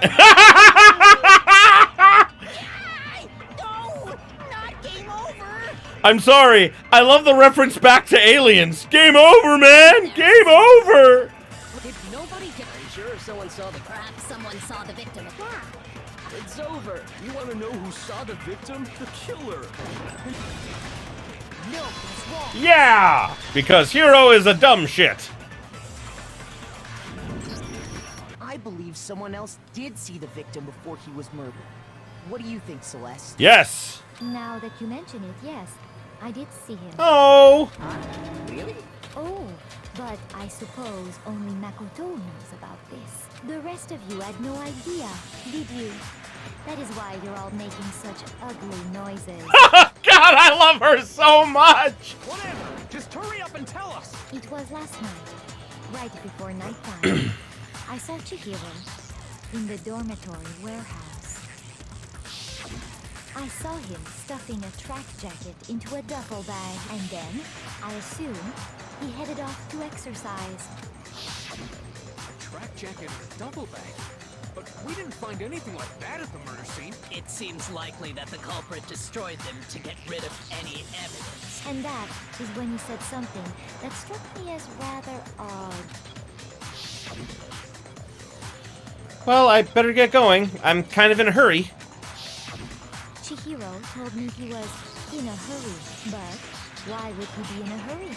Only if someone were waiting for him, I should think. Exactly. So, Mr. Fujisaki was on his way to meet with someone, and then they were going to work out together? But Hina and I had invited him to exercise with us plenty of times, and he always declined. Yes, because he couldn't get into the girls' locker room. I don't think that Chihiro would have minded. It's more of the fact of, yeah, I have to. I can't get into that room. Probably because he was afraid you'd find out the secret he was hiding, right? Also that. Fuck you, Hero. Don't correct me. Which means that conversely, he must have trusted whoever he was meeting with very much, enough so that he was willing to risk his secret being revealed. Oh, the marvelous friendship! The point is, whoever he met up with is the culprit, right? So we just gotta figure out who it was. Yeah. But knowing what we know, I can't even guess. No. You already have what you need to make the connection. Oh, I love how she did this, because she just did this in order to, like, trick Mondo into confessing. Huh? You know who the killer is. Seriously? Who is it? Who's the killer? Think back to the track jacket and duffel bag the killer disposed of. Focus on the details of these items, and it should become obvious who was waiting for him. Are you sure about that? You really think we can figure out who did it based on 2 pieces of evidence that we don't have? Yes. Why? You want to track down some fingerprints or something? Even if we had the equipment for that, we wouldn't know how to use it. As was noted, the evidence is already gone. There's nothing to get fingerprints from. Maybe, but we can make certain inferences if we just take the time to talk it out. Easy for you to say, but fine.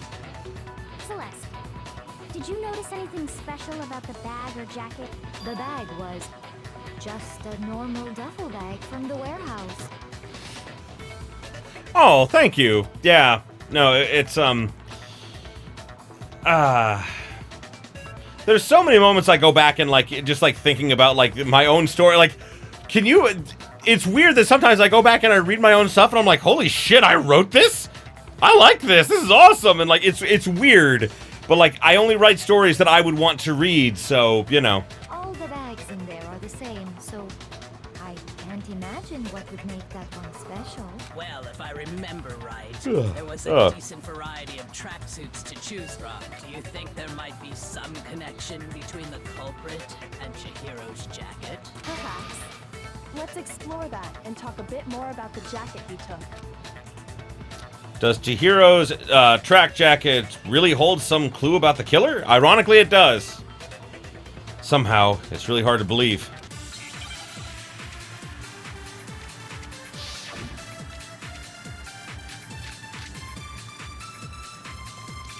First of all, we know where Chihiro was headed. He was on his way to go exercise. Yep.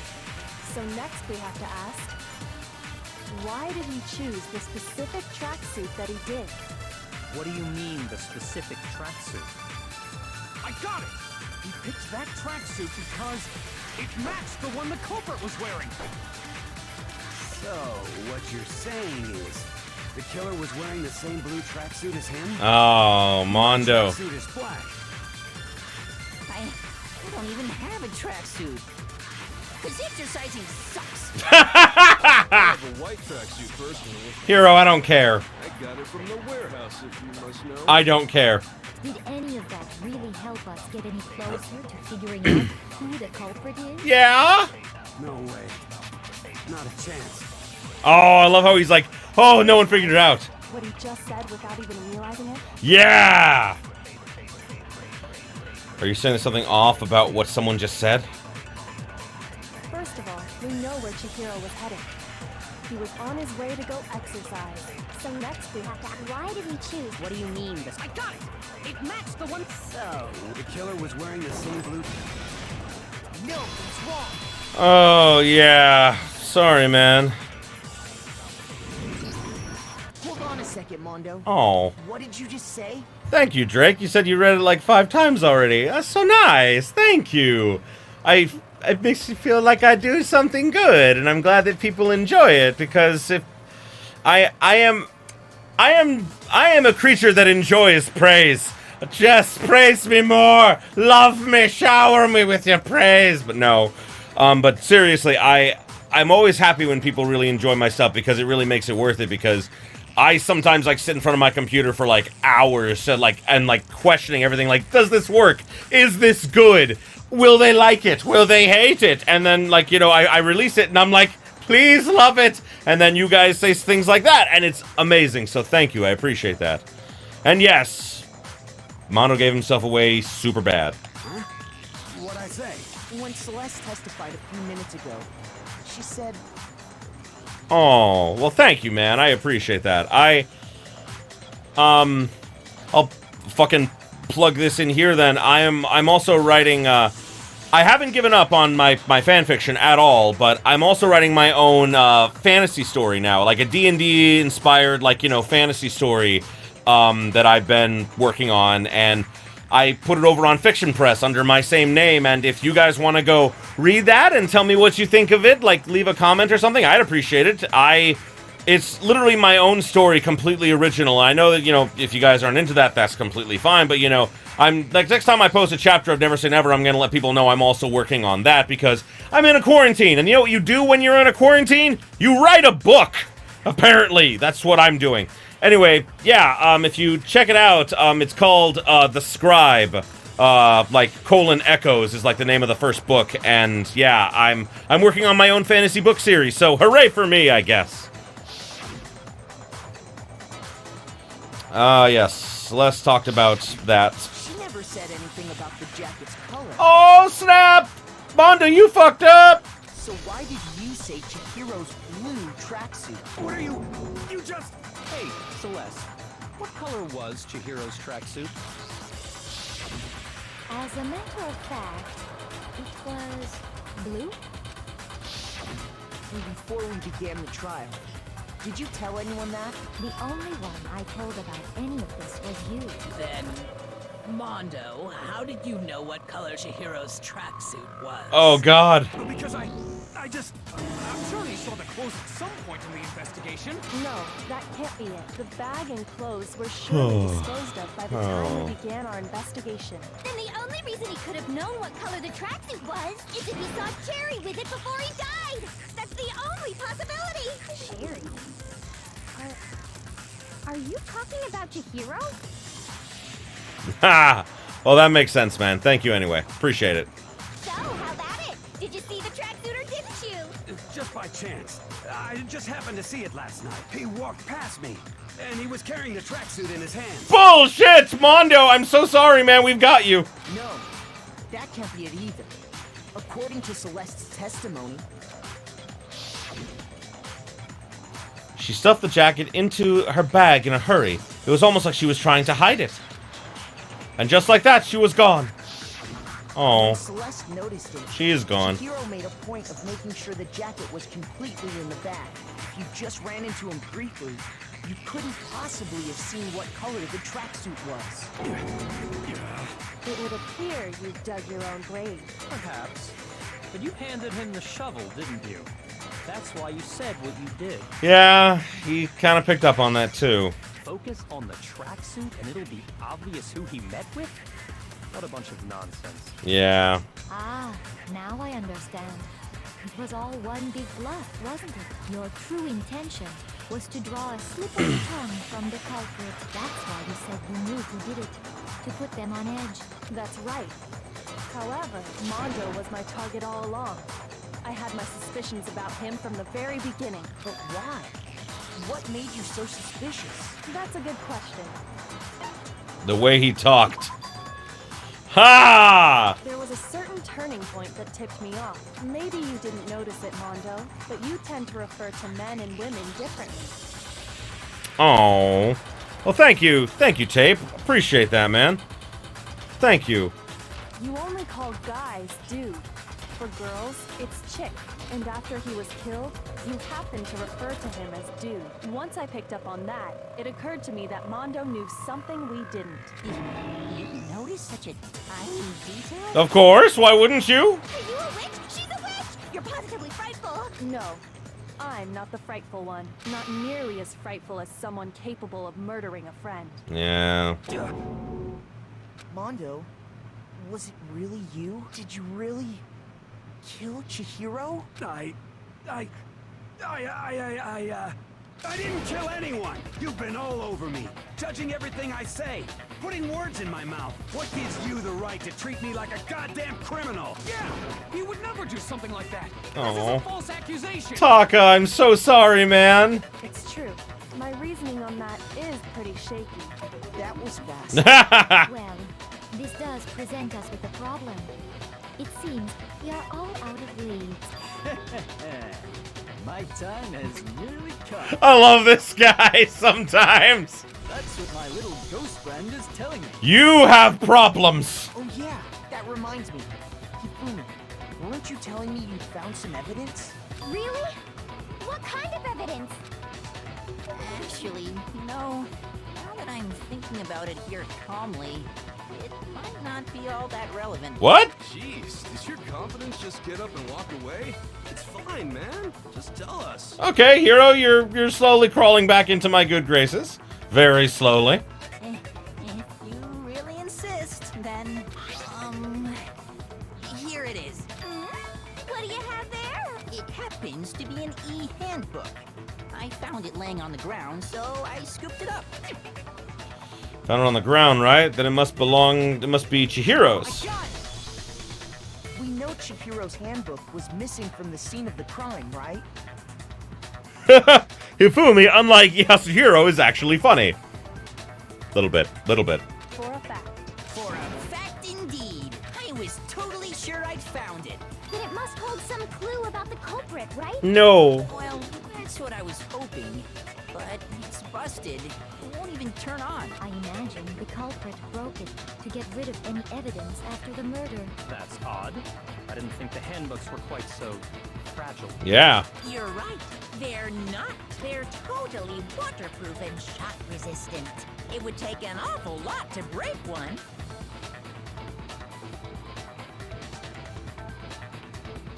Tape. That is very controversial. You are not incorrect about that.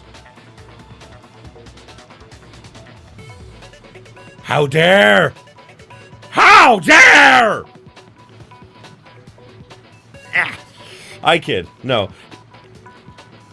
Weed man funny. Weed man funny. No, you funny. You funny. Weed man not funny. Weed man pissed me off. This one does appear to be broken, as is Leon's, sitting useless in the main hall. For all your confidence, that is a remarkably high failure rate. Do you think there might be some kind of mystery in there somewhere? How precisely did the handbooks get broken? How did the handbook break? Only one possibility. By hitting its weak point for massive damage! You already told us before that the handbook has one weak point, didn't you? Yeah! You remember that? Why wouldn't I remember that? I'm having constant flashbacks! Sure, maybe I let that slip, but I never told anyone what the weak point actually was. But if the handbook is supposed to never break, and two of them broke in quick succession, Then we can only assume that someone's figured out its weakness. You know what the weakness is, right, Monokuma? So, what is it? You're asking me? I think it's a necessary piece of information if you want this to be a fair trial. But if I tell you, and someone else decides to copy it, that would be very not good. No, the real reason I think Junko didn't want to reveal it right here was because she knew it would definitively point to Mondo, and yeah, didn't want the case to be over that quickly. Just tell us already! Why would we want to break our own handbooks? Oh well, I have a weakness for pushy demands. Masochist. But you're sure you won't follow their example? I need it for living here! I can't go to the pool without it! Then allow me to make a special announcement. The weak point of my cutting-edge e-handbook is... when it's exposed to high temperatures for too long, it will suffer a meltdown and totally break! So every piece of electronics ever! I flippin' knew it! You knew it? Yeah. How did you know it? I found the handbook laying on the floor of the sauna. My god, all the pieces connect! Ha! In the sauna can reach over 200 degrees. Strange how you don't get burnt, huh? It's because as your sweat evaporates, it creates a cooling layer of air around your skin. Oh! If the hot air of the sauna were somehow pushed directly onto your skin, you'd definitely get fried. So all I'm gonna say, in response to your question, Drake, I don't believe that, Monokuma made the e-handbook. I happen to think that it was something that Hope's Peak came up with, and Junko just modified it for her own plans. That's what I think, at least. I'm not positive on that, but, it would make the most sense. At least I think so. That layer of air you may feel a burning when you move around. Oh. So when you're in a sauna, make sure to keep nice and still. Interesting. I learned one new fact today. That is a mere trifling speck of knowledge. But it is knowledge. Anyway, if To you found anyway. the victim's handbook in the sauna, then the killer must have been purposely trying to raise its temperature in order to break it. Meaning the culprit somehow knew its weakness. But how'd they find out? Monokuma said he didn't tell anyone, right? Indeed. Quite the mystery. What if they found out by accident? Oh my god. Guys. Just gonna say it. Just gonna say it. I found a plot hole in my own story just now. I found a plot hole in my own story just now. Yeah, I can definitely see, like, headcanon of Chihiro making them and everything, but, I think that all students probably had them. But anyway, I found the plot hole in my own story. Oh, joy. Because remember how I had that Mondo, had, taken Sayaka's handbook? That he found hers? I didn't calculate for the fact that even if Chihiro opened the door and let them in, that Monokuma wouldn't have let him go in scanning the handbook? So yeah, I found a plot hole in my own story, but I can change that however I want. I fucking wrote it anyway. Anyway, oh man. What do you mean by accident? Yeah, I know, right? What if the killer took their own handbook into the sauna, not knowing its weakness, and it broke? Oh, snap. They'd realize it was broken, of course, and it wouldn't be hard to figure out why. And once they had Chihiro's handbook, they knew they had an easy way to dispose of it. Yeah. I won't say it's not possible, but who would have done something like that? Mondo! I don't know of anyone who took their handbook into the sauna. I do! I might know someone who did. I know! Seriously? I think the one who may have taken their handbook into the sauna was... Who might have brought their handbook into the sauna? Really, it can only be one person.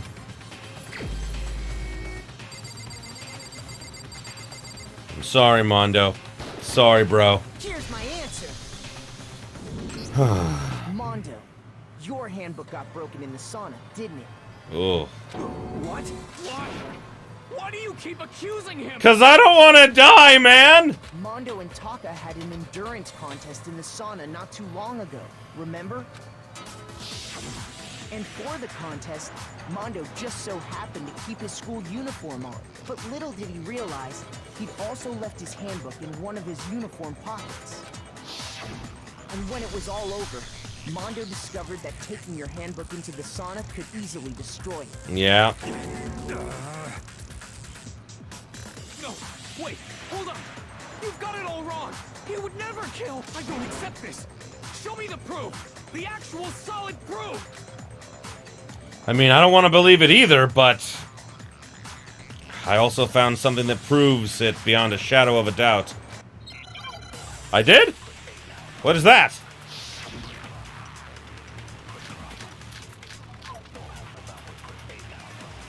Let's test Makoto's assertion.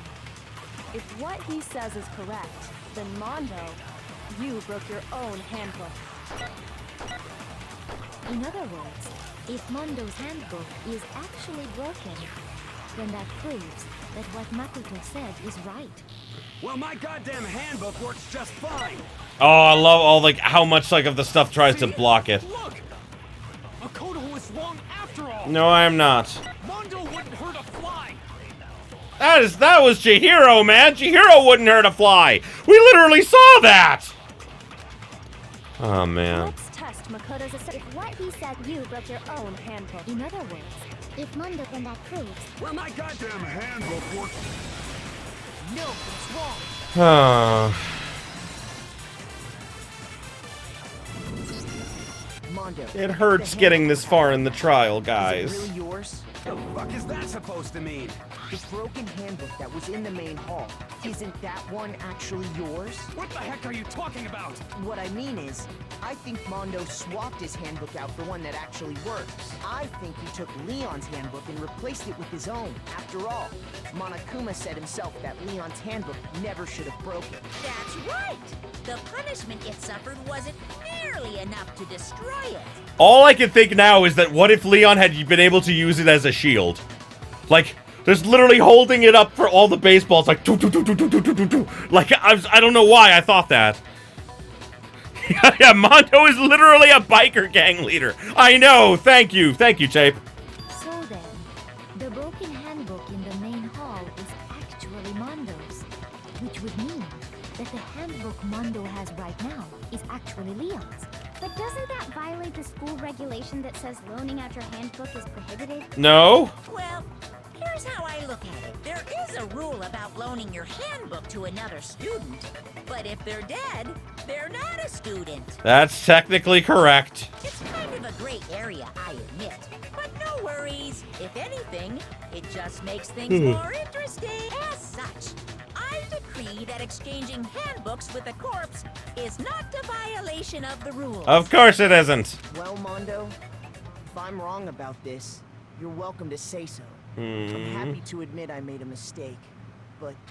Son of a bitch. He knows he's found out. What's wrong, bro? Come on, tell him he's wrong. You are wrong. You have to be wrong.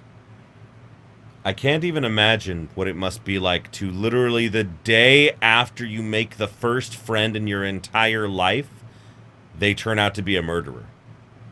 I cannot imagine that. I can't.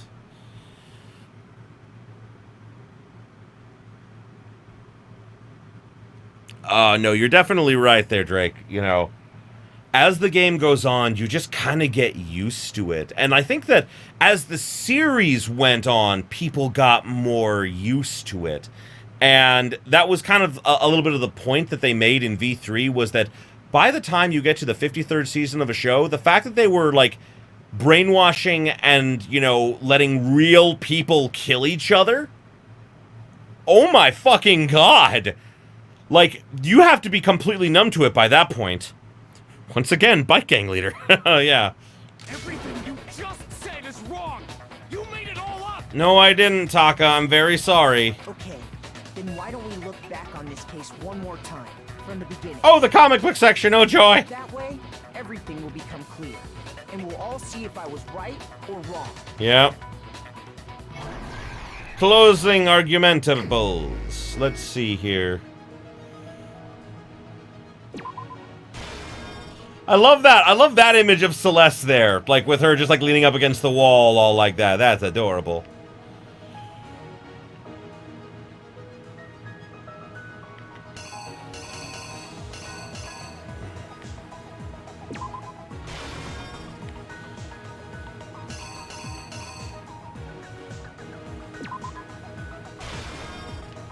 There we go. I love how the gray naked man is always like what we assume, you know?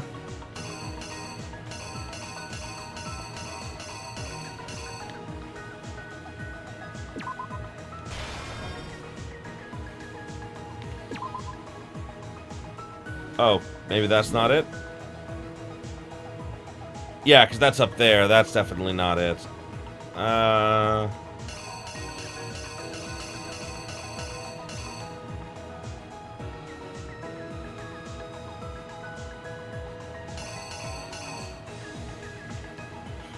Shoot! Sassy Celeste pose. Yeah, no. Shit, what goes there then?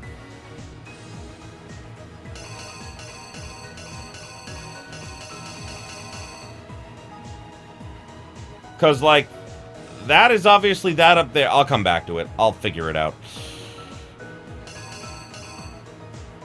Oh, I remember now. I remember now. It is this, because that's where the blood got on there. Right. It is not door handled, not yet. I don't think. Because there is this. So, yeah, I appreciate you helping out, but I think that... Yeah, this is the one I saw back here. The girls' door, I think.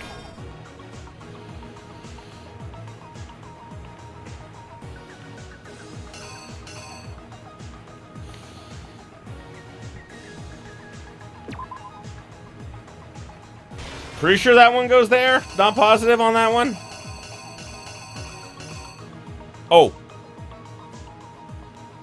Oh. This one goes there. And I think the other one goes here. I'm sure we'll figure this out.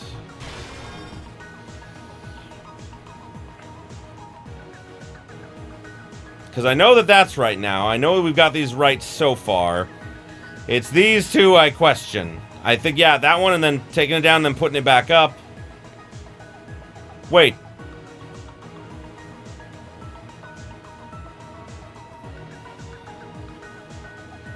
But then... this feels out of order here.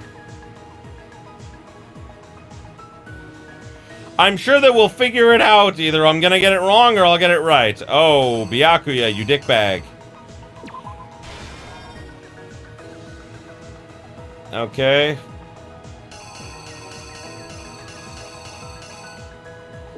That goes there.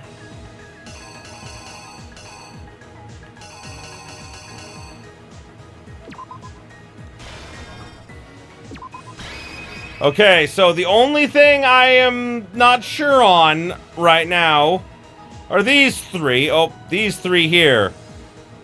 Because, like, this shows him taking stuff down, so I'm assuming that that's where that should go. Maybe these need to be switched? Yes, yes, those need to be switched. I'm pretty sure those are what need to be switched. I'm just guessing at this point. First, let's take a look back to before the incident. Yeah. Celeste saw Chihiro in the warehouse.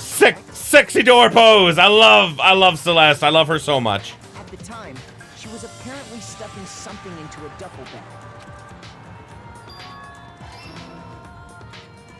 That something was a blue tracksuit. You can confirm this, right, Celeste?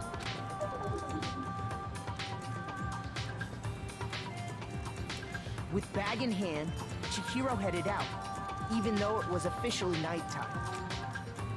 She made her way to the locker room, specifically the boys' locker room. But how could the victim, who was apparently a girl, access the boys' locker room? Simple, because she was really a he, which is why he was able to use his own e-handbook to gain entrance to the boys' locker room. Once inside, he met with someone there. And the person he met was the one who killed him. It seems likely that the killer grabbed the nearby dumbbell, approached the unsuspecting Chihiro, and attacked him.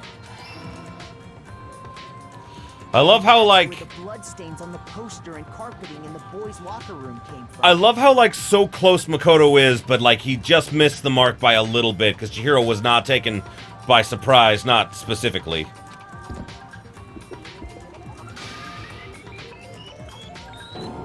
Oh, boy. It was likely in the heat of the moment. The body was arranged, but the murder itself felt unplanned. Which is why the killer hurried to try and hide the act. First, pulling up the bloodstained carpet. That's true. This is Makoto's interpretation of the scene. Then, removing the bloody poster. And finally carrying the corpse into the girls' locker room. A girl's handbook was necessary to get into the locker room, of course. But this alone doesn't prove that the killer was necessarily a girl. After all, Sayaka and Junko's handbooks had been placed in the main hall. Using one of those, a boy could get into the girls' locker room without much problem. And that's exactly how the killer did it. With the carpet and the poster they brought with them, they got to work. They changed the layout of the boys' and girls' locker room in what you might call a crime scene switch. Crime scene switch. Hashtag crime scene switch. Why? No, don't hashtag that. That's horrible. And so is he. That could have been the end of things, but no. But no. Byakuya discovered the body and decided decided to intervene in the situation, making things even more complicated. Yes, because he are a dickbag.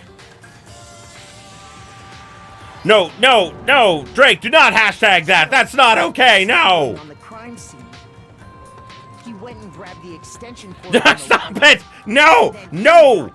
I will not be responsible for all the hate that was brought about because of it. To string up Chihiro's lifeless body.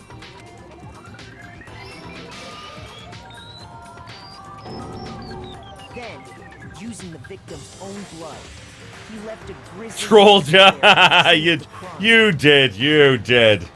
He wanted to create the illusion that Genocide Jack was responsible for the slaughter.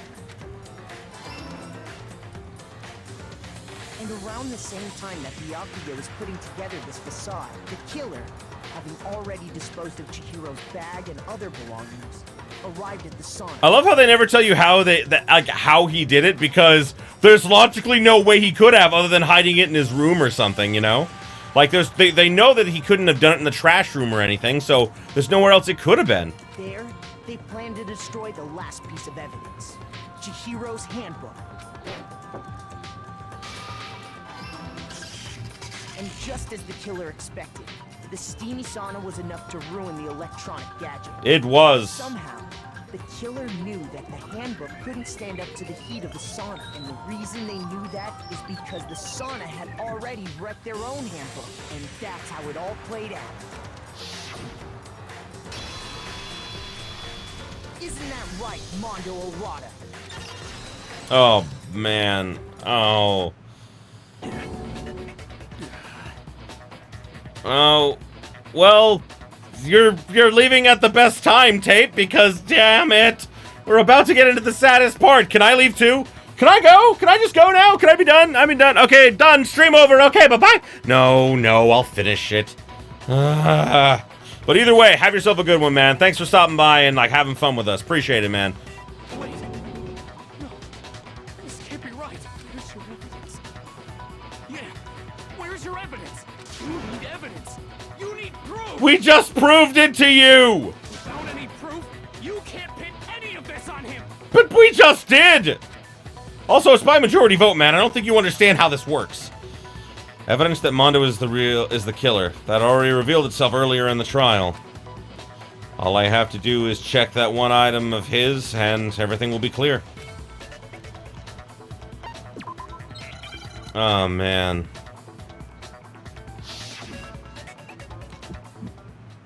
Yeah, no, it makes more sense for the battle to be against, Taka instead of Mondo.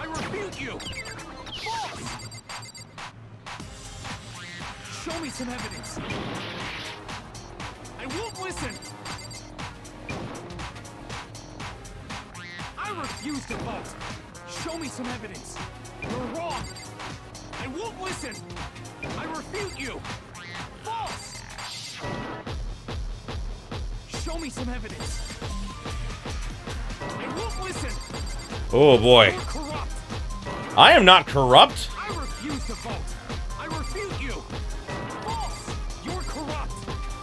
Sorry, man. Show me some evidence. This should prove it.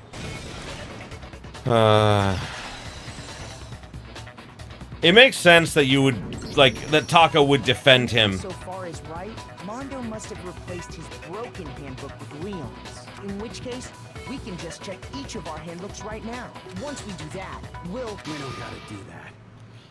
Oh, Mondo. Huh?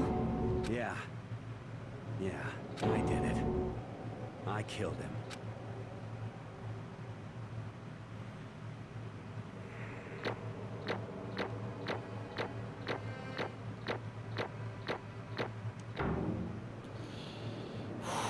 Boy. Bro, what are you saying? Yeah, it's sad, but he knows that this is the best thing to do right now. Going on any further would just be stupid at this point. I got no choice, man. After hearing all that, I gotta just give up. Go ahead, Monokuma. Get it over with. Ask for the goddamn verdict. God. Keith Silverstein, who played Mondo, is just amazing. I don't got anything against Christopher Sabat, who played him in the anime, but I mean, like, Keith Silverstein, to me, will always be, like, the voice of Mondo just because of how... God, how much it hurts. Roger that. Wait! Hold on! No waiting, no holding on. Time for the moment we've all been waiting for. Grab your lever and give it a yank! Oh, God. Who will you elect as the blackened this time around? One thing I actually did love in V3 was the fact that they let you actually vote. That was cool. I liked that. Will you make the right choice or the dreadfully wrong one? What's it gonna be? What's it gonna be?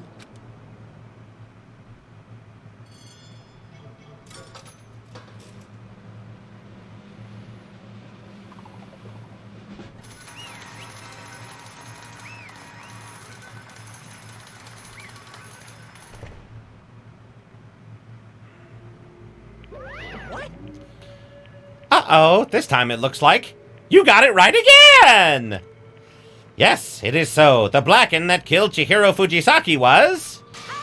Mondo Owada! Oh. Unbelievable. In case you're wondering, the vote was not unanimous. Kiyotaka chose the wrong answer! You're treading very close to the danger zone, Mr. Ishimaru. You need to be more careful. I refuse to believe it. There's no way he would kill someone. Sorry. Sorry. What is this? Why are you apologizing? Why? Why?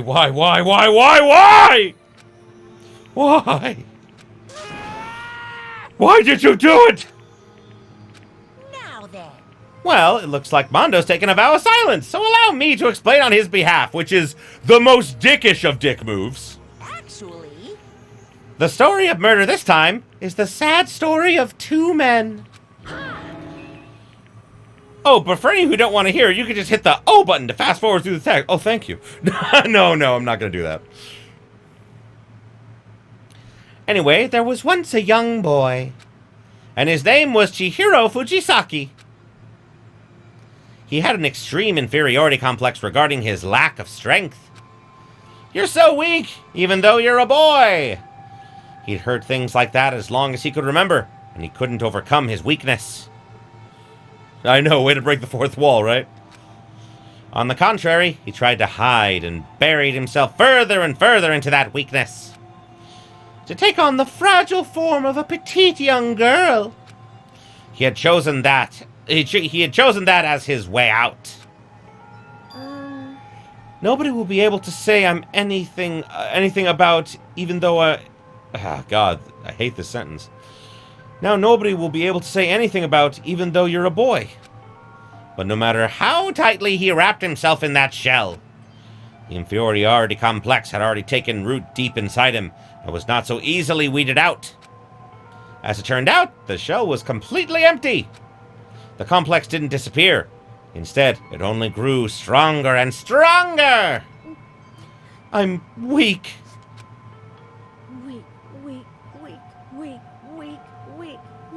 Weak. Oh, God.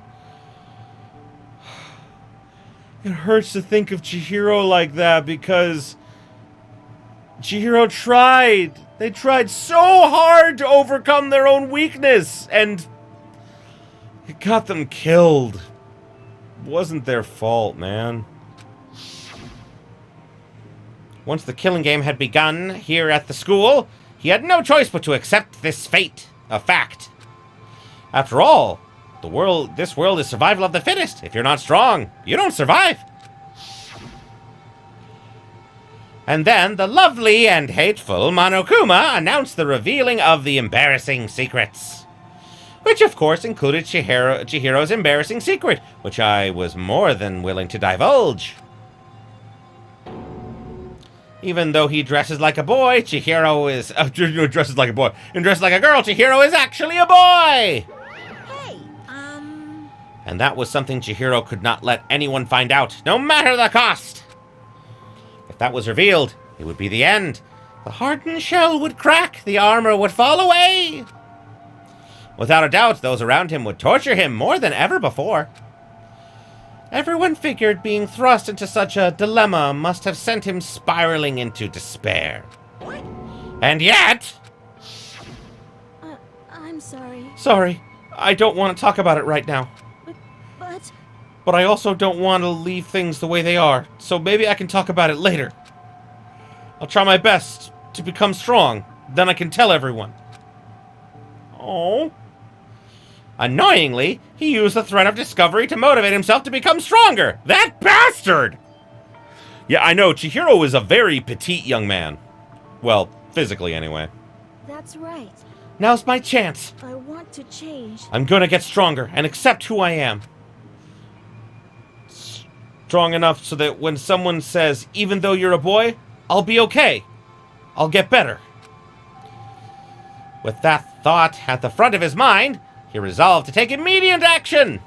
And so... that day, he made the commitment to begin exercising. He was prepared to retrain his mind and body. But sadly, that would be the first and only chance he would get at it. Hey, When he decided to start exercising, he thought it would be good to ask for someone's help. But he wanted to tell that person his secret first, and then ask them to help him from there. And the person he went to... Yeah, that's right. It was me. Yup, it sure was! The biker gang fella had been painfully clear about how important his manly promises were.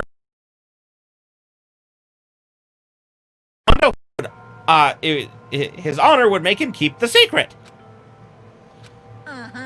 Plus, Mr. Macho Mondo was the very symbol of a strong man Chihiro has always aspired to. Maybe talking to Mondo will help me get some courage. So he went and asked Mondo to help him become strong. It says Chihiro, but it should have been...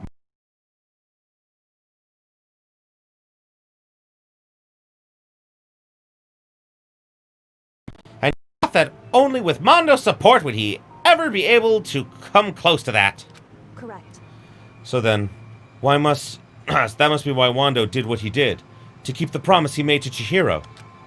Huh? What did he do? You mean... that's why Mondo carried Chihiro from the boys' locker room to the girls' locker room? Indeed. Yes. That's exactly what I mean. Wasn't that just to cover up what he'd done? Certainly. That could have been part of it, but I don't think it was the main reason. The real purpose was to keep the promise between men he'd made with Chihiro. But how does moving the body keep his secret? Because if everyone knew he'd been killed in the boys' locker room, then everyone would have been arguing about how she got into the boys' locker room, right? Once that started up, at least a few of us would have immediately begun to suspect his identity, so... he tried to protect Chihiro's secret by putting him in the girls' locker room and stealing his handbook. See? Then Mondo did all that to keep his promise he'd made with Chihiro, who he'd also killed? Why would he do that? The more I hear you talk, the more I don't understand. I mean, you guys trusted each other, right? So why? Why did you?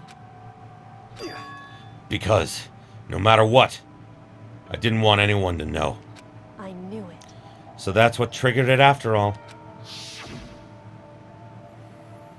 The possibility of having your embarrassing memories and secrets exposed. What is this? That's impossible! Nothing could have been that bad! Something he didn't want anyone to know, even if it meant killing someone? You're wrong! It's impossible!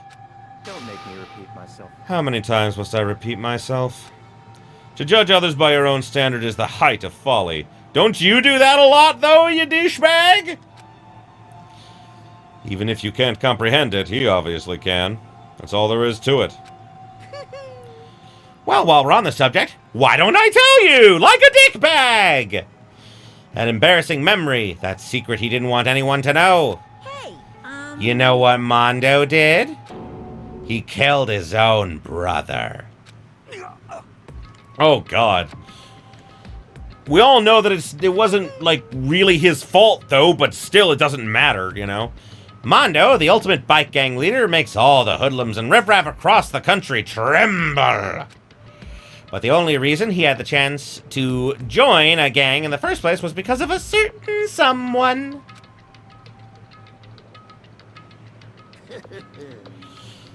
Mondo's older brother's name was Daya Owada. Mondo had nothing but respect for him. It was because of Daya that Mondo ever got on a motorcycle. Mondo's brother was his only family growing up. He was the only one Mondo could trust or respect. He wanted to measure up to his big brother, so he imitated him in everything he did. Mondo was the epitome of the starry-eyed kid brother.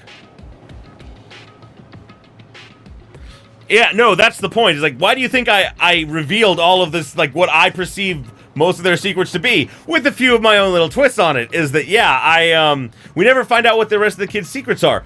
I mean, like, Kyoko's was obvious, in my opinion, that she had amnesia. That's what she wouldn't want anyone to know. And also, like, Monokuma wouldn't want to reveal anything to her, you know. Makoto's we already know. Sayaka's, like, you know, like, Sayaka's could have been anything. That's why I decided to make it what it was. But, you know, there's a lot of good stuff.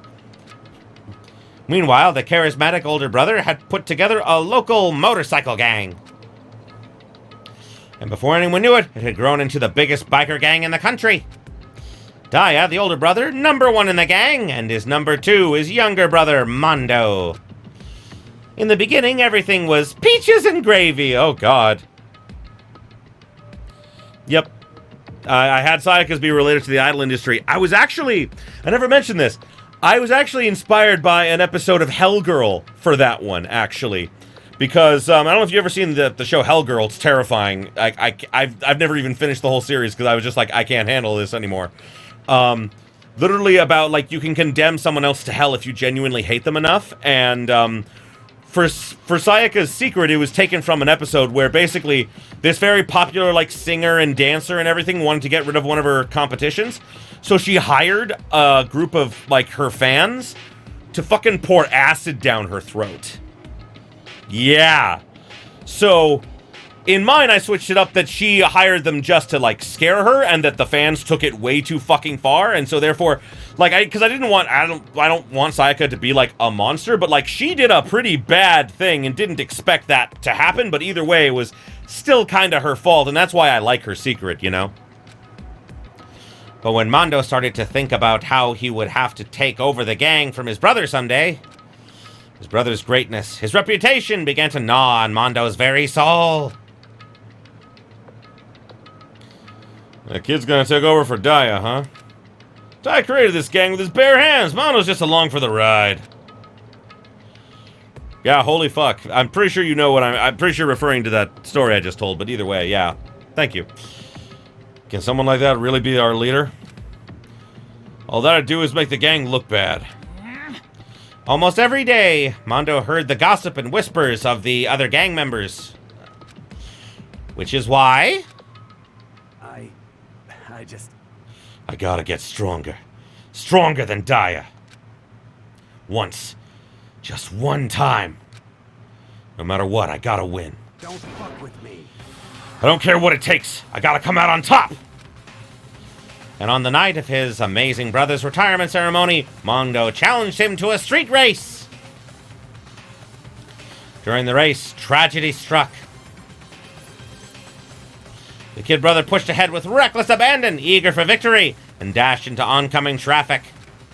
But suddenly... Yeah. Oh my god. Mondo.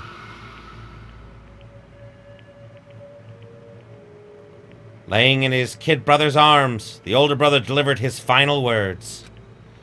My bad, kid. I fucked up. Sorry. Of course, he knew it was his brother's fault, but Daya never blamed him for what happened.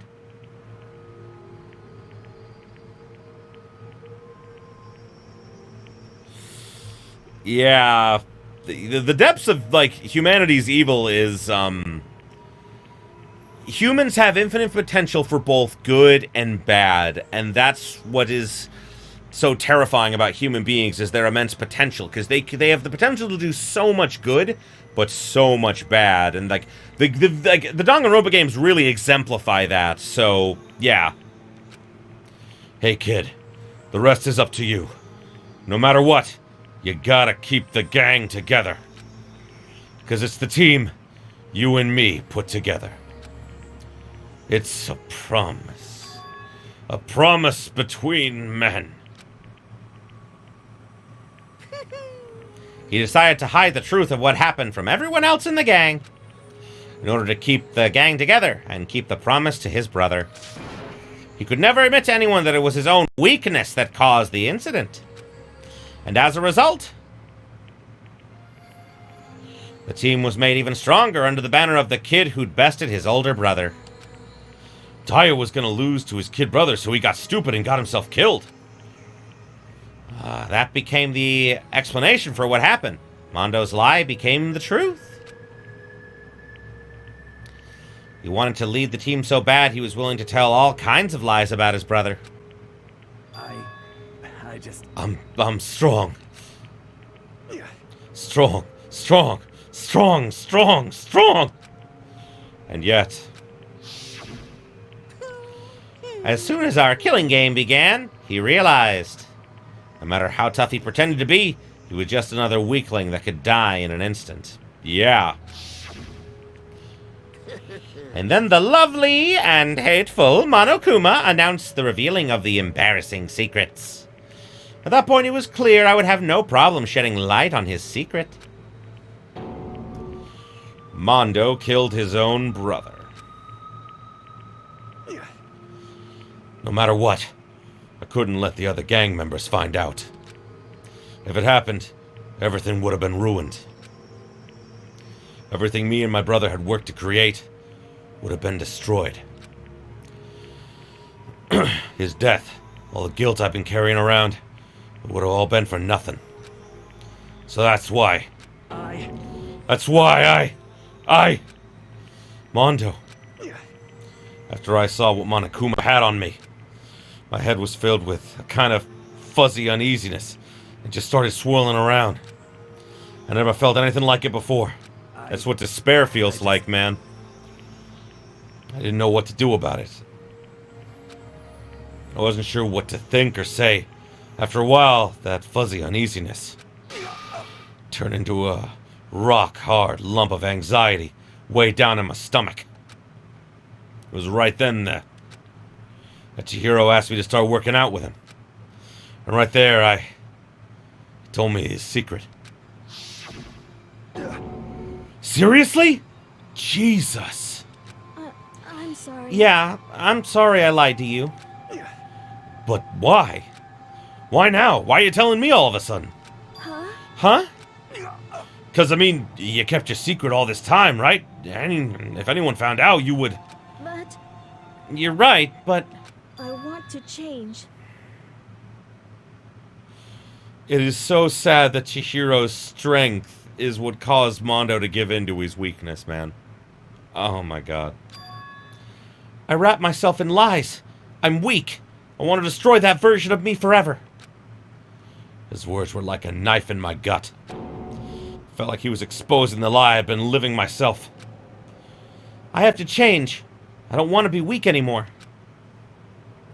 You're so strong. You're so strong. It can't hurt you, right? Whatever secret Monokuma might tell us. You piece of... So what? You saying I should just say it? What? You're saying if I really am, I should just be able to tell everyone my secret? Huh? I was jealous. Jealous of Chihiro's strength. He had the strength to face his own weakness, to try and overcome it. It was the kind of strength I've never had. I was so jealous of him. And that jealousy broke me. What? What? Are you making fun of me? I'm strong. Are you fucking with me right now? No. I'm not making fun of you. You really are strong, Mondo. I felt like I could hear something starting to creak. Something inside my head. What did he want me to do? What was I supposed to do? Was I supposed to sit back and let my secret get revealed and ruin everything? What's wrong? Damn you! Why did you have to tell me all that? You're trying to rub my failure in my face! I just wanted to... No, I just really admire you. I admire your strength. Yeah, that's right. That's right. I am strong. Strong. I'm strong. Strong, strong, strong, strong, strong. Stronger than you. You son of a bitch. And stronger than Daya! God, I don't remember anything after that. When I woke up again, he was lying at my feet, covered in blood. I had the dumbbell in my hand and I was staring at him, down on the ground. Hey! I killed him. I killed Chihiro. Oh, God. Even after all this time, I'm still just as weak as I've always been. Oh, God. Thanks to that, I did something I can never take back. Yeah. Mondo. He was normally so aggressive, so angry. He hid that weak side away from everyone. It was his secret. A weakness like that lived inside the heart, a heart like his, and it turned him cold-blooded. Damn it! Fuck you! Look at him, see? You're all just like him. For a secret from the past, for a memory. For that, he killed another living human in cold blood. Oh. Oh, thank you. Appreciate that, Drake. Yeah. I haven't checked that in a while. I should check that. He couldn't cut free of his regrets from the outside world. He doesn't know what true strength is. Do you see hope anywhere in there? 'Cause I sure don't. You bastard! Just shut up, you son of a bitch! Go ahead and say that again, I dare you! Yep. Okay, I'll say it as many times as I want. Is what I want to say, but unfortunately I can't do that right now because it's time for because the time for punishing is fast approaching. Punishing? You mean execution? Well, that's what I promised you, right? The blackened that disturbs the peace will be punished. Ridiculous. Hold on. Now then, I prepared a very special punishment. Oh. No, wait! Let's give it everything we've got. It's punishment time. I said wait! Sorry, man. I couldn't keep the promise we made. From one man to another. Oh, God. Yeah, no, like, here's the thing is that I don't feel like hardly any of the murders are things that, like, sometimes, like, the way they get so fantastical later on, like, yeah, that, but, like, people's motivations? Aside from some of the motivations in V3, those were, like, over the top on purpose. But either way, like, yeah, the first game definitely had the most relatable motives. Oh, God. Mondo has been found guilty. Time for the punishment. Oh my God.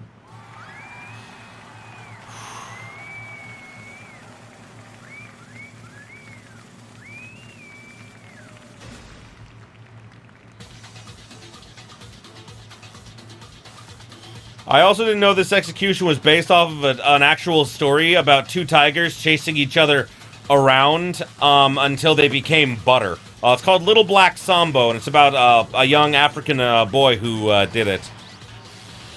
Yes, I hope that Mondo finds redemption in the afterlife, man. I gave it to him in my story, but, you know, I mean, like, God, it's not canon, man. Oh, fuck me. He held on pretty well for a while, too, man. Oh, God. It wasn't until the electrocution happened, man.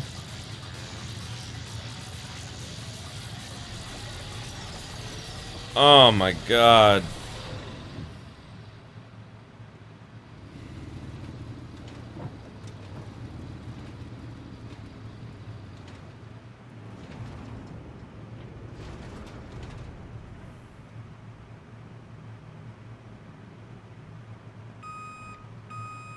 Oh, God.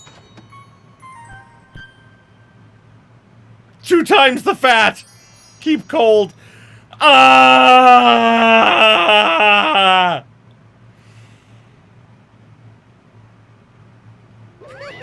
Not to mention, the one thing I will say is the one thing the anime did that freaked me the fuck out is that during Trial 3, you can actually see Monokuma in the background fucking eating pancakes with the Mondo butter. Ah. Laugh at death and your soul will forever be at peace. It can't be. My brother. Another murder and another execution. Yeah, I know, this is so far into black comedy territory. It's fucked up, man. I want to feel again. Oh, God. But that's the thing, is that that's what your emotions do in situations like this. Your emotions actually shut down and you go numb. Because it's literally to help you stop from having a mental breakdown. But sometimes it's not enough. Everyone's lives are taken so lightly here. I feel like I might be going mad. It's funny and insulting at the same time, you're right.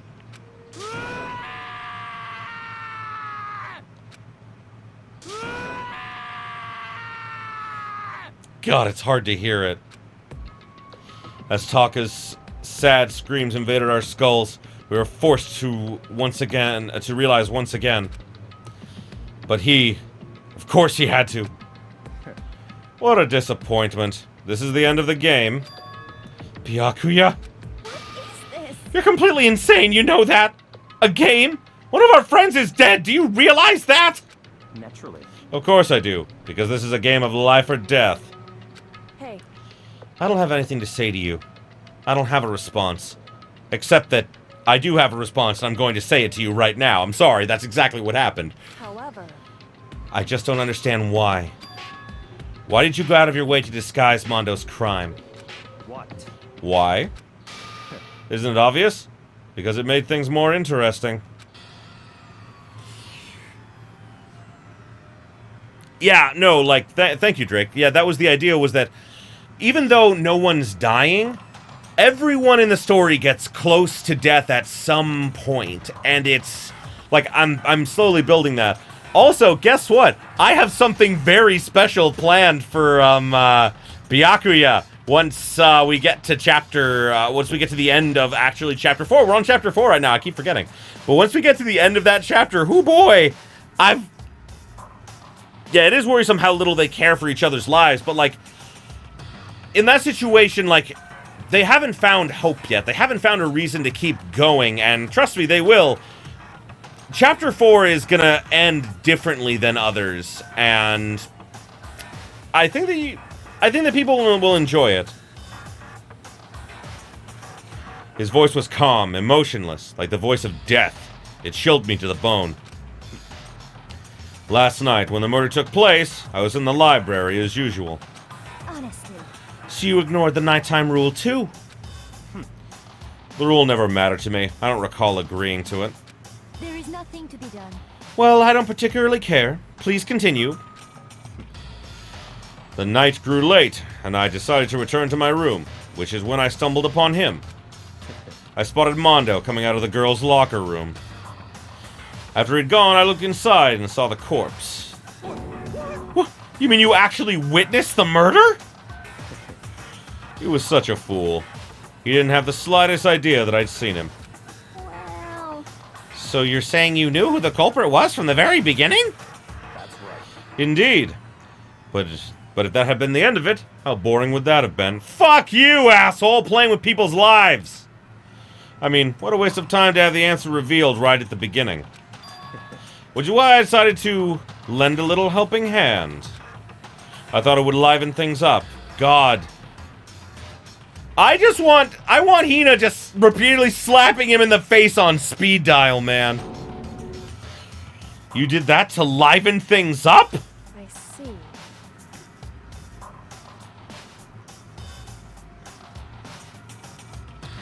Oh, thank you. Yeah, like the point in like a lot of like in chapter 3 of Never Say Never specifically, I knew the vote had to be close. The vote had to be close Because, yeah, enough people, like, Celeste had done enough that she had proved herself to be an actual threat. And, so I'm sorry, a smart person would have voted for her to die. But, you know, yeah. Yes, thank you. No, there will be other times of other people getting to hit Byakuya. Trust me, his punishment is going to be beautiful and you're going to love it. Because he doesn't die. And it's going to be so fun. And I don't want to say anything because you're going to love it. So after hearing about Genocide Jack from Toko, you decided to use that to create the fake murder scene? But damn, man. If we hadn't figured out who'd really done it, you would have been dead too, right? Well, obviously, I wouldn't have revealed the truth before it reached that... I would have revealed the truth before it reached that point. Of course. Byakuya turned and looked me in the eye. I could feel his sharp eyes piercing into me. Thanks to a certain remarkable someone, it never did. I was able to perform an interesting experiment. Interesting. Once I do decide to become blackened, I know who I'll have to watch out for. Well, shit! Correct. So that was your reason. Are you satisfied? Indeed.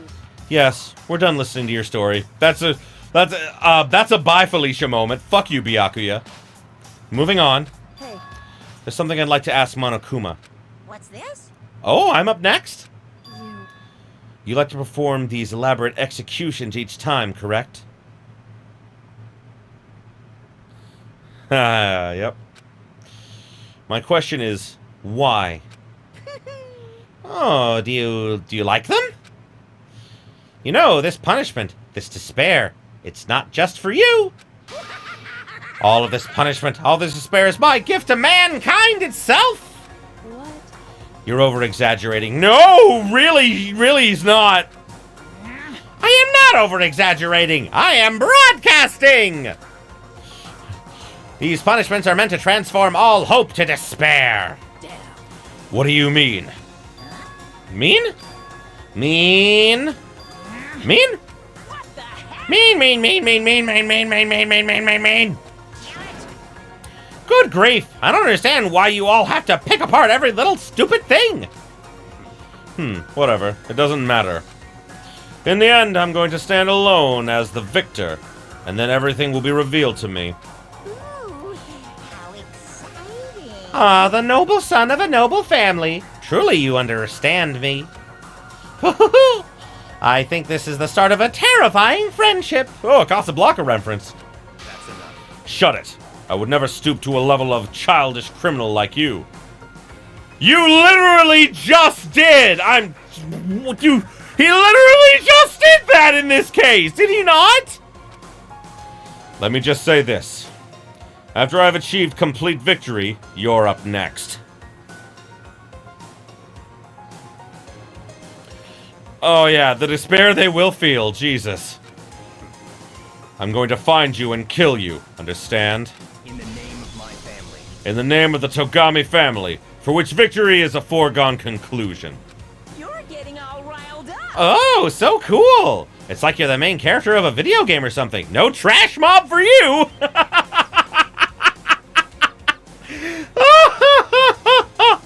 It's not true. I swear, whatever it takes, I will kill you. Ooh, temper. Sounds like someone needs a nap.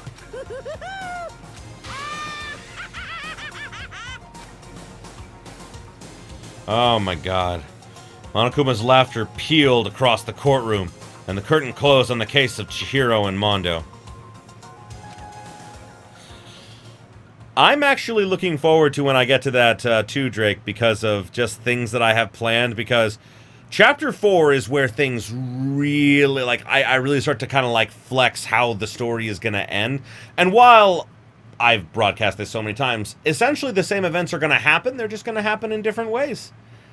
Except for the ending. I think that you'll like the ending. The ending is going to be fun. But I knew that wasn't the end. The killing game would still continue. Because the mastermind wouldn't let it end. For those of us who were still alive, our worst fear and despair kept on multiplying. It was the kind of despair that felt like a blind puppy in hell had more of a future than us. Oh, damn! All our courage, our effort, our friendship, it felt like it amounted to nothing at all. It was the worst kind of despair.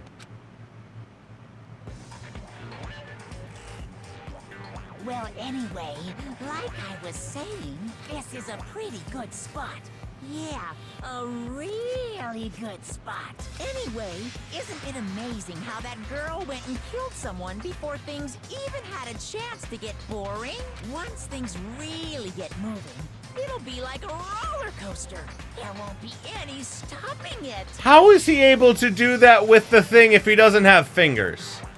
How is that possible? I'm sorry, that's what I focused on. Fear and despair charge forward at a speed nothing can hope to match. But I must admit, I'm disappointed. I went to all the pain and effort of making you part of the group, and you couldn't play your part. You do remember you were supposed to make the first move, right? Well, no biggie. Nothing we can do about it now. So just do your best to make things more exciting from now on, okay? Cartoon logic, don't question it. You're right, I'm sorry. That's what everyone wants to see. There's one thing I'd like to ask you. As long as you don't want to know my measurements, fire away. Who is it? The 16th high school student, I mean. Ooh, my. You really took me by surprise there. I know I said you could ask anything, but super denied, ultra denied, demonic denied. Because you see, that's my ace in the hole. Kinda. And nobody'd be dumb enough to reveal that, right? No matter how close they were to their friends. So, one thing I have to question is, how did Sakura figure out about the 16th student thing? She may have had the idea from, like, the extra podium and everything. And I don't and like, in my story, I had it be that, you know, they encountered an extra person in the building, who was, of course, Smukuro, but they wouldn't know that. So that's where it came from in my version. So, yeah, in the original version, how'd she figure that out, I wonder?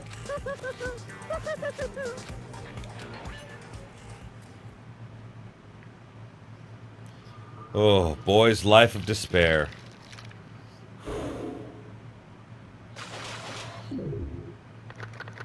Oh, God. To be continued, indeed. Oh, I got his jacket. Oh, man.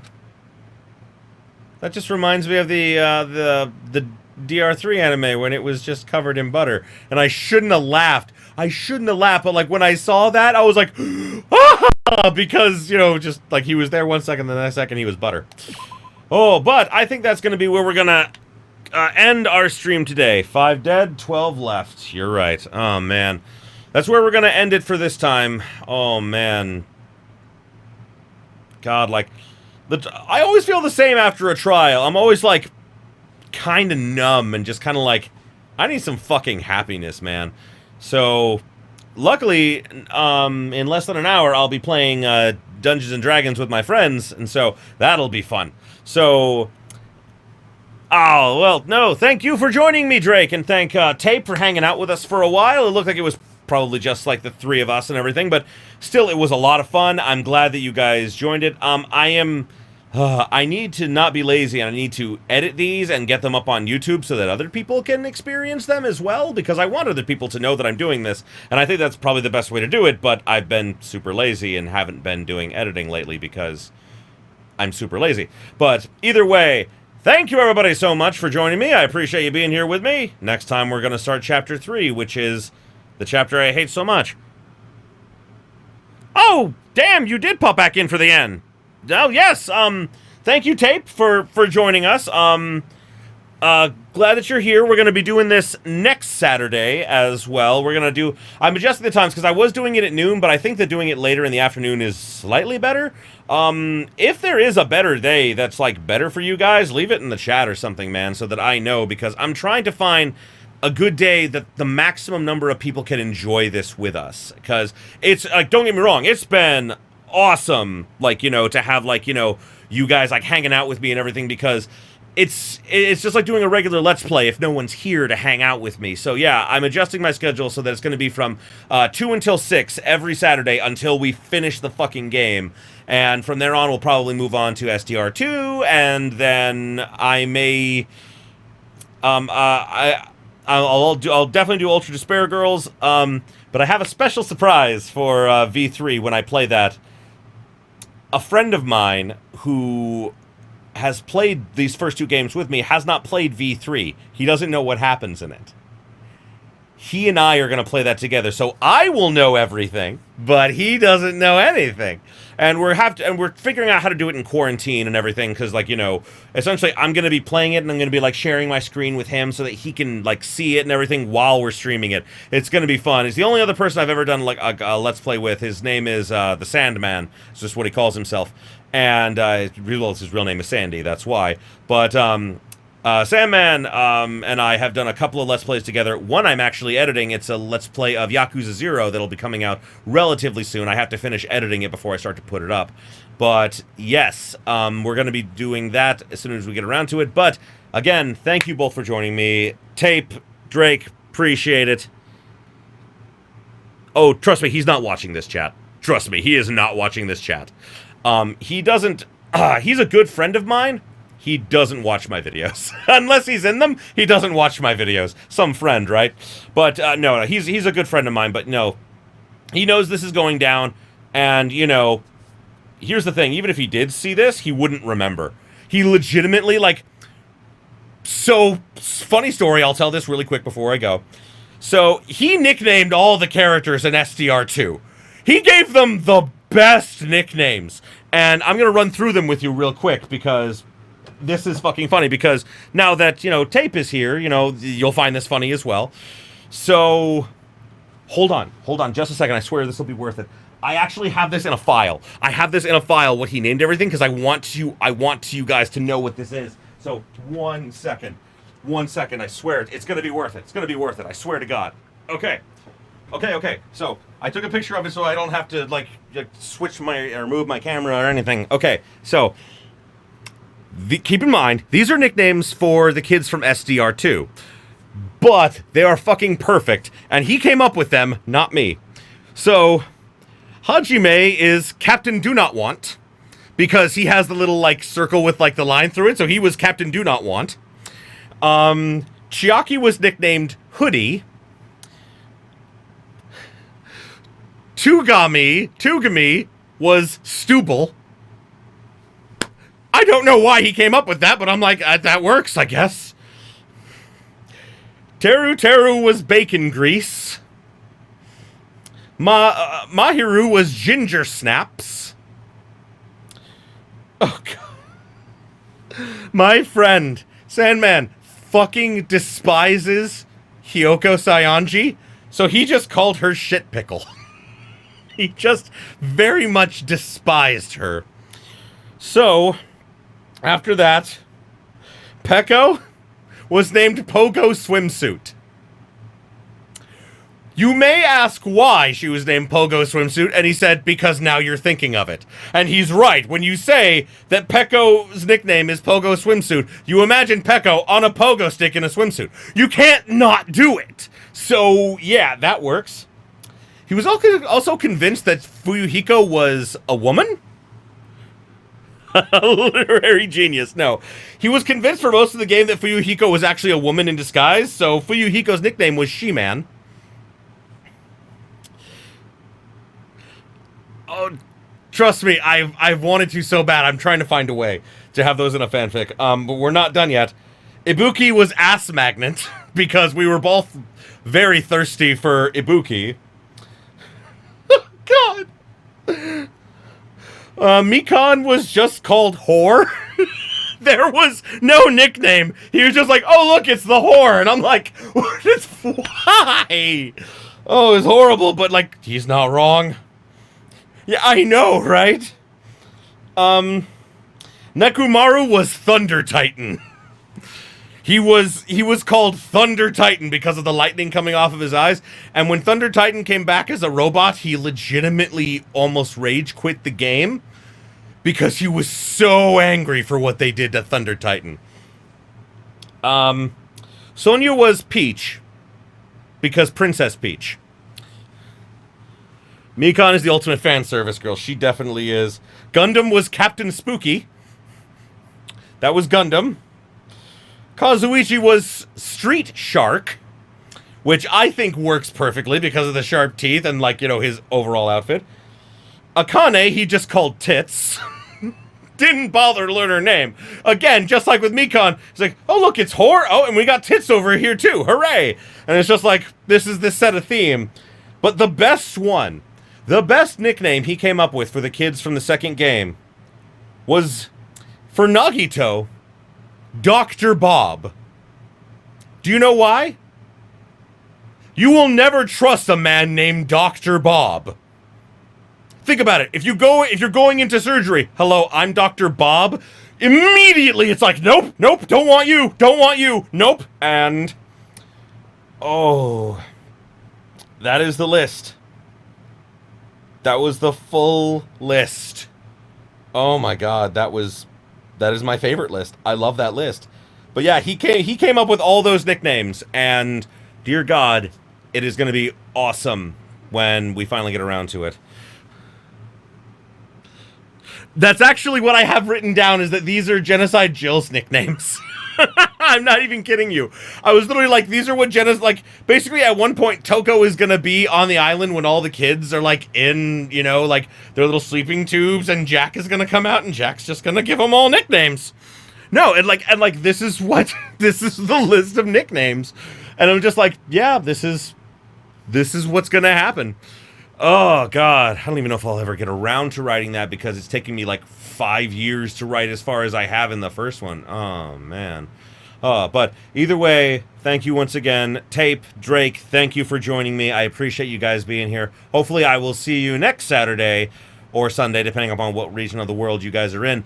And thank you again. So I will see you next time, and I left my mouse over there, so this is the end of the stream. Okay, goodbye. Bye-bye, stream. Bye, stream. Oh, it's gone. Oh, it's going away. The stream is leaving. Oh, no, what's happening? Oh, no, it's going away. Okay, I love you all. Bye-bye.